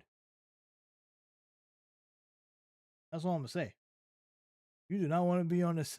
And he was on Ann Coulter. He was on the same side of Ann Coulter too, not too long ago, repeating what she was saying. That ain't good, man. Under no scenario should a black person, I don't care what the topic is, there was never a topic where any black person should be in the same agreement with Megyn Kelly or Jesse Waters. See, a lot of these immigrants, they come to the U.S. under a flawed playbook. They think if you assimilate and They don't assimilate. To all you Haitians right now that's crying and getting all upset. Yeah, let me holler at you. Stop yelling that you built this country. You never built shit in this country. Don't forget, you came over here for TPS, remember? Temporarily protection status. You had refugee packages. You had welfare, food stamps, Section 8. You had a lot of government assistance. You ain't Refugee? That's a new word now. Refugee. Refugee. Refugee. The IDP's got a new word, refugee. Remember that. The new word is refugee. Exactly, hood mistress. Nobody don't need to assimilate. Go ask the Jews to assimilate. But I just said. That's why I don't understand why you guys keep bringing it up. There's no assimilation going on. Assimilating to what exactly? When there's a melting pot of every type of culture in America. Even, like I say, even the white people in America as a collective have not assimilated. They're all not the same. We just all under one constitution. That's the only thing that we all are the same under. But even that is subjective because some people get treated differently depending on, who you know, what you are, of course. Exactly. These people don't know their history. They don't. On top of that, a Haitian man founded Chicago. So the point here is that the justification for hating or going after somebody because of something that happened in the past is not relevant. Like, attack the issue at hand. I don't care if Haiti, Australians, Eskimos, whoever built whatever.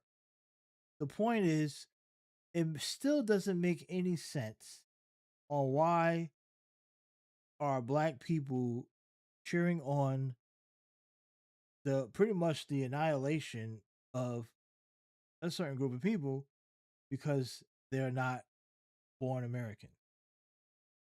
It makes no sense at all. Even if you want to believe that they didn't build it. Okay, they didn't build it. So what? What's the point? You didn't build it either, lady. You're like what? I don't know how old she is, like 40, maybe? You ain't built shit either. When do you don't get like all this, they didn't build this and they didn't build that. You didn't build it either. Yeah, your ancestors might have built it. You didn't. What the fuck have you done? Currently today. Tell me how things are going to get extremely better for you once they get rid of all the Haitians. What's going to happen for you? Is your life going to get better tomorrow? Or is the price of groceries going to drop? Is gas prices going to go down?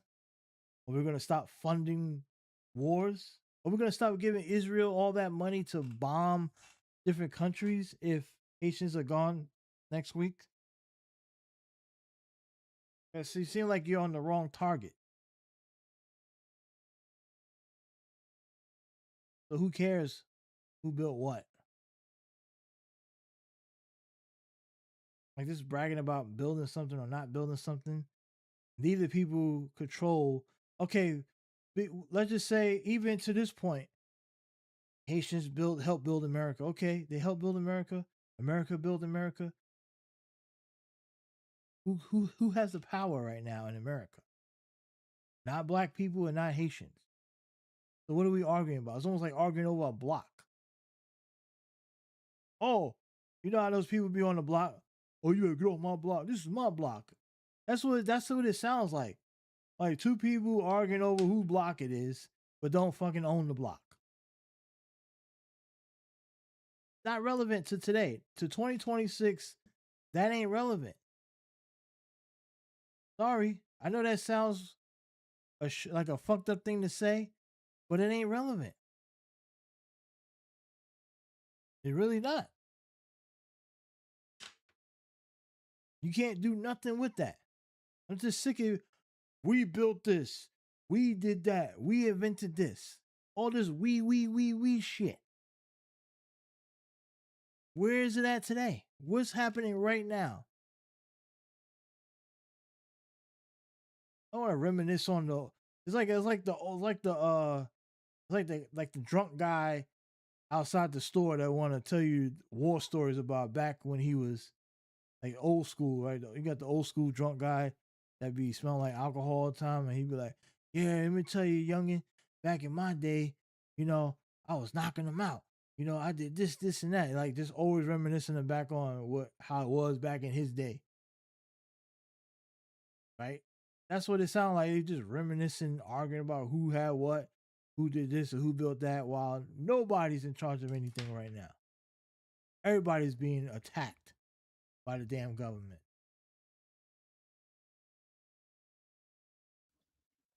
The capital city of the Midwest. Don't get me wrong, this stuff is good history to know.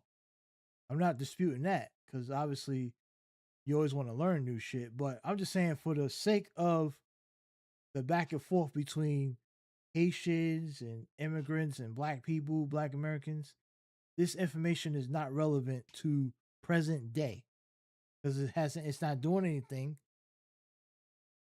It ain't doing nothing today. It ain't helping us today. It ain't helping them today. So what's the point of even talking or arguing about it? Shout out to Emma in the building. Yes, of course.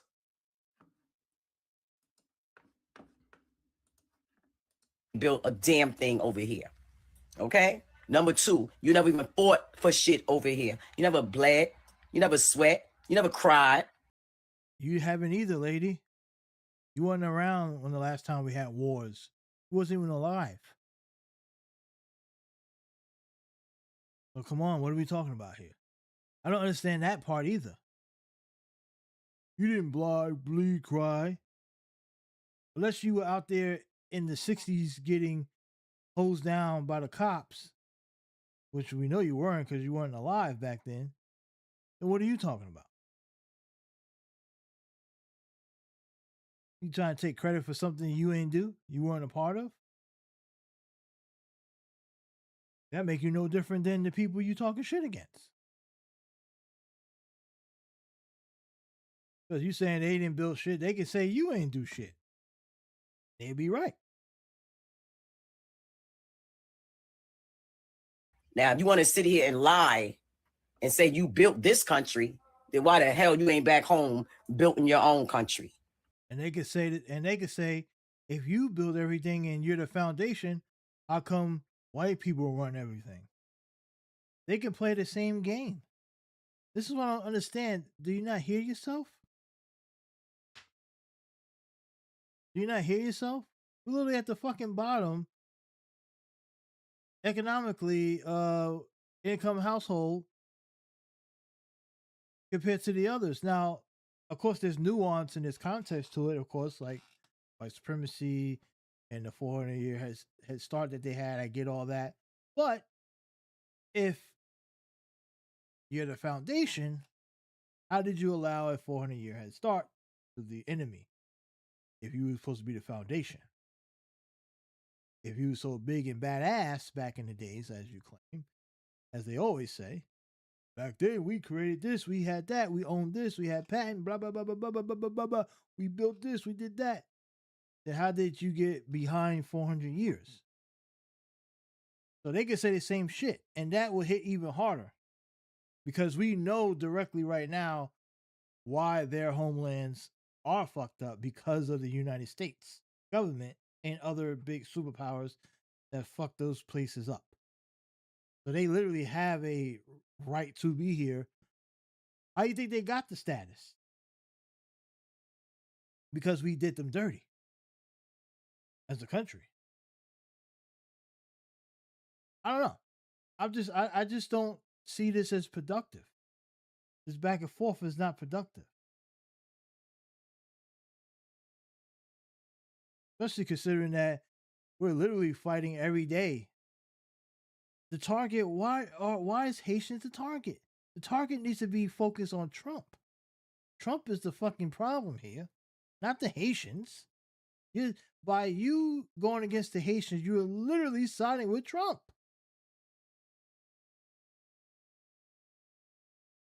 How do you not see that?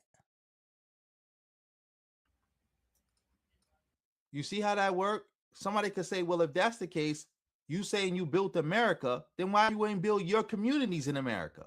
Why every time you get $5 over lunch money, you got to go move where the white people at? Damn. I mean, he's cooking there. He's making a good point. I wasn't going to go there. See, he went there. I wasn't going to do that because I don't. The thing about me is I don't acknowledge that white people are superior. I won't even insinuate it. Even in the examples, I won't even do it. At least I won't try to do it. When I say white supremacy, I'm talking about the system. I'm not talking about individuals.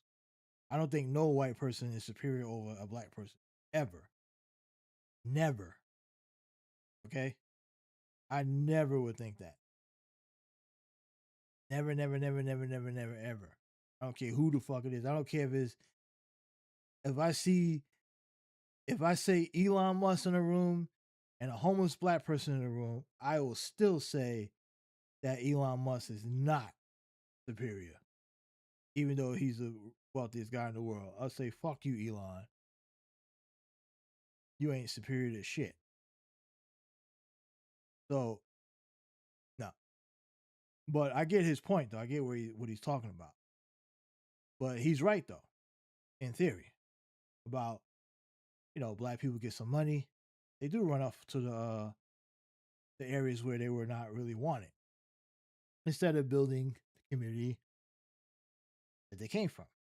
That is true. That is absolutely true. Now, I do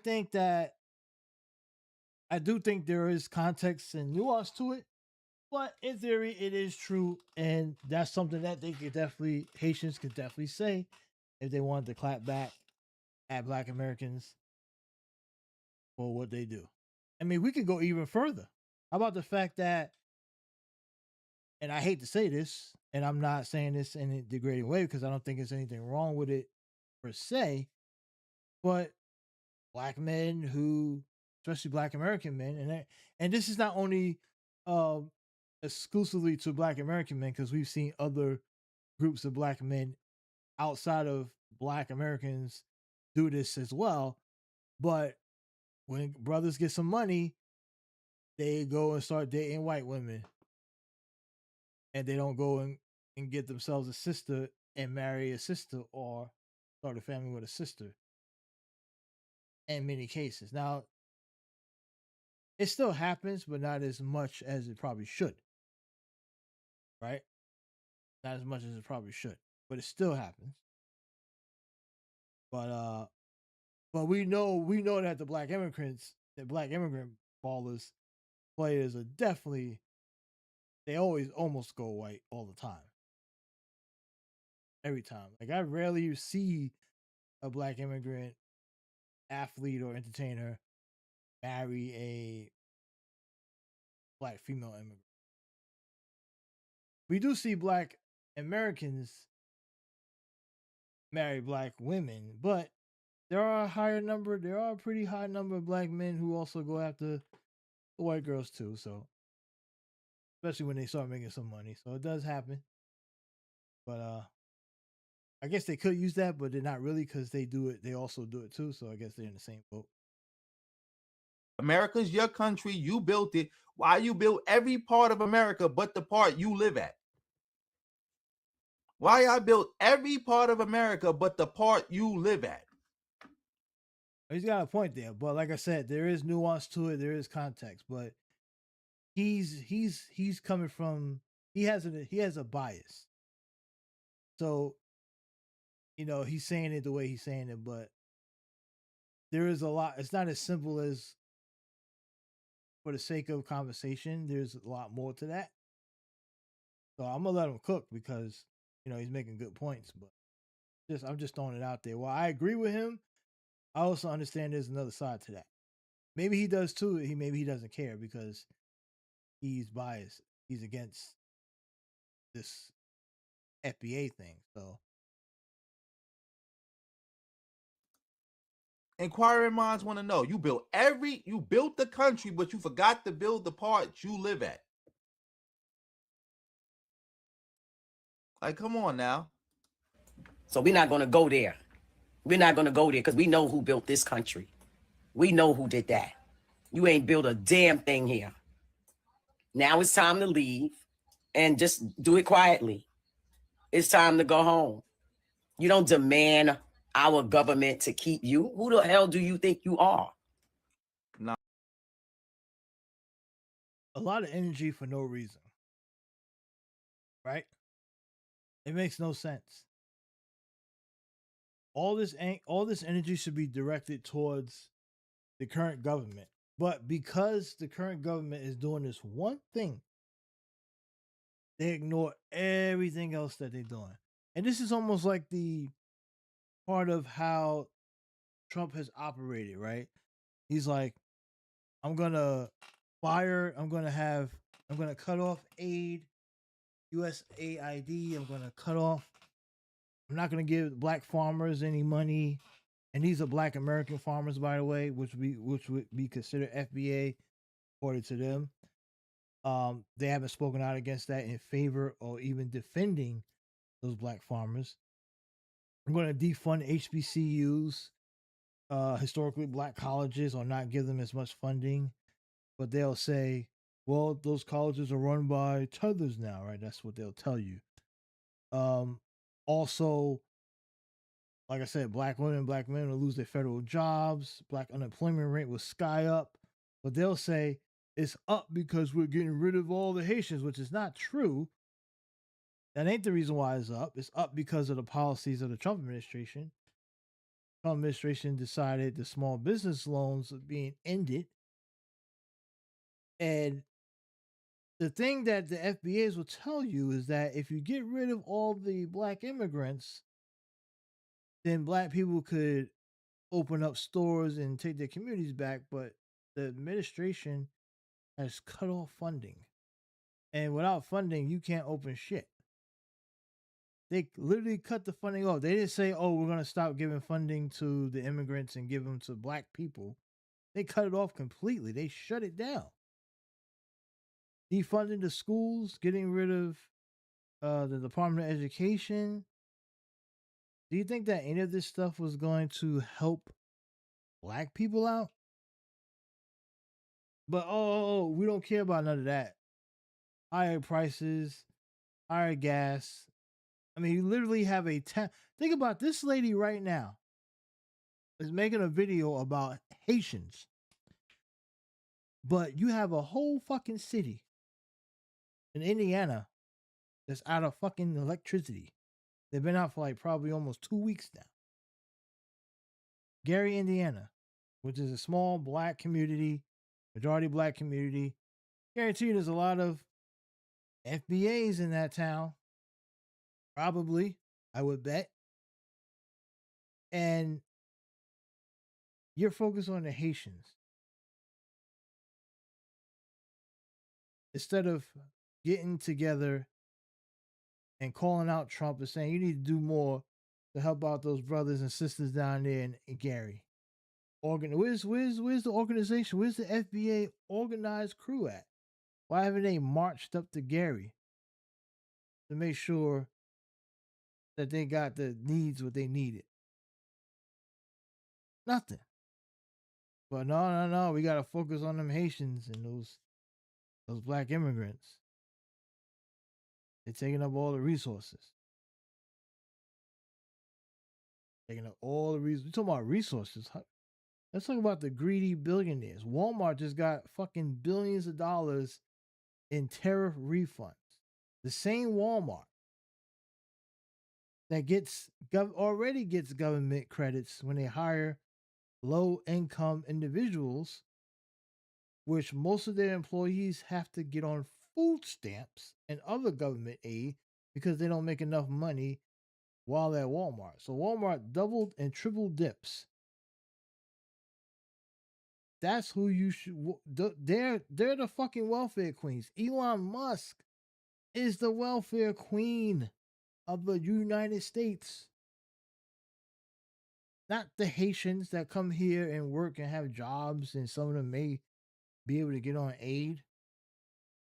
And remember, when they're working, they're paying taxes, so they're putting back into the system. So you're complaining about those people? But let's go through her closet. Let's go through her phone. The phone she's probably using right now might be an Apple phone or an Android. Either way, that phone was made by a fucking 10-year-old child in China or India somewhere for 10 cents on an hour, $1 an hour, call it. But she gladly using that device, right? Want to talk about welfare? These companies all get corporate welfare. Every company that you buy something from that they're charging you more for, they're getting a rebate check back from Trump while you continue to fit the cost. But you're worried about some damn Haitians and what they're doing? Come on. What are we talking about here? Seriously. This is ridiculous. That she has to waste time on this. This is ridiculous. There's always that. You see the code words she's using. That she's using the exact same shit you hear from MAGA. Welfare, all this other shit. They literally sound like fucking MAGA. They just call them dark MAGA. That's what they sound like. Nonsense. Yes, exactly. These people are weird and disgusting. They don't know anything about their history. Nothing. That's the funny part about it too. If they actually knew black history, they would know that Haiti is the foundation. They like to use this word foundational so much. They like to talk about foundations. Haiti is the foundation.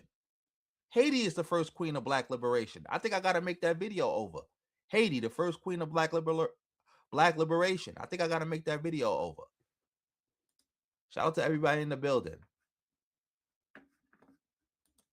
You teaching. Chocolate covered white people. You teaching. And also, family, make sure you supporting the stream any way you can. We already halfway to the goal.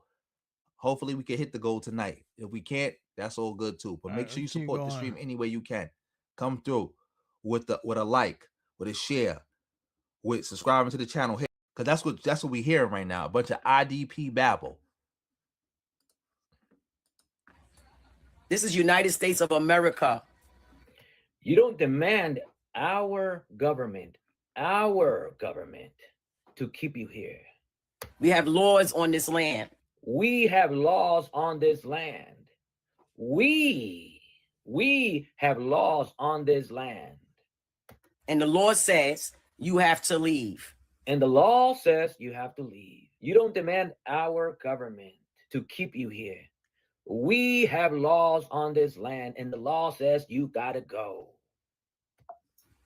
And don't expect no black Americans to help you, because that shit is not gonna happen.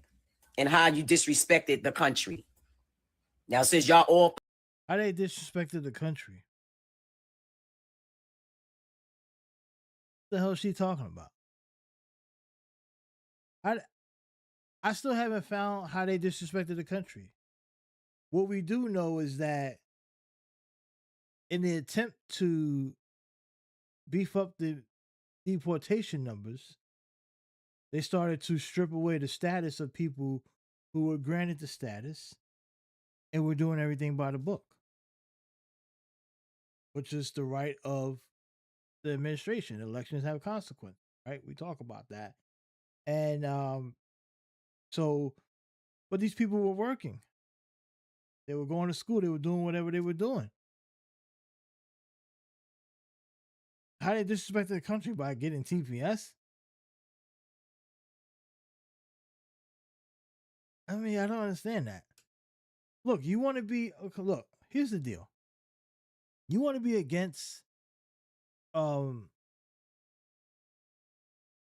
immigration, like you want to have a opinion about, look, we think that people who are here illegally should be deported. That's a separate conversation than stripping away TPS. I can understand that point of view, right? That might be a point of view that a lot of people would agree with. You know, it's just about how we go about it. We want a inhumane process. We want people to be treated fairly and respectfully as they're being deported if they're here illegally. But stripping away TPS and immediately making these people illegal to where they got to scramble last second to figure out what they're going to do after being here for so long and building up their lives, that is unfair. That ain't, if anything, they're being the ones that they're being disrespected. Think about this. You come here, you build up your life, you're doing everything right, you're following the rules, you got a business, whatever, you might even have a couple kids now. And now you have to uproot and leave because just at a snap of a finger, your status has been stripped away just because they wanted to do it. Not because you broke the law, not because you got arrested, not because you have a criminal record, or DUI or anything, all because the president just wanted to do it. Because he needed to have some more deportation. The numbers are so low, and someone probably came to him and said, "Sir, we have about 500,000 Haitians or under TPS. If we can take away their status, that'll be an extra 500,000 deportations that you can add to the number, and we can beef up the number and look good for our base." And Trump says, "Oh, that's a good idea. Do it." And then just like that, their status is gone. Now you got ICE hunting them down, or they tell them to show up to their hearings, and then they show up, and then they get arrested. They're sitting in a detention camp for probably a week or two so they can fill the beds up and make money off of that, and then they ship them back to Haiti, right? It's all a game. And why is anybody cheering this on? Why are people celebrating this? This is sick. You gotta be sick in the head to think that this process is appropriate. Like I said, if they were committing a crime, they broke the law, got arrested for something heinous, yes, get them the fuck out. I would understand you cheering that part on. But you're cheering on the step, this type of process, the way they're going about it now, you just come off as a shitty person. Like, you are a bad person for thinking like this. This does not make you look good at all. That's all I'm gonna say. For self, go home to your country and be for self. What's the problem? And then she says, "You Haitians didn't build this country. You know who built this country. Who built this country? Let's find out." Go home. Get out. We know our country's better than yours. That's because we filled it with our work ethic and our culture and our values. Go home. We know our country is better than yours. That's because we filled it with our work ethic and values. Who built this country? You ask white folks, and they'll tell you, we white people built this country. And if and when Black Americans say, no, we built this country, that's the reason why they owe us reparations. But what do white people think about reparations? White people are done. Let's put this to bed right now. You're not getting reparations. You don't deserve 1 cent. Not 1 cent. You weren't here 160 years ago. I wasn't here 160 years ago. Nobody was. So it's a crock of BS. You don't deserve 1 cent. Quit being a victim. Pick yourself up, pull your pants up, brush yourself off, and get yourself a life. Because white people aren't giving you jack. All right, we back. Now, earlier today on my community. All right, before we get back, I want to shout out Sky Pablo for coming through with the 10 jewels. Much appreciated, Sky Pablo, for coming through with the 10 jewels. Much appreciated for you doing that. It says hiding. Well, I don't know who hiding, but you know, shout out to you. Maybe the IDPs is out in the building hiding. Probably. Not probably. We know that to be a fact. And also, yes, I wanted to address that. You see how they never talk about the white people talking about how to know the reparations? You see how they talk, they flag waving Americans, but y'all so flag waving Americans, and y'all love Trump so much, but Trump said black people don't deserve reparations because slavery was legal. He said slavery was legal. So y'all don't deserve reparations. Right. And that's gonna be one of the main arguments. That's one of the big. That's gonna be one of the big hurdles. But it makes it easy to stick to that hurdle when you have when you're not involved in the process, when you're not voting, when you're not participating, when you're not finding candidates that would agree. It makes that very easy to do.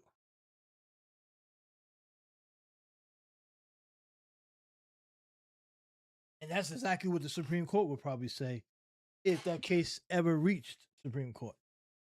The conservative Supreme Court would literally say that slavery was legal at that time, so reparations is not. See, my thing is, I don't think the reparation argument should be about slavery, to be honest.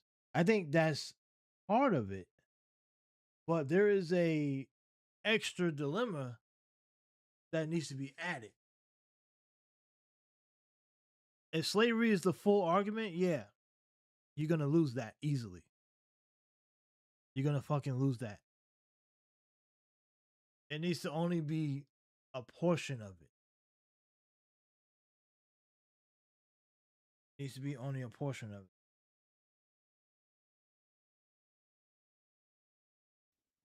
What about that? Can't make this up, man. Shout out to the Hood Mistress for coming through with 30 jewels. Clutch. You came in clutch. Thank you for them 30 jewels, man. Let's keep this going. Community tab. I said this. Take a look up on the screen. I noticed many FBA content creators making videos on this Haitian TPS topic. Every time something involving Haitians makes the news, I notice certain FBA content creators become subject matter experts on Haitians or acting as if they had the power to intervene. All of us saw the result of the Rick Chow verdict, the Carmelo Anthony case, and the United States government going down to the UN and saying that reparations claims are invalid because, quote, slavery was legal under international law at the time, end quote. And none of these content creators had any power to reverse or take any action against those decisions. 3 major losses. So I'm trying to understand exactly how these individuals believe they had the power to intervene on behalf of Haitians. Intervene on your own behalf first before anything. This has been happening for 5 to 6 years now. Every time Haitians are in the news, the FBA crowd starts beating on their chest as if they had the ability to intervene. Please stop. Nobody requested assistance, and you don't have the ability to provide assistance. This group might be more delusional than the South Africans. Now, the only reason I said that is because I've seen so many of these so-called. Yes, they FBA is way more delusional than the South Africans. Way more delusional. FBA is the worst group. Like, you can't make this up. Shout out to Justin March for coming through with the 2, helping me get closer to my goal. Thank you. Yes, let's hit the goal, family. Thank you for coming through with the 2. Yeah, this is ridiculous. It's ridiculous. Okay. It's ridiculous. I'm happy. Like I said, I have not watched this video. Me and the bro is saying the same things. Great minds think alike, man. Like I said, 2 people can look at the same thing and come to the same conclusion without ever having talked to each other. And like, we looking at the same thing and we coming to the same conclusions. Called FBA content creators and, you know, personalities saying that we're not going to come help you. We're not going to come to your aid. We're not going to provide assistance. Now, first thing first, like when I go into that comment section, I always ask the same question. Which Haitian personally asked you for assistance? Has any Haitian called you on the phone and said, listen, please come to my aid, right? It's the craziest thing ever. You have people openly unprovoked saying that we're not going to come assist you to people who never called them for assistance. And it's not any hard feelings. It's just we know that you don't have the ability to provide any assistance. Like tangibly, what could you really do to force the government to reverse that decision? Logically, what can you really do? Everybody's seen the Rick Chow case just a few weeks ago. Take a look up on the screen. A shop owner who killed a 14-year-old child, he wrongly accused of theft, is found not guilty, right? Killed the boy and got off free, right? Beat the case. And he's not dead yet. So that's what I mean. Like, logically, how can you provide assistance to the Haitians? How can you defend the Haitians when you can't even defend yourself? When a Haitian comes to the United States, can a Haitian get a job from the FBA community, right? Are there corporations and jobs and businessmen waiting, with openings to hire the Haitian people? No, the Haitians got to get it out the mud by their damn self. They got to either create their own job or find a job somewhere in the country, right? You don't have no jobs for the Haitian people. You don't have no schools for Haitian children. You don't have no hospitals to treat us when we're sick and we're dying, right? We got to send our kids to the public schools and the Catholic schools to get brainwashed and get indoctrinated because you don't have no schools for the Haitians to enroll our children into, right? You don't have nothing for us. It's not, no offense, but you don't have anything for us, really. You don't have nothing established that we can integrate into. So when you come out unprovoked and say that we're not going to come to your assistance, we're not going to come defend you, let's be real. How are you going to really defend the Haitian people? Like, let's be real. Let's say that we called you up on the phone. We need assistance. What was you really going to do against Trump and the government? Like, not a damn thing. Because FBA can't do nothing against Jim Crow 2.0. So how is they going to help the Haitians against anything? They have, exactly. FBA got no motion. They can't help themselves, but they supposed to be helping other people? Like, that don't make no sense. That don't make no sense. And what do you mean that you disagree with the gas station case?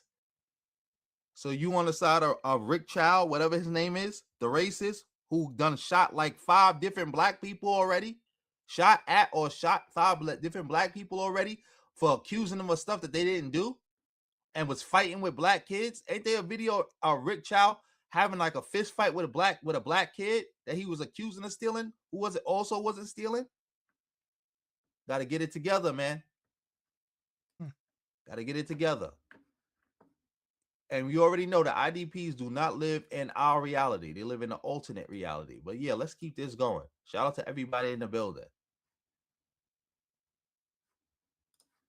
You going to mobilize the aircraft carriers against, like, what was you going to do? Logically, realistically speaking, what was you really going to do? And the reason why I mentioned the Rick Chow case and the Carmelo Anthony case and the vote at the UN, where the United States basically said that reparations is invalid because, according to them, it was legal under international law. As you can see by the headline, the United States is one of 3 countries to vote against the UN resolution calling slavery a crime against humanity. So the United States government voted and said that slavery, right, the crimes and torture of your ancestors wasn't even a crime against humanity because it was legal, during that time, right? It was legal under international law. And when Trump said that, what did any of these individuals say against Trump? Did they open their mouth against Trump? No, not one of you made a video. Not one of you gave a response to Trump. Now, I made videos about it. I responded to Trump, right? I made a video debunking Trump and gave him a rebuttal. And I'm not even a black American. Listen, that don't got nothing to do with me, right? My country voted yes. That don't got nothing to do with me. My country voted yes. So that's not even my problem. Your country voted no. But you couldn't even defend yourself against that. Carmelo Anthony got sent under the jail for decades in prison. What happened? He's still there. He's still locked up right now as we speak. And he's probably not going to get out for the whole full 35 years. But realistically, if you couldn't defend, and this might hurt, but we have to tell it like it is. If you couldn't even defend your own children, how you going to defend me? Let's be real. Let's be real, right? Your government humiliated you on the world stage, said that slavery wasn't even a crime against humanity. You didn't even levy a response against Trump. None of Exactly. They did not. They did not. There was meat rotting. It was a lot of meat rotting. There was no response. There was a lot of meat rotting. A lot of meat rotting. Yes, they love Trump. So it doesn't matter what Trump did. Like, this stuff don't mean nothing to them. Oh, Trump did all that bad stuff, and they don't care. Yeah. They don't care.